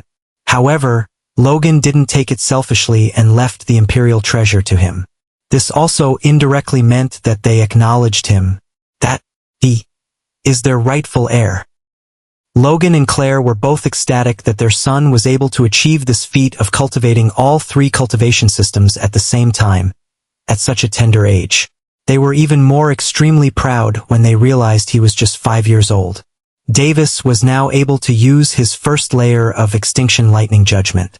The first layer provided the ability to amplify his body with lightning. He can amplify his legs to move faster, clad his arms in lightning to paralyze, and corrode his opponent's flesh. He can even use it on his own brain to increase his thought process and analytical ability, but that requires an extremely high control over his lightning, or else he would just fry or corrode his own brain. The fallen Extinction Lightning, with its property, increased the effectiveness of his powers and battle prowess. After all, it adds an annihilative and corrosive effect to the lightning he employs. Since Davis has achieved basic proficiency in all 3 cultivation systems, he wanted to test the limitations of his death book as soon as possible. He didn't even know if it worked the same way or not anymore. Half a year passed. Logan, Claire, and Hendrickson taught him more about cultivation during this half-year period. However, they only taught him for at most an hour every day. They seemed like they were busy with something. He still didn't get a chance to use his death book because he felt like he was always being monitored. His parents were acting even more strangely. It was especially the case in this half a year. He knew that something fishy was going on here, but since his parents wouldn't tell him, then he didn't feel the need to ask. Davis went to ask his parents if he could practice his powers on live targets. His parents thought for a moment before they refused. Davis was adamant about it and proposed an idea to them. "Father, if you don't let me practice on live targets, how can I be an expert?" "Enough, Davis, how can you be adamant like this? You are just 5 years old. There's no need for you to fight people." "All right, Father, how about I take a step back and try my powers on restricted opponents who are in the prison?" "Huh? Why don't you take me on then?" Logan retorted, clearly annoyed. "But Father, I won't even be able to beat you, you are too powerful." Davis shamelessly gave up as he whined. Claire, who was beside, glanced at them and laughed. She sent a soul transmission to Logan. Logan's face changed. He then sighed and permitted him to go to prison. "Only this time will I be yielding to you. There's no next time. You hear me?" Logan made a face full of anger and berated him. "Yes, thanks, Father," Davis chuckled. "Let's go." Logan then walked in the direction of the prison. "Okay." Davis obediently followed and put on a black robe to cover himself. On the way, for some reason, the palace guards and maids acted like they didn't see him. They only greeted the emperor and the atmosphere seemed tense. He could feel that a soul technique was activated on him. He then knew that he was being cloaked by his father. Is it so bad for a child of royalty to go to the prison? Is that the reason? Davis thought as he felt like he couldn't understand the intricacies of the royal family. They then arrived in front of the prison. Logan stopped there while the prison guards went on their knees and greeted him. The guards looked at the emperor with awe and reverence. The leader of the prison guards stepped up and bowed again. Only his face could be seen, which was pale. He was wearing a blue armor tinted with a yellow crest at the sides. "You are reporting to the emperor. My name is Bowen." The previous leader of the prison guards colluded with the rebels. Fortunately, Logan, who found his betrayal, managed to kill him before he released all the prisoners. "Bowen, I see." The two of them then stayed silent. It can be seen that they were communicating through soul transmission. Bowen had a confused face, then nodded his head vehemently. Then all three of them entered the prison. Logan stopped cloaking Davis at this point. "You understand, right?" Logan asked him with a ruthless glare. "Yes, Your Majesty." Bowen replied meekly. He understood that, at this point, he shouldn't do anything the Emperor dislikes. Logan then left Davis there, not turning around to inform anything. Cough. "Your Highness, let me show you around the prison first." Bowen waved his hands. "Okay," Davis cheerfully replied. Bowen then took him around the prison. While walking in the corridor, he informed Davis about the prisoners. There were cells on both sides of the corridor which held the prisoners. While he explained, he just told about their crimes while leaving the gory part behind. After Davis heard about what he said, he couldn't help but cringe. Their crimes were devoid of humanity. But he didn't stop listening to him, nor did he command him to stop. Davis looked at the prisoners. All of them looked ruthless with no hint of humanity, while some seemed to act as if they were innocent. And then there were some prisoners who looked at him with lascivious eyes. Davis's eyes turned red. He glared at those prisoners one by one. He thought for a moment before questioning Bowen. Bowen! He suddenly interrupted him. Yes, Prince? Bowen looked at him.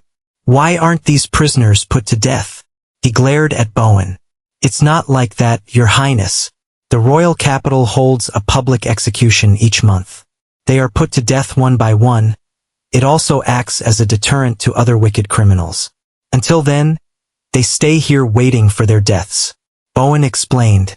MHM, do you have a list of the prisoners held in here? I do. But what is it for, Your Highness?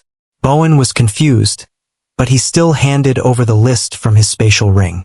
Davis took the list and saw the name of the prisoner who was going to be executed this month. Wagner? I saw him before. Lead me to him. Davis didn't reply to Bowen but just commanded him. Yes. Bowen didn't refuse though he was confused. What is a 5-year-old child going to do meeting a prisoner? Make him change his ways? Heck, I'll be damned. Davis and Bowen made their way to the cell, where Wagner was locked inside. The formation in that cell was active, and it prevented Wagner from being able to use his cultivation, and the formation also made him unable to see what was going on outside. Wagner, who was undoubtedly a male, looked at the ceiling with a blank expression on his face. It was as if he was considering when he was going to die this month. Davis then saw a circle switch near the cell's gate. He pressed it. Nothing seemed to happen visibly, but Wagner turned around his face. He saw a small child with blonde hair along with a prison guard. Heh! Don't tell me you brought a brat for me to enjoy? Wagner seemed to jest, but it was obvious that he viewed Davis with lascivious eyes. Why are you looking at me like that? Davis only asked a question. He already made up his mind to make him his first target, but he still wanted an impetus. Heh, of course, to brutally murder and rape you. Wagner's breathing hastened as a crazy glint encroached his eyes. Davis became thoroughly disgusted, but his face remained the same. It was written in the records that Wagner had necrophilia, and it didn't seem to be faked. On the other hand, Wagner didn't care for anything as he was fated to die this month. It didn't matter whether he offended a big person or not, much less a child. I understand, Davis replied calmly. He then switched off the mechanism. You understand? Bowen became utterly dumbfounded. He couldn't understand where this conversation was headed to. Bowen, leave the prison, Davis commanded. I can't do that, Your Highness. Bowen was stunned before he replied with a calm expression on his face. You won't listen to my command? Davis narrowed his eyes. I was told by His Majesty to protect you no matter what happens. Bowen shook his head. He looked as if he wasn't going to leave Davis alone, no matter what. Davis slightly narrowed his eyes, but then a smile lit up over his face. I see. Then I will have no choice but to say to my father that you molested me in the prison. What? Bowen couldn't believe his ear.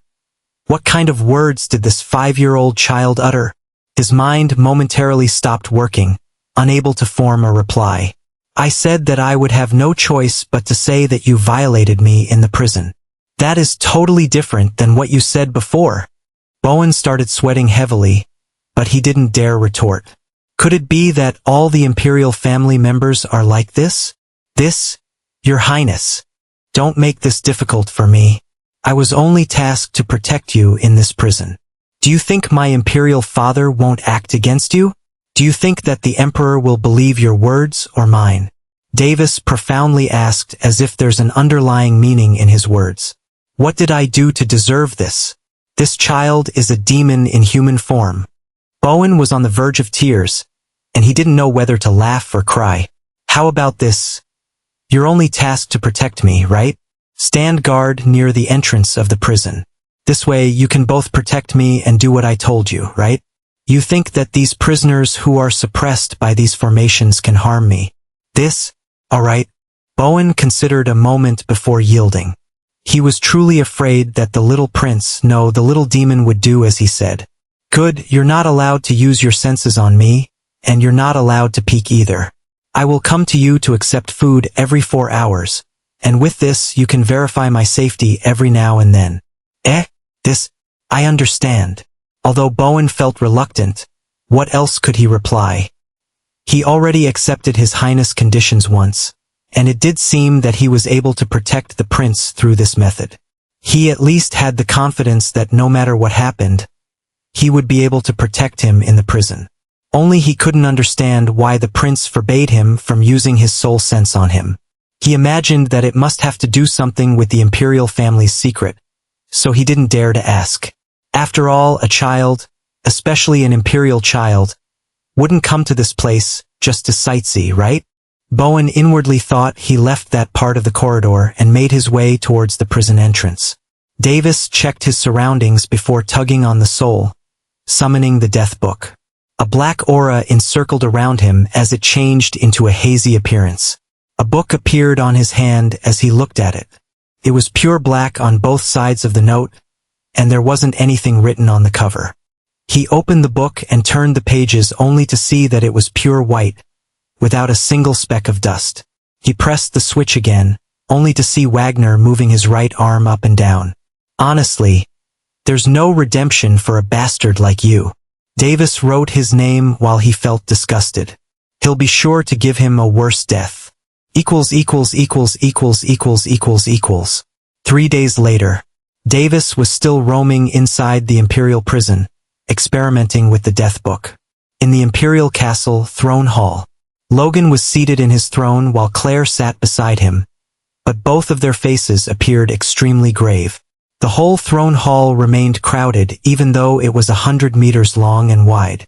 People were assembled here, ranging from middle-class officials to high-class officials from the Imperial Palace and the army. The atmosphere enshrouding here was tense. No one dared to utter a word, afraid that they might be cast out or outright killed. Creak! A sound made from opening the huge door of the throne hall echoed, making the people present slightly shudder as if it was a crack from the underworld. An older adult with a commanding disposition walked in with great strides. He was covered in dark blue armor, and he held his grand headgear in his arms. He walked forward until he was in line with 5 other men who were clad in different yet luxurious garments. He kneeled on a single leg on the floor and clasped his hands. Reporting to the Emperor, he took a deep breath and shouted, "The Albert Kingdom, which is under our jurisdiction, has been conquered by invading forces 2 days ago." Beads of sweat formed on his face. We were unable to defend against the invasion of the combined alliance of the Raven Empire and Triter Empire. With a bang that caused numerous people to flinch, he kowtowed. We were made to retreat in the face of the giant threat, and I cowardly made the decision for the army to retreat to the imperial capital. Please let this cowardly one die and atone for this mistake. Your Majesty! Without hesitation, he instantly drew his sword from his scabbard and proceeded to stab it into his heart. Bang! Robust yet formless energy came out from nowhere and knocked the sword out of his hand. He stared blankly, not knowing who did it. It's fine, this Emperor forgives you, Supreme Army Commander Randall, Logan replied with a calm expression on his face. Instead of making our army die a cruel and meaningless death, you made the right choice by giving the order to tactically retreat to the imperial capital in exchange for your own reputation. Randall's eyes became moist as he felt incredibly moved. He hardened his heart and made a great sacrifice by ruining his own reputation when retreating, and he cared for his subordinates so he couldn't let them die a meaningless death. He didn't think anyone or even the new emperor would understand him or his decision to retreat. So when he came to the imperial palace, he was prepared to die by taking his own life in return for his failure. Logan knew that Randall was a loyal commander in the army. As far as he knew, his imperial father would praise him a lot for his bravery and courage, but he also mentioned how he was compassionate and loyal. Logan also knew that Randall's subordinates admired and obeyed him, so losing him would mean a great loss to the already weakened Loret Empire, as the army morale would be at an all-time low. Logan, the current emperor, should have in all right beheaded Randall by himself for the mistakes he had committed to establish his authority in the throne hall. But he also understood that doing so was foolish, as it would only lead to dissatisfaction and chaos among his men. In reality, he had started to doubt whether if there were any people already planning to desert his Loret Empire. How dare you show your face in front of the emperor after that miserable defeat? Instantly show yourself out. A handsome middle-aged man with sharp facial features berated the army commander, Randall. His face looked sharp, yet his eyes were slightly lazy, but even then, he exuded a solemnness that didn't give someone the opportunity to mock him. He had lush green hair that is neck-length long. He is none other than the current head of the Calden family, one of the two noble families which sided with the imperial family to quell the rebels. Now, Duke Evan Calden, there's no need for that. Our Majesty has already forgiven him. Another middle-aged man replied with a calm expression on his face. He looked dashing and had bright red hair that cascaded down to waist length. He is none other than the current head of the Nolan family, the other of the two noble families that sided with the imperial family during the rebellion. Humph! Are you in support of a coward in the midst of a war, Duke John Nolan? Duke Evan Calden questioned. There's no need to fight among ourselves now, and show some restraint. You're in front of the Emperor, Duke Calden. Hendrickson calmly interjected as if he was tired of this farce. Duke Evan Calden harumphed and said nothing more. He was not that afraid of an emperor that was just a little more powerful than him. What he didn't know was that Logan had already broken through to adult soul stage. If he knew, then he would have not dared to be this disrespectful towards the young emperor. The other two were silent as if this had nothing to do with them. They were the leaders of the Ruthless Sword Sect and Piercing Dragon Sect. Both of the sects were sky-grade sects, albeit low-level, in which they only had a single law seed stage powerhouse sitting on the helm of their respective sects. Nevertheless, the current Imperial Loret family wasn't that different from them since they had lost most of their power due to the rebellion. The destruction of an empire has nothing to do with those two sects, but since they have connections to the Imperial family previously, there will probably be a chance for them to get eliminated by the invading empires. They were here to decide whether to help the empire cross over this calamity or not. Enough! Logan echoed. His voice influenced almost everyone present visibly as they subconsciously turned attentive. His voice was magical, along with undulations that surprised each and everyone present. Adult soul stage. The five of them were astonished. They then replied in unison as they bowed. Congratulations to the Emperor on breaking through to the adult soul stage. The crowd in the back echoed as well. Logan nodded his head casually. Randall, when exactly will they invade the Imperial capital? He questioned. Reporting to your Majesty. The invading empires will march here within a day. Randall replied to the best of his knowledge. Communications were lost, and the scouts no longer replied to him. This was the best answer he could give out right now. There was a momentary silence in the throne hall. This is bad. There's no way we will be able to survive. Should we run? Various whispers and soul transmissions were swirling around the throne hall simultaneously. Silence! Hendrickson bellowed. The crowd stood horrified and shut their mouths.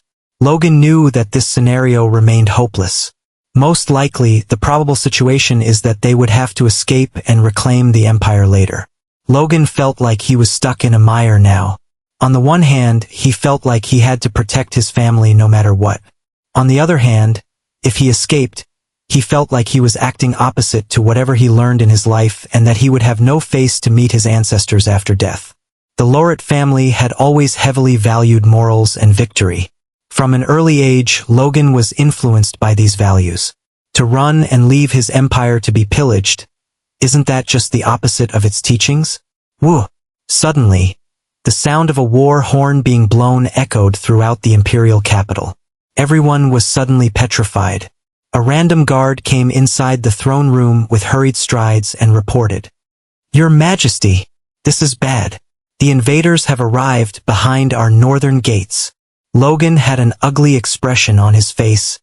So soon? He immediately looked at Claire, who was silently seated beside him, and his heart was almost convinced to escape when he heard a voice. Your Majesty, do you plan to escape? The two sect leaders asked in unison with a cold face. Logan became startled. He shot a glare at those two sect leaders, trying to obtain something out of their faces. He could vaguely see that they were not afraid of the consequences of betraying him. He knew that if he tried to escape, these two could betray him any time they saw fit. He could even see them probably handing over his head to appease the invading empires. A hand grabbed Logan's palm, and he turned back to see Claire smiling beautifully at him. The same smile that made him remember the vow they took together when they married each other. We live together and die together. Logan tightly grabbed her hand and nodded at her. He then turned around to them and majestically uttered, Escape? Are you two so afraid of death that you would support the prospect of me escaping, so that you could escape yourselves with the remaining shameless faces you have left? The two sect leaders' faces flushed quickly with a red hue by being berated in this throne hall, where many people were witnessing their grandeur. Just when they were about to counterattack with words, they heard the Emperor's voice again. I'm going to war. If you have the guts, follow me or else scram the hell out of my empire. Logan shouted with fervor and made his way out of the throne room while heading towards the north gate of the imperial capital, making Claire also followed behind. The two sect leaders were left with no choice but to follow. The other four of them also followed behind the Emperor as he walked with a grand disposition, and witnessing that the Emperor himself was leading them, the crowd automatically followed behind them. Logan abruptly sent a soul transmission to Imperial Advisor Hendrickson. Escape with Davis and Clara. Hendrickson made a slight pause in his steps but kept walking instantly. Clara is in the Empress's quarters while Davis is in the Imperial prison, safely guarded. Find a chance to slip out, immediately secure them, and escape. Logan sent a soul transmission again. The war was also why he and Claire allowed Davis into the prison.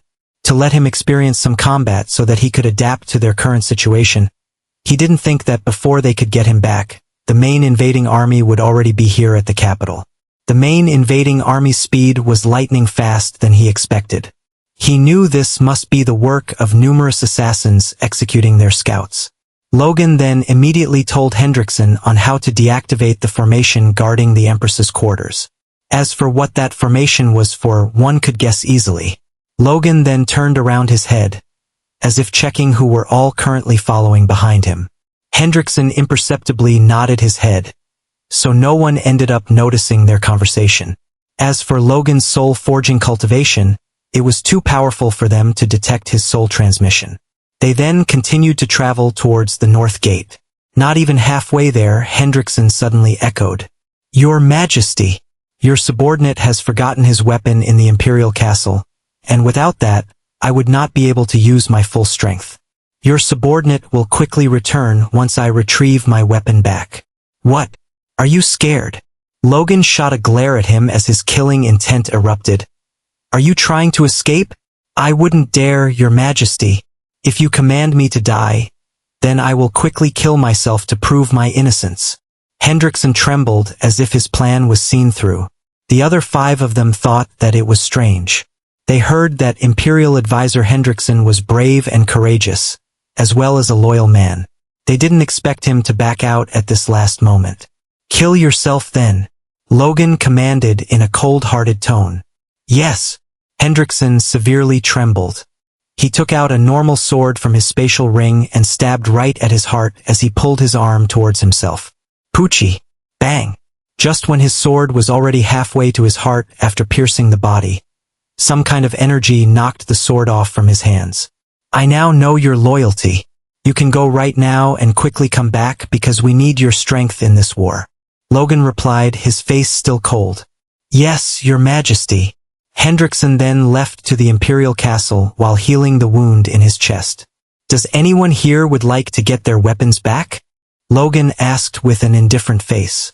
He was emitting a dense killing intent that made the other four shut their mouths. Logan then continued to travel while the others followed behind. Wasn't that a lame reason to use? But thanks to his actions, I was able to successfully send him out without much suspicion. Logan slightly grinned while he started to take flight from the platform. Revolving core stage cultivators were able to fly after all, not to mention that Logan is at the law seed stage, the 5th stage of essence gathering cultivation. His speed was even greater than mere revolving core cultivators could reach. Let's make haste, he echoed and sped off towards the northern gate. 10 minutes later, Hendrickson made his way to the Imperial Castle and went to his room before sneaking out stealthily dressed in a black robe that covered his features. He arrived in front of the Empress's quarters and knocked out the hidden experts and maids. He went inside and took Clara into his arms. Clara was sleeping, so she didn't notice and cry. He covered her with a black sheet and then made his way out. Just when he headed out of the room, he saw a flash of light. Slash! A blinding light slashed at his head. Hendrickson immediately ducked down. He rapidly retreated and saw the attacker's attire. Assassin! Nicely evaded. The assassin's tone sounded surprised.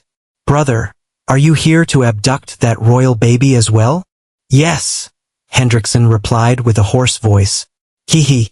You sure are kind, only knocking out those guards. You wah!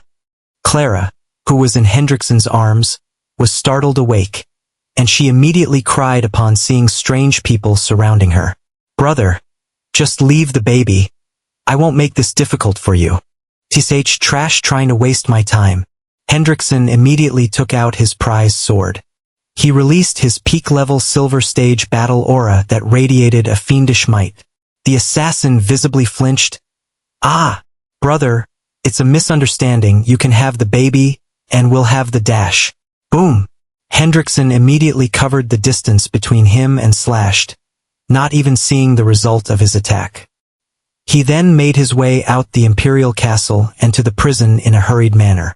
Did they find out where the first prince is? This is bad. Logan Lowrit, get out here now, and face our emperor. Logan Lowrit, you coward. Get the fuck here now. Cowardly emperor. Show yourself.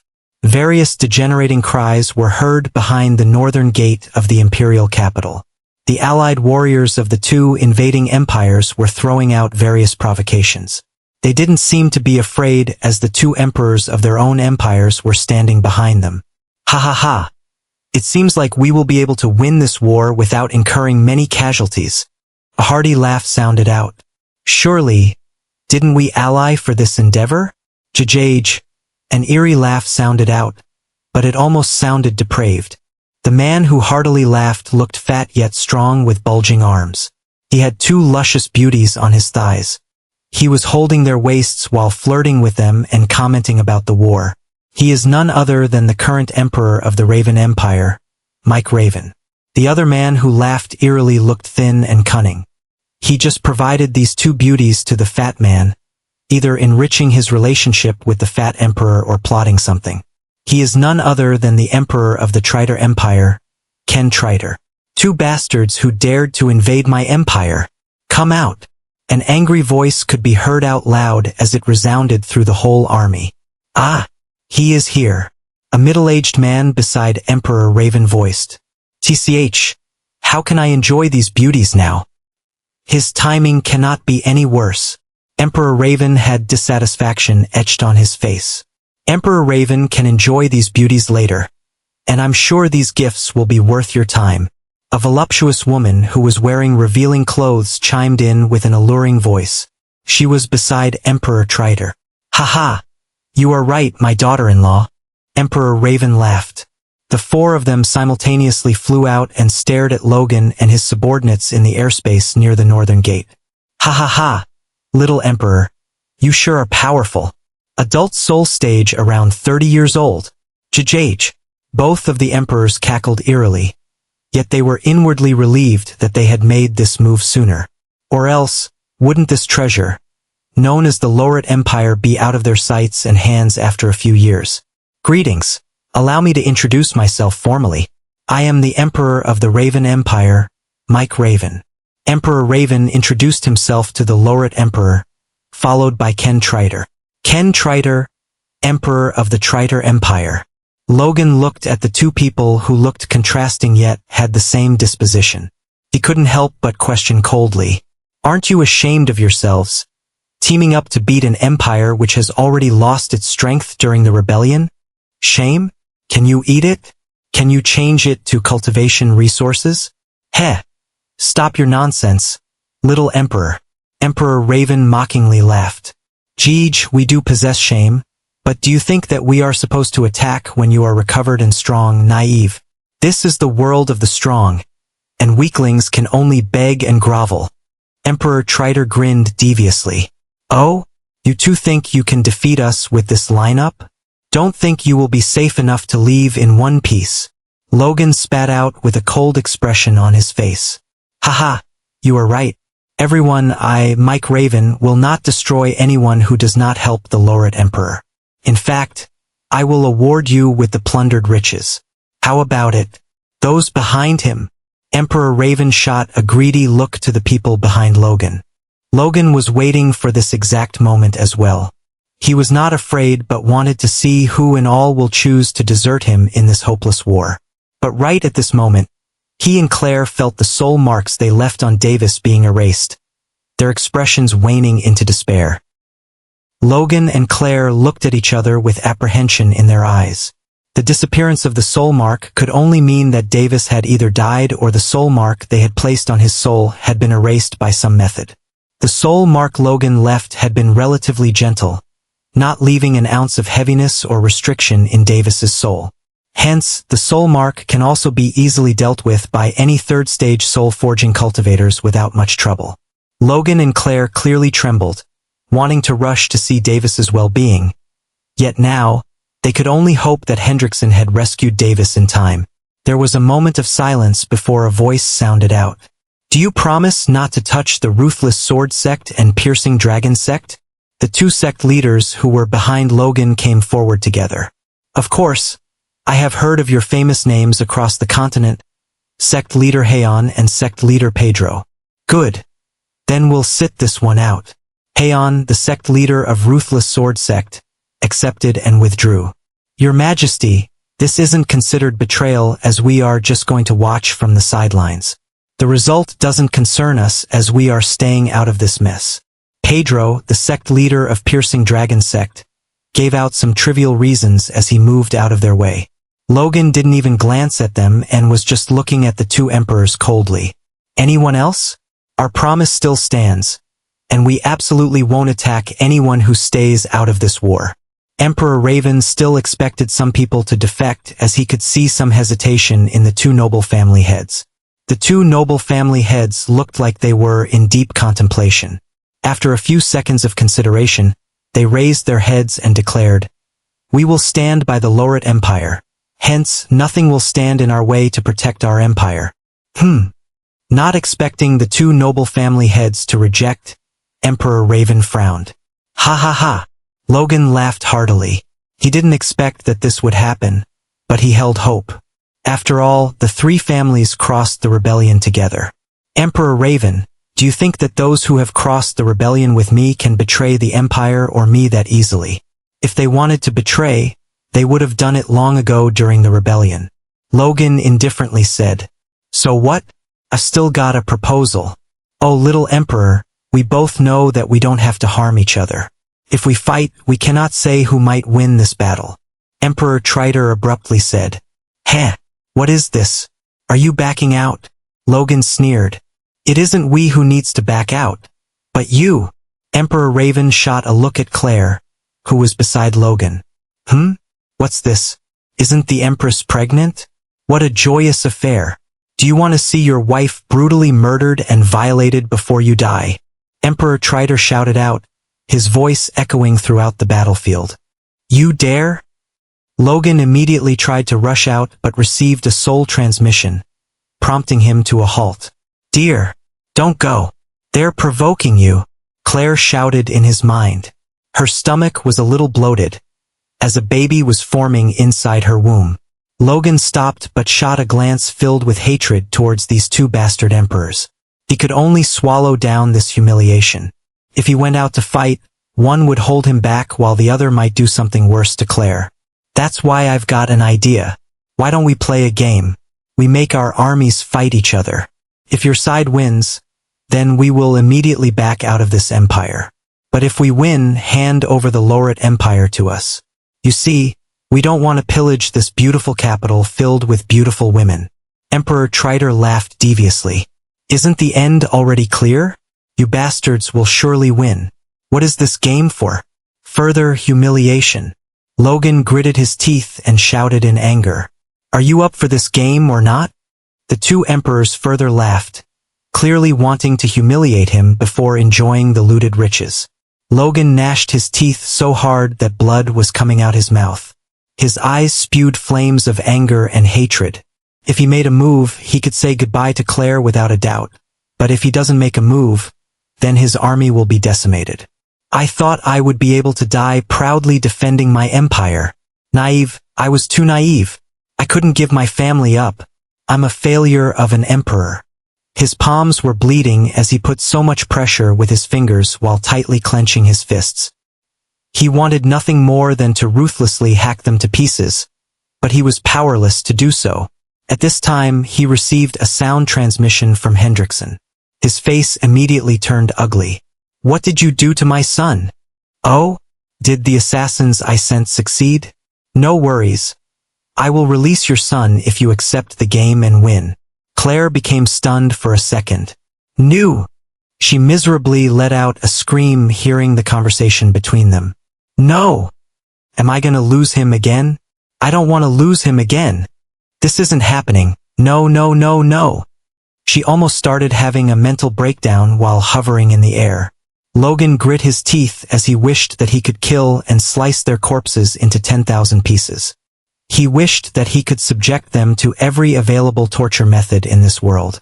Your Majesty, allow me and my subordinates to leave our lives for the Empire. A voice could be heard behind him. He checked behind to see Commander Randall kneeling in front of him. You all will die, Logan replied, his voice heavy and sorrowful. Randall kowtowed.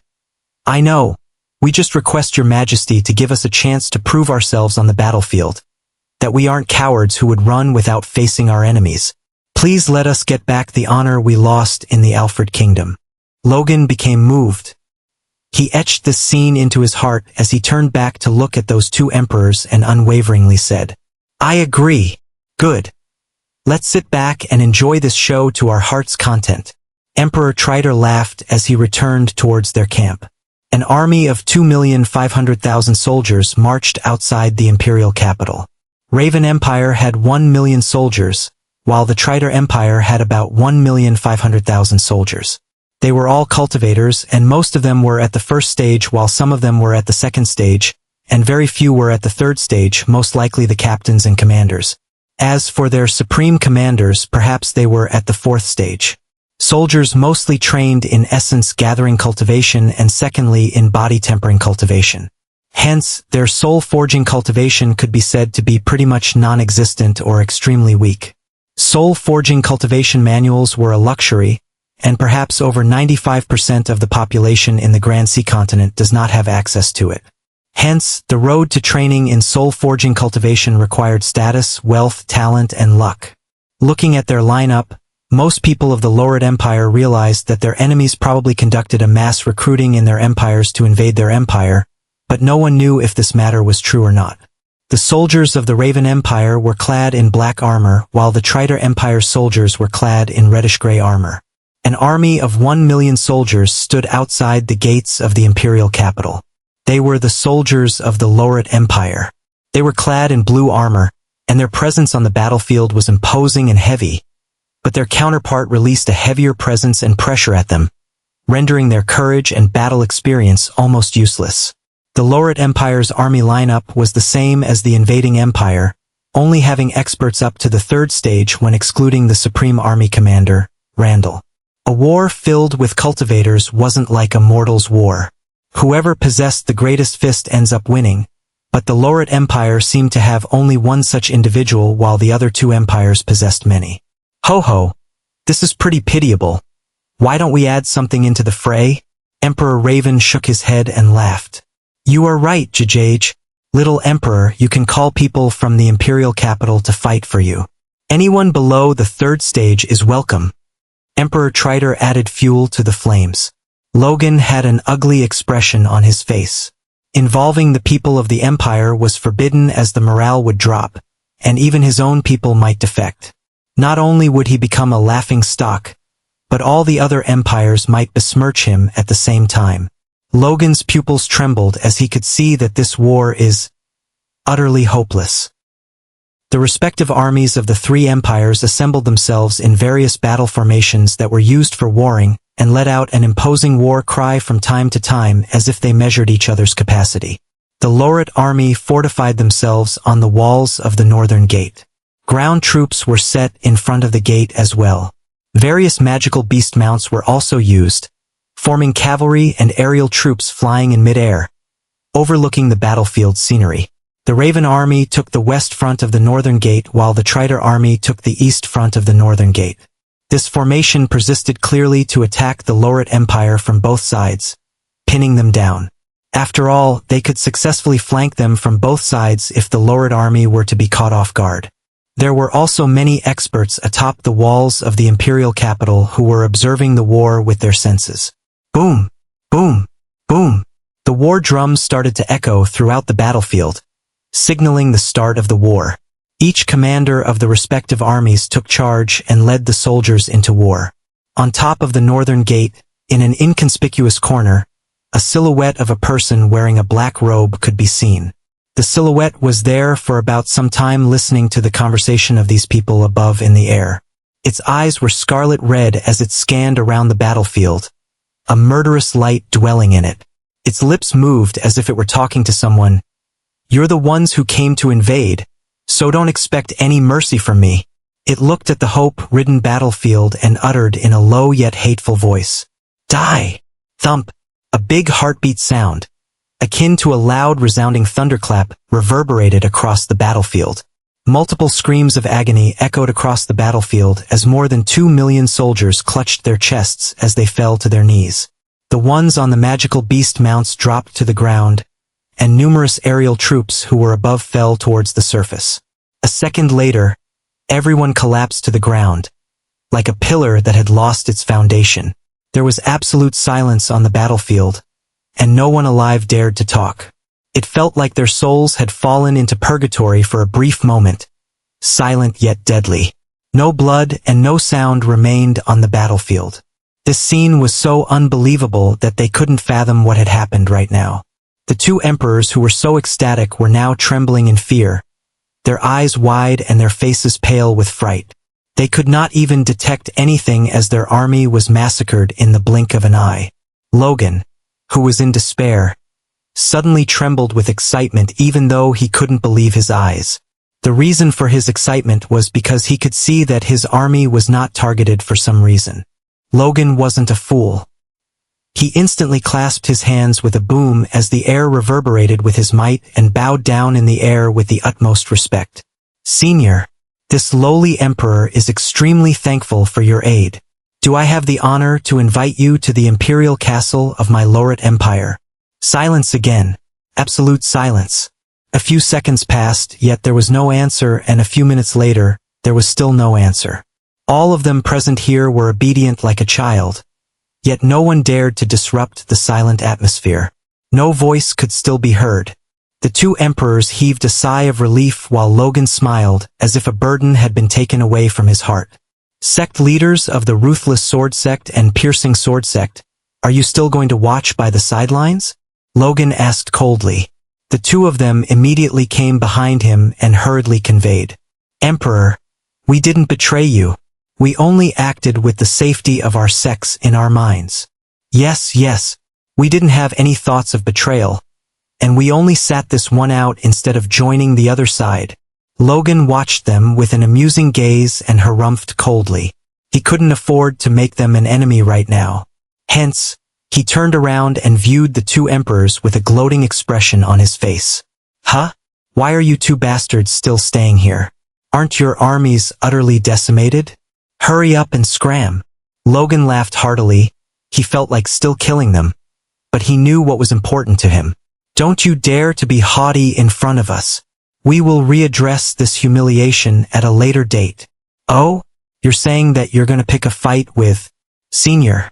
Emperor Raven and Emperor Triter's face changed. They didn't dare say anything, and the four of them immediately left in the direction of their respective empires along with the surviving entourage. They immediately left because they didn't even know if that Senior was still in the Loret Empire's airspace, watching them with cold and indifferent eyes. Their losses were immense, and they've lost their entire military prowess and are now vulnerable to all other empires. So if they don't return to their respective empires, then they will suffer the same fate as once Loret Empire did, being invaded by other empires. Claire looked at Logan with a wronged expression on her face. Logan then immediately remembered that those two empires abducted his son. His face turned ugly. Damn! I was so immersed at the thought of defeating them. I forgot about Davis. Regret. Extreme regret. He felt like utter shit right now for getting complacent with his victory over the two empires. Claire knew that he had forgotten temporarily. Even so, she did not blame him. She thought this was perhaps what being an emperor meant, to only care about one's empire at times of war. Don't worry. I'll get him. I swear I'll return with him. If I can't, then take care of Clara. Logan immediately left chasing those two emperors who had gone at least more than 1,000 meters away from him. Don't go. I don't want to lose you too. Claire cried out and tried to follow after him. He hardened his heart and didn't look back or reply to her. The two family heads and the others who were there immediately stopped Claire from following the Emperor. They received a soul transmission from Logan, so they could only hold her back and try to protect her. Just when he was halfway there, he received a sound transmission from Hendrickson.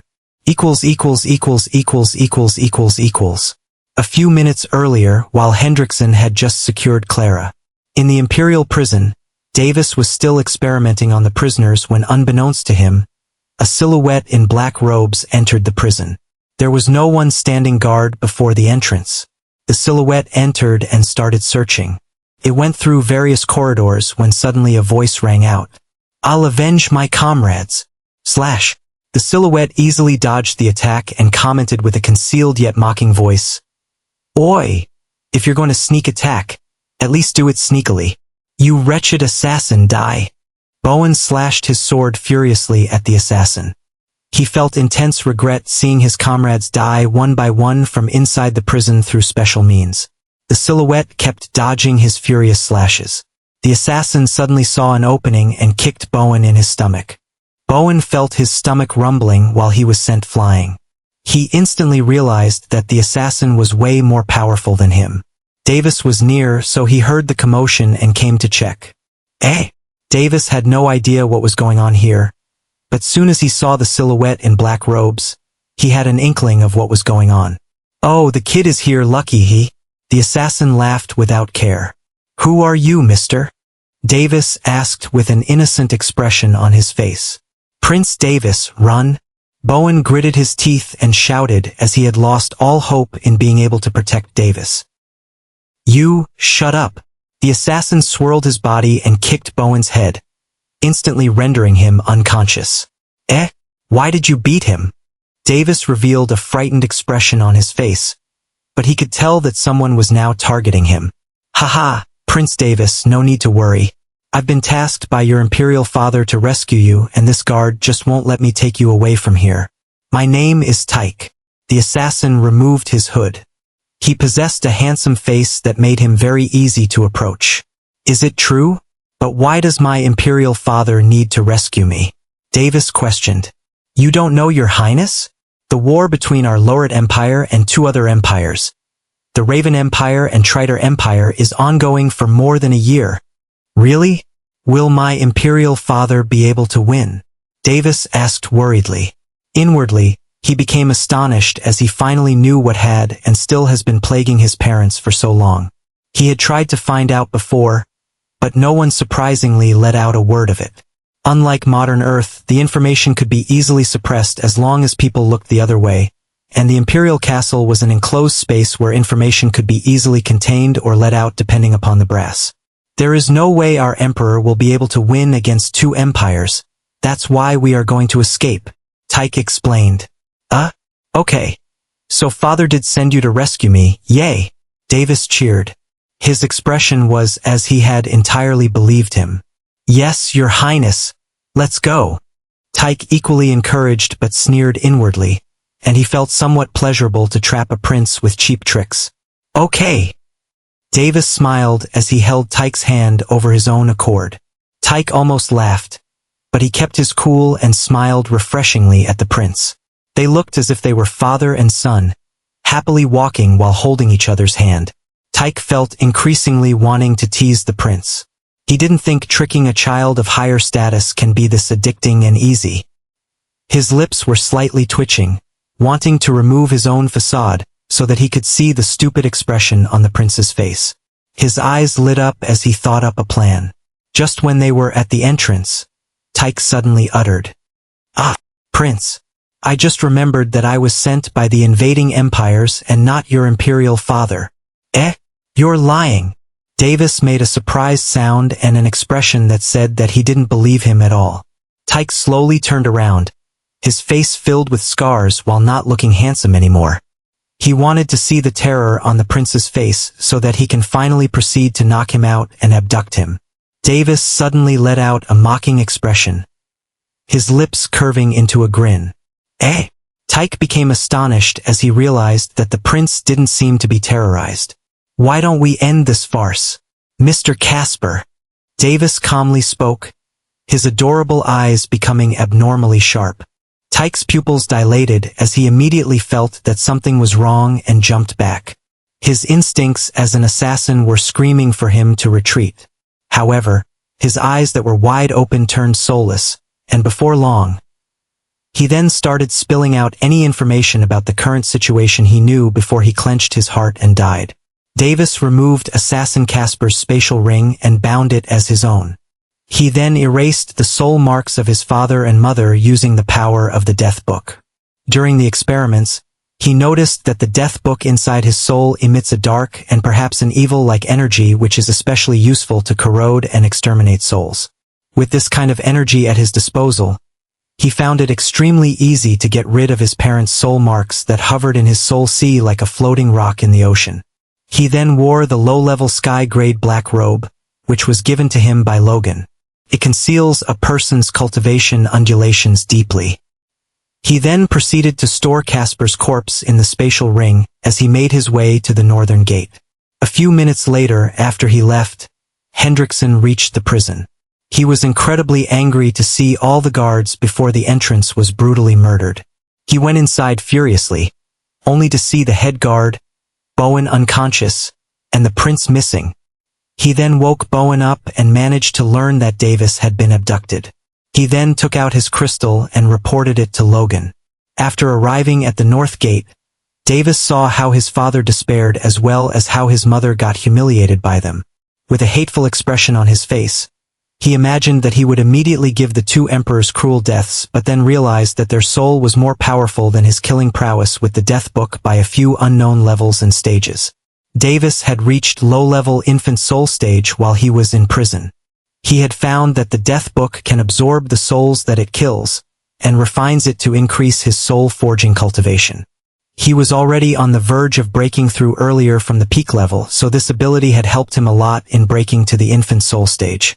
However, it cost the lives of a few prisoners as some of their soul-forging cultivation were very weak. The people above the battlefield then talked about their armies fighting each other as Davis silently waited for his opportunity to massacre them. He used his Death God sense, the ability he gained after reaching the infant soul stage during his stay in the prison, to write the names of all the soldiers and commanders of the opposing army. He used the Death Book in tune with his soul sense to use the Death God sense. Using it, he could see the names and lifespans of all the people who were within the range of his soul sense. The Death God sense was used along with his Death God eyes. Hence, his mind worked fast enough to cast the names on the Death Book residing in his soul. His soul force did all the work at extreme speed, writing all 2 million names within a minute on the Death Book. After massacring them while watching it with cold eyes, Davis didn't opt to absorb their deceased souls afraid that he felt that he would get caught. He felt that the gathering of millions of souls might attract attention, and he needed to be closer to a corpse to absorb it as far as he knew. Hence, the 2 million plus souls had all gone to waste. Perhaps if he absorbed it, there wouldn't be much of a change since the soldiers seemed to have no soul-forging cultivation. Even the prisoners were better as they had some level of soul-forging cultivation. Hence, even if he absorbed all these 2 million plus souls, he felt that he wouldn't have much of an impact since he learned that quality matters when absorbing and refining the souls. He perceived that even if he discarded all his inhibitions and threw away his caution to the wind and absorbed all these souls, he could tell that he would perhaps reach the peak level of infant soul stage and not the next stage, the young soul stage. Davis then promptly left the northern gate slowly, when no one dared to speak or probe around with their senses in fear of the so-called senior. After that, he swiftly returned to the prison and saw that there was no one present currently except the prisoners. He swiftly had an idea. He went into an isolated cell that hosted a living prisoner and entered it. Davis then used the death book to write the prisoner's name to make him his puppet. He then retrieved Casper's corpse, a dagger and a sword from the spatial ring, unbound it from himself and placed it on the corpse. He then gave the sword and the dagger to the prisoner. The prisoner stabbed the sword at the heart of Casper's corpse. The sword plunged right into the chest, piercing into Casper's heart. Davis then took a deep breath. He clenched his fists, made his soul blindly fluctuate 2,000 meters to his surroundings, and made himself faint beside the corpse. This caused a slight amount of damage to his soul, but was quite negligible in the long run as he could heal it. The prisoner who saw that bit his own fingers and drew on the wall of the cell with his blood. He then stabbed himself in the heart using the assassin's dagger. Hendrickson, who was wildly escaping with Clara and Bowen in the southern direction, immediately noticed the soul fluctuation. "It's coming from the direction of the prison," both exclaimed simultaneously. Hendrickson looked at Clara and gritted his teeth. He then gave Bowen a transmission crystal and ordered, "Bowen, immediately check what's happening in the prison." Bowen accepted and quickly went to check inside the prison, only to find Davis fainted beside the assassin's corpse and a prisoner's corpse. Bowen instantly went aghast but then saw some words written on the wall that looked like a dying message. "I hope that with this, the Lauret Empire will forgive my sins." Bowen belatedly understood and checked that the prince was still alive and only fainted. He promptly reported it to Hendrickson, who then relayed it to Logan. "Emperor, we found the prince fainted in the Imperial prison along with 2 corpses.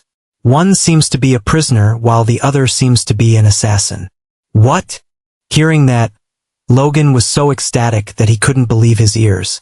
After all, he thought that Davis was abducted. "Yes, what I've said is true. I am at the southern gate of the Imperial capital with Clara." Bowen made his way to secure Davis and escape. "No need. We won the war. Return to the Imperial castle as quickly as possible with Bowen and Davis," Logan commanded excitedly. "What? Did we truly triumph this war?" Hendrickson couldn't believe his ears. He remembered that the situation was in despair. How could it possibly change? But there was no way the Emperor would lie to him, especially when the safety of Clara Lauret, the first princess, depended on him. "Yes!" Hendrickson immediately changed his course and headed back to the Imperial castle, while informing Bowen to return to the Imperial castle with Davis hurriedly. He trusted the Emperor's words, so he tried to return as soon as possible. Logan hastily returned to Claire, who was still trying to get away from their encirclement while launching flaming attacks at them. However, due to pregnancy, her attacks were so weak that it was unable to harm the family heads of the noble families and the others. They just passively defended, trying to quell the Empress's anger with words. When Logan saw her, he immediately sent a soul transmission to her. "Claire, Davis is safe." Claire, who stopped attacking upon sensing Logan's return, became ecstatic but also despaired that she lost Davis. Her heart sank, but when she heard Logan's words, she had an angry yet confused expression on her face that remained lit with hope. "What? You're lying. How?" She cried and believed that Logan was lying, just to make her calm down. "Really?" Hendrickson and Bowen managed to find Davis fainted inside the Imperial prison. Let's go back to the Imperial castle and meet them, Logan excitedly explained. Claire became stunned. A misunderstanding?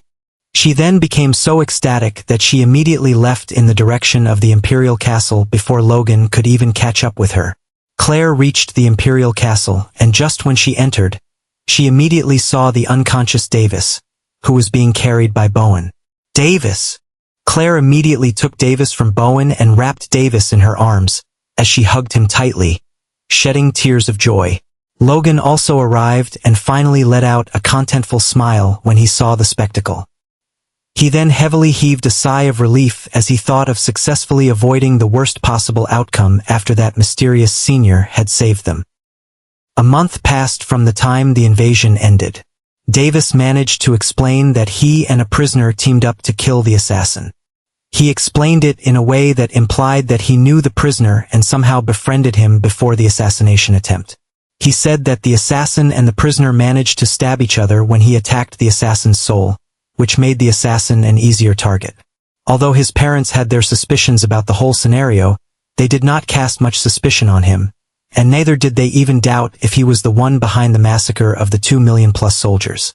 Not even one person connected the Weil massacre to Davis, and neither did they have enough evidence to link that Davis and that mysterious senior was one and the same person. After all, the massacre of 2 million people occurring in their sight without even making much of a sound other than that single amplified heartbeat was only a feat only capable of powers unknown to them. They were even thankful for this miraculous event and wouldn't dare to doubt the authenticity one bit. That is the effect that one could achieve with absolute power. Davis hadn't managed to kill those 2 emperors because he guessed that their soul-forging cultivation was way more powerful than him. He didn't want to fail only to be backtraced. Hence, he made sure to kill the 2 million-plus soldiers at the same time to create a deterrent effect. And just as he thought, the 2 emperors turned tail and fled without much of surprise. The Loret Empire gradually managed to gain peace while the Raven Empire and Triter Empire were caught up in the flames of war, temporarily invaded by the other empires. Logan managed to establish his authority once again, so no one would dare to test his authority anymore, not even the 2 Sky-grade sect leaders who were in the Loret Empire. Claire felt eternally grateful to the mysterious senior who had managed to make them cross this calamity. This was even more so when she realized that she would soon give birth to a child and was expectantly looking forward to it. Rumors spread about the extremely powerful and mysterious senior throughout the Grand Sea continent. They even dared to make claims whether if the mysterious senior was an immortal existence, which the people strive to reach for in their entire lives. At that point, no one was sure if that person was related to the Loret Empire or not by any chance, and no one dared to test it either. All the surrounding empires personally announced that they would soon visit Loret Empire, except the Raven Empire and Triter Empire. After all, they were more than convinced that they would face their deaths after arriving at the Loret Empire. Davis wandered into the study as he sighed a lot these days. He had a lot to think about the massacre he performed that day. He only killed a single life before, so he was feeling down for a whole month but eventually came out of it. He eventually understood that he would have to kill a lot of people in this world to climb up the hierarchy ladder to protect himself and the people he cared about. Seriously, this world is the same shithole as Earth. The only thing different was that I have lived in peaceful times after escaping from Mo Wooming. There's no use of thinking. I would have to kill a lot of people or let them kill me. This world follows the rule of the survival of the fittest, more than any other world. After the war, he learned many things. The casualties in the army of his empire were so high that his kill count was higher than the people he killed during the last battle. Originally, the Loret Empire upheld its peace with its big and powerful army as well as its experts, but after the rebellion begetting division among the army, it couldn't keep up with the command to battle against the 2 empires, so about more than 60% of them had died before the final battle began. Even some common people, numbering to 1 million, had been slaughtered in the war even though they didn't resist, and combined with this fact, it was proved that the Loret Empire's casualties were higher than the enemy's side. This was such a huge blow to the Empire's morale. Even though morals exist, people would have to uphold it, but in the world of the strong, only fists speak. People would kill at the slightest dissatisfaction, scheme when they dislike, backstab at the sight of a little opportunity. He finally acknowledged that people's lives were of no value to the powerful and depraved.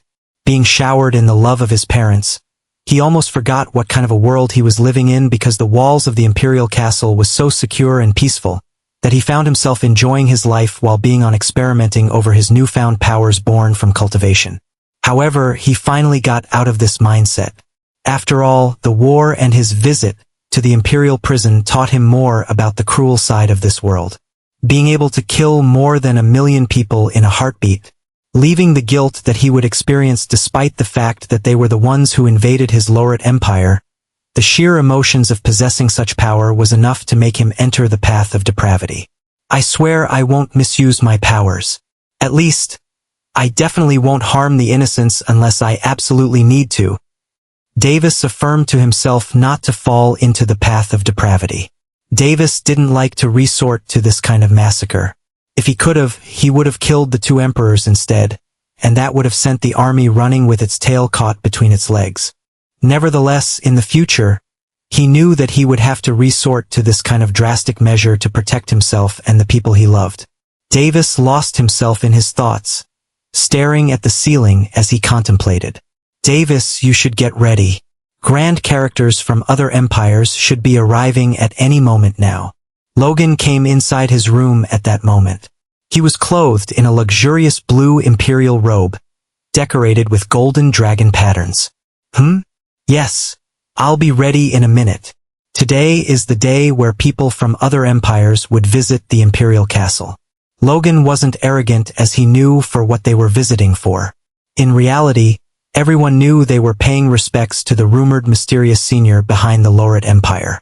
Although they weren't sure that if the mysterious senior was present, merely making good relations with the Loret Empire was advantageous to them as well. Davis readied himself as he wore a blue imperial robe of his small size, adorned with blue crystals on his shoulders that glowed like a sapphire gem. Davis nodded, and they both headed to the throne hall. They reached the throne hall and sat on their seats. Logan was seated on the throne while Davis sat beside him on a small seat. The Empress's seat was empty as Claire was nowhere to be seen. Claire chose to stay in her quarters since she was 7 months pregnant. Clearly, there was no need for her to attend. Clara was with Claire, although it was unknown whether she was sleeping peacefully with an adorable face or playing with all her strength. Davis, let me give you a heads up. Other than those 2 empires who invaded us, there are 5 more empires in this continent. Logan explained, afraid that Davis didn't know who and all were visiting. I know, father. I've seen the continental map before, and my geography tutor had rather made me learn almost all the important locations. Davis grinned. Oh? Good. Then explain what the other 4 empires are in our Grand Sea continent. Logan tested him. Yes, MHM. Although there are many low-grade self-proclaimed empires between all 7 of us in this Grand Sea continent, I'll not mention them. From our position, the Ruth Empire is on the south, while the Ashton Empire is at the northwest. West of us is the Ross Empire, and in the east is the Claymore Empire. Davis explained. Yes, you are right. The Ruth Empire's royalty has the dragon bloodline. Legend has it that a flood dragon had been buried there a long time ago, and it has formed as an inheritance for the imperialty of that empire. Logan continued. The Ashton Empire is adept at destruction as they use fire-attributed cultivation techniques. The Ross Empire uses water-attributed cultivation techniques. And for that sole reason, they are at each other's throats whenever they have the chance. Logan smiled. He let out a chuckle as he continued. The Claymore Empire uses swords as their main weapons, but they are not picky with the type of cultivation manuals. They are highly skilled at using swords and rumored to have even reached the realm of so-called sword intent. Suddenly, Logan's face changed to a baleful expression. The Raven Empire has the bloodline of the Dark Raven, and it is rumored to be equal in power to the Flood Dragon. It is in the north and is currently warring with the Ashton Empire to defend their territory. His face had changed to a gleeful expression as he said that. The Triter Empire specializes in dark-attributed cultivation techniques. In other words, They train in wicked and despicable cultivation methods. They have all kinds of cultivation techniques that lean on the dark side. One that absorbs blood from others, ones that plunder essence energy from others, ones that even supplement yang by plundering yin and vice versa.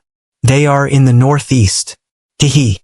They are also currently in war with the Claymore Empire. Serves both of those bastards right. Anger surfaced on his face at the mention of those two wretched characters. I will have my revenge. Raven Emperor and Triter Emperor. You bastards.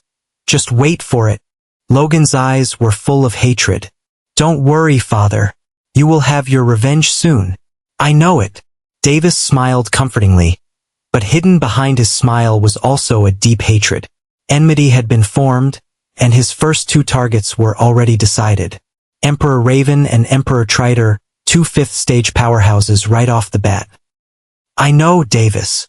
Logan smiled while forcing a smile, but at the same time, he felt heartened that all of them were safe in the end. Father won't forget the most important thing. I might be a failure of an emperor, but I'll protect you guys at the cost of my life. Logan stated with a determined expression on his face. Davis's lips widened in glee as he was content that his father thought this way. He didn't want a father who was spouting all emperor nonsense in any way. A few minutes passed before a guard announced the arrival of the various personnel from the other empires, one by one. The first to show up was the Ruth Empire, followed by the Ashton Empire, Ross Empire, and finally the Claymore Empire. Logan lifted his brows but was not surprised. The ones who showed up were the emperors of each empire, not the envoys. They gave respect to the rumored senior behind the empire, not him, the current emperor of the Loret Empire. He thought that they would send some envoys, but it looked like they actually came as they said they would. They greeted each other and sat in their designated seats respectively. A banquet was set up way before they arrived at the venue. Each of them enjoyed a variety of exceptional delicacies consisting of peak-level Sky Beast stage magical beasts. Sky Beast stage magical beasts were equal to the third stage of the human cultivation. Emperor Loret. This blazing tiger meat is delicious and nourishing as well. This should have cost severely. Are you sure that it's not going to diminish your empire's treasury? Emperor Alex Claymore curiously questioned. His face looked sharp while his eyes emitted sword-like intent that was capable of killing with a single look. He looked fit with his body draped with a tight-fit luxurious sword-patterned robe. Alex Claymore couldn't fathom how they were still rich even after facing two major calamities and almost thought that it was due to that mysterious senior. Damn. His looks can kill. Literally. Is that the formless sword intent? Davis's thoughts were swirling around his mind. One look at Emperor Claymore and that left his mind feeling dizzy inadvertently. He kept an innocent face while looking left and right, gauging the so-called grand characters of the Grand Sea Continent. Haha. How can I hold back when I heard that the emperors were going to personally visit my empire? Naturally, if I can do this, then it is within my means. Logan grinned as he responded, his expression on the epitome of, I can do it all attitude. Haha. The Loret Empire sure is rich. Emperor Van Ross laughed.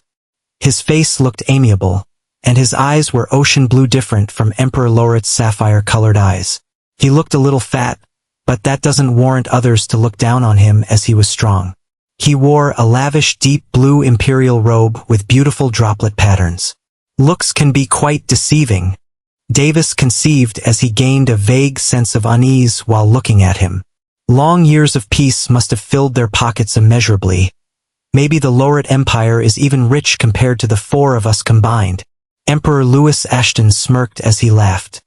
His face looked handsomely evil, and he wore dark red imperial robes with azure flame patterns. Davis looked at him but didn't feel a sense of unease like Ross Emperor. Heavens, this guy looks so sinister. Yet nice? He couldn't help but think, a little bit confused about his temperament. Davis was the observing type. He used his own methods to judge a person's character, and it was 90% correct most of the time. Haha. Surely you jest, Emperor Ashton. Logan shook his head as he laughed. Now, there is no use probing, hence, let's enjoy the banquet a little more, gentlemen. Empress Isabella Ruth commented with a beautiful smile on her face.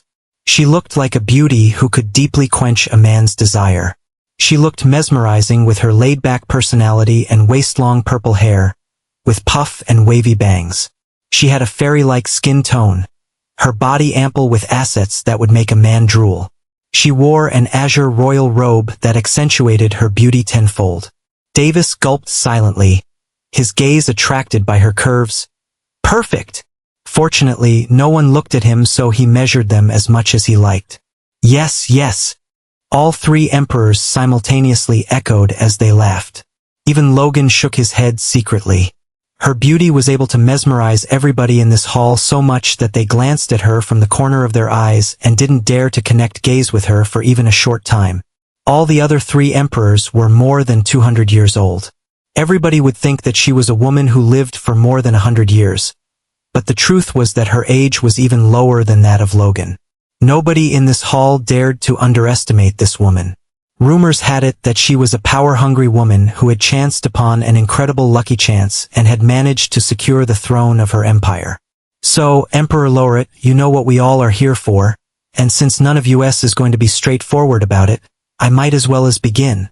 Empress Isabella Ruth sighed with a flutter of her eyebrows, her movements no longer laid back.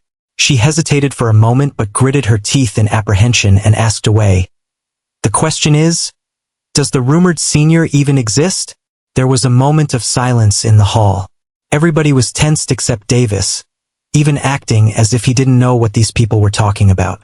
Haha, Empress Ruth, the senior truly does exist, but the point is, that grand person doesn't want to speak to me either.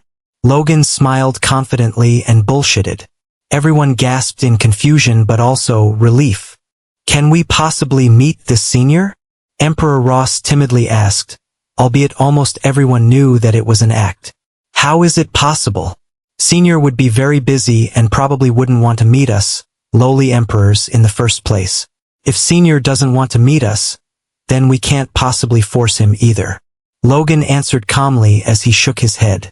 Then do you know the place where Senior is currently in seclusion? Emperor Ashton asked. Who knows? I have no idea. Logan grinned, his hands spread wide. He made it look like he knew the place but wouldn't tell them even if they begged. Davis imperceptibly grinned as he inwardly praised his father. Damn, father, you sure are good at bullshitting. The discussion about the mysterious senior went on for about 5 more minutes. Seeing that the conversation isn't going anywhere, Emperor Ross decided to change the topic as he sighed. Leave it. I've already come this far, might as well make good relations with you, Emperor Lauret. He snapped his fingers and then presented a small treasure chest to Logan. It's my pleasure, Emperor Ross. Logan nodded and accepted the gift graciously. He opened it and was astonished to see an orange square-shaped fruit in it. He instantly identified it as the mystic tyrant fruit. Excellent. This could help Davis attain the tyrant physique. Logan became truly pleased but also secretly laughed. The mystic tyrant fruit is a low-level sky-grade treasure, an ingredient that is used in making pills, and it has the effects to greatly strengthen the body. However, no one other than the higher-ups of the Lauret Empire knew that the mystic tyrant fruit aided in realizing the tyrant physique. The Tyrant Body Secrets manual solely belonged to the Lauret Empire, hence Emperor Ross could have said to make a loss. No, an extreme loss, since he literally helped a prince of another empire grow extremely stronger. I'm glad to see that you are content about it, Emperor Lauret. Emperor Ross chuckled. After that, Emperor Claymore and Empress Ruth gave their gifts, but they were lower in quality to the mystic tyrant fruit. From this, it would be seen that the Ross Empire was at least sincere in their motive to make friends with the Lauret Empire. But who could deem that it was in good faith? Ho ho? What's wrong, Emperor Ashton? Why are you still not presenting your gift? Don't tell me you forgot to bring one. Emperor Ross sneered as he made fun of his nemesis. Emperor Ashton narrowed his eyes in displeasure. One could tell that Emperor Ross was spot on. Emperor Ashton was a selfish person. He didn't think that Emperor Ross would give out a valuable gift. He didn't want to offer a valuable gift either, nor could he afford to lose in front of his fated enemy. He suddenly remembered about a matter that he was worried about recently and smiled at Logan. Emperor Logan, We all know that you only have one wife. Isn't that right? Emperor Ashton smiled with a devilish countenance. I don't like where this conversation is heading. Logan suddenly had a bad feeling about this.